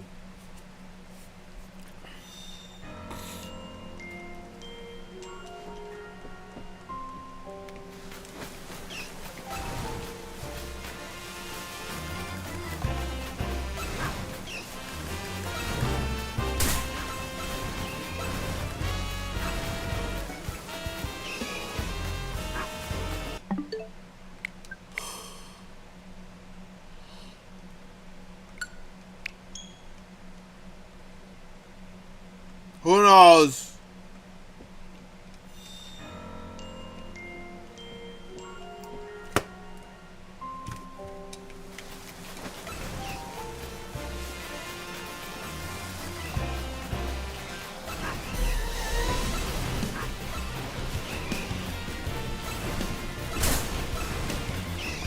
Give me that goddamn Shibble.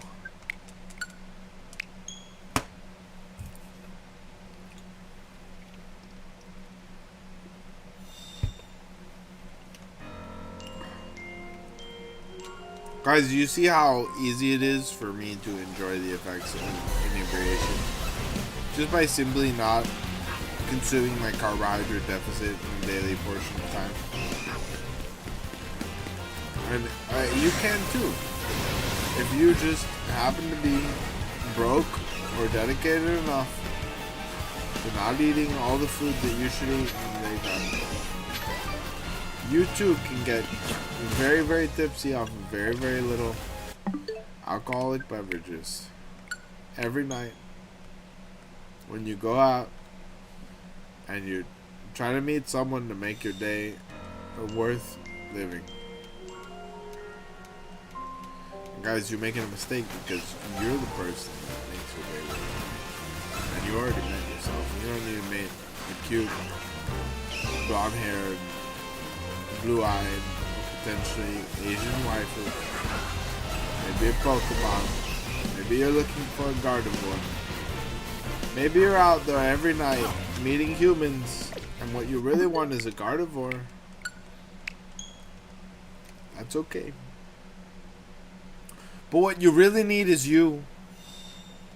You need to love you before you can have a Gardevoir love you. Do you understand me, America? I know you want the Gardevoir to love you first, to justify that you're allowed to love you, but that's not the way it works. You need to allow yourself to love you, and then the Gardevoir might, if you raise her up well enough, love you. Okay, America? This is more than a metaphor. It's real life. Amen. Amen, sister. I'm so fucking congested.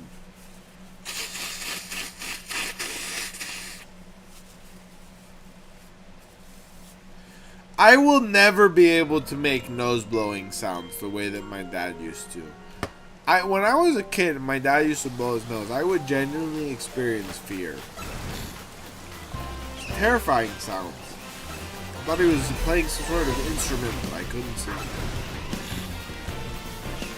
And then, like, I get older, and my sneezes get much more daddy.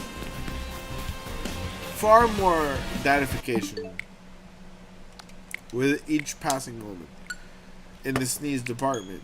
However, my nose blows, the blows of my nose, are not dadifying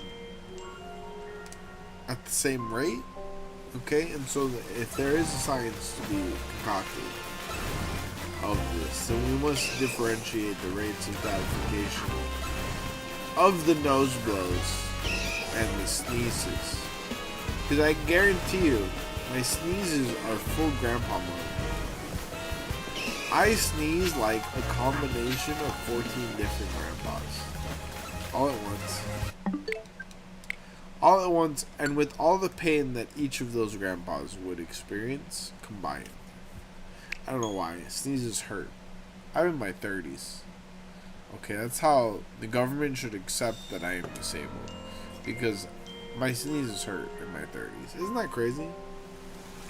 Like, I don't know what the Social Security Administration is doing, but I'm experiencing significant pain from sneezing. And I'm literally not even 32 right now. Give me my disability payments. Okay, in Japan, if you're even remotely disabled, you can get free hand jobs on the weekly. That is not even a joke. That is a zero punchline. That is true facts. If you have trouble getting up and down stairs in Japan, there are service workers that will jerk in your gherkin every single week just for having, like, I don't know, bad hips or something. Why am I living in America? They make Pokemon in Japan, first of all.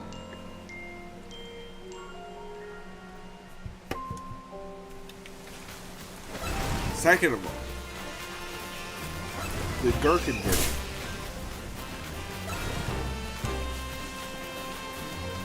I would be much more happy in Japan, I'll tell you that.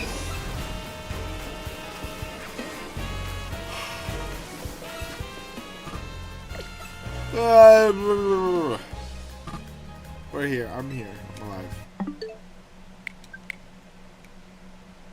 Not for long, but for now.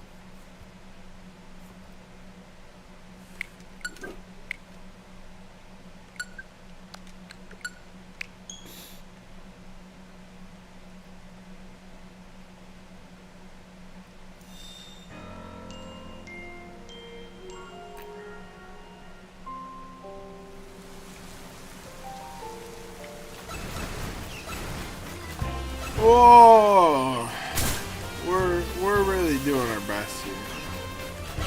It seems that Area 8 just does not work.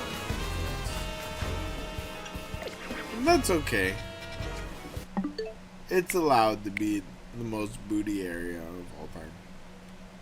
Literally, Area 8 is the most booty area of all time. I think that it should go down in history as the booty area.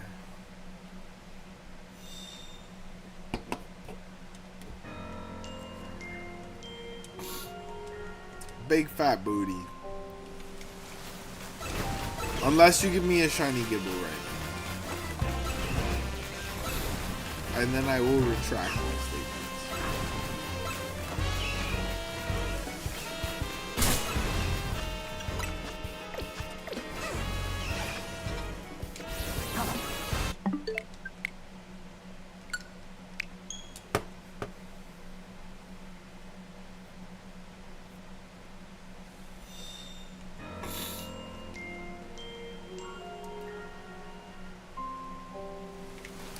Oh wow, okay, so I saw a dude post that the quarter 4 Pokeball tins, like this one, are gonna contain, get this, 1 Destined Rivals, 1 Surging Sparks. I give you one guess what the final pack is. Journey Together and not Mega Evolutions.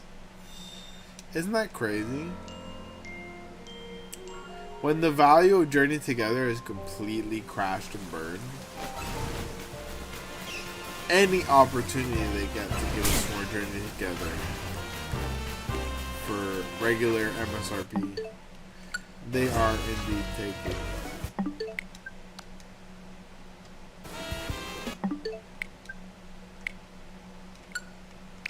Crazy.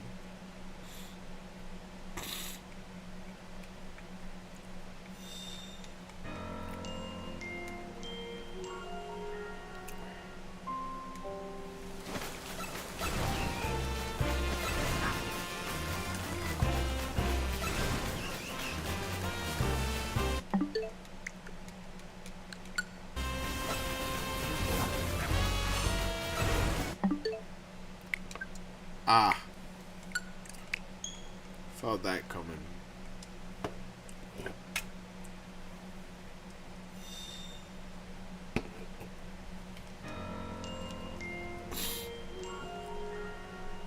Catching techniques. Throw the balls. The best catching technique.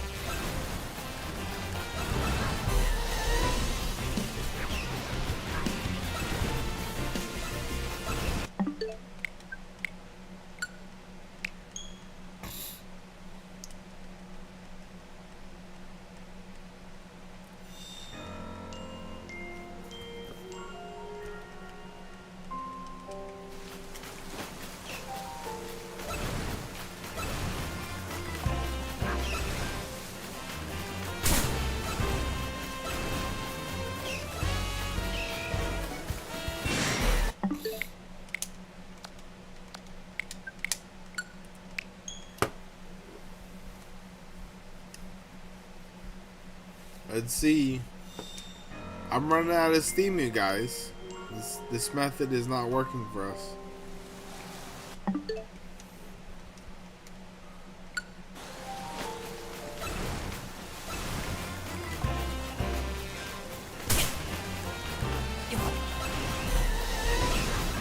It's not working.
Alright, I'm running out of steam, you guys. I need to go spin the room in a safe bed-shaped place.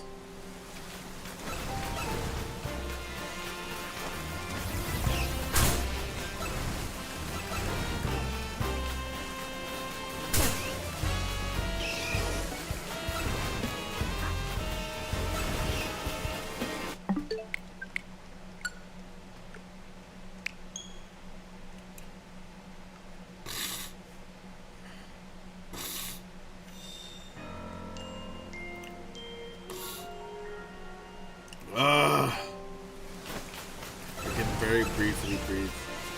Like a normal human.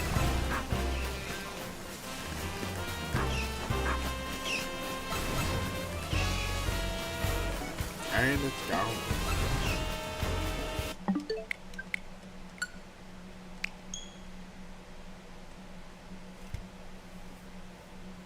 Whoa. What the fuck? Do you guys see how ridiculous my glasses choose to behave? I merely touched them, and they flew off of my face in a haphazard fashion. It's documented now. They're literally possessed by some sort of god of chaos.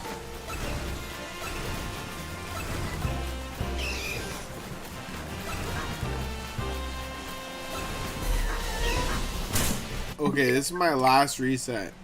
I'm calling it. This is my last reset, and I'm gonna go lay down and let the room spin for a while.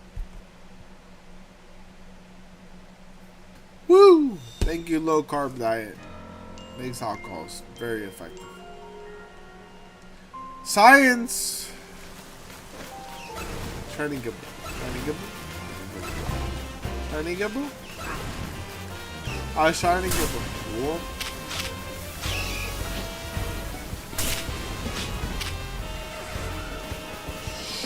Shining him. Alright, do one more reset. I give up on giving up.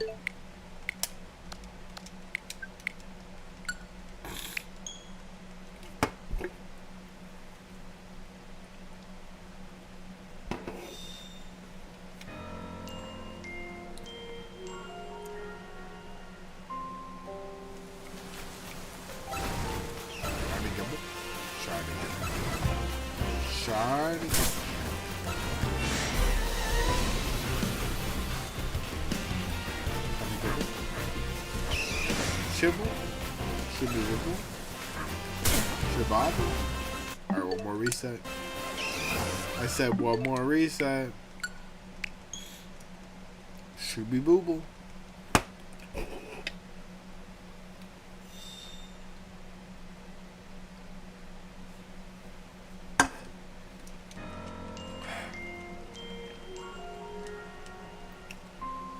I'm officially out of magical serum.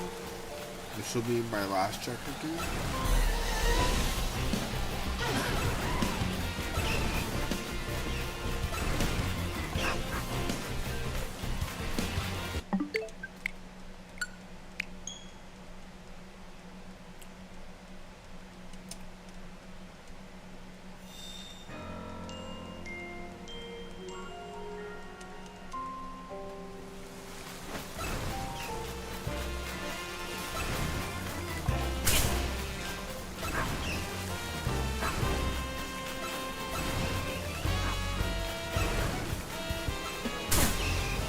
Alright, you guys, I'm calling it.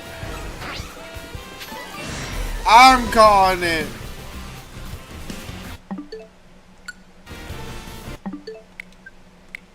Last check of the night. Thanks for watching TCG Pack Rides. Let's see if we can get a shiny Gibble on the last check. Ooh, I quite enjoyed getting a little tips with all of you tonight. Fantastic night. But we did not get a single shiny Gibble.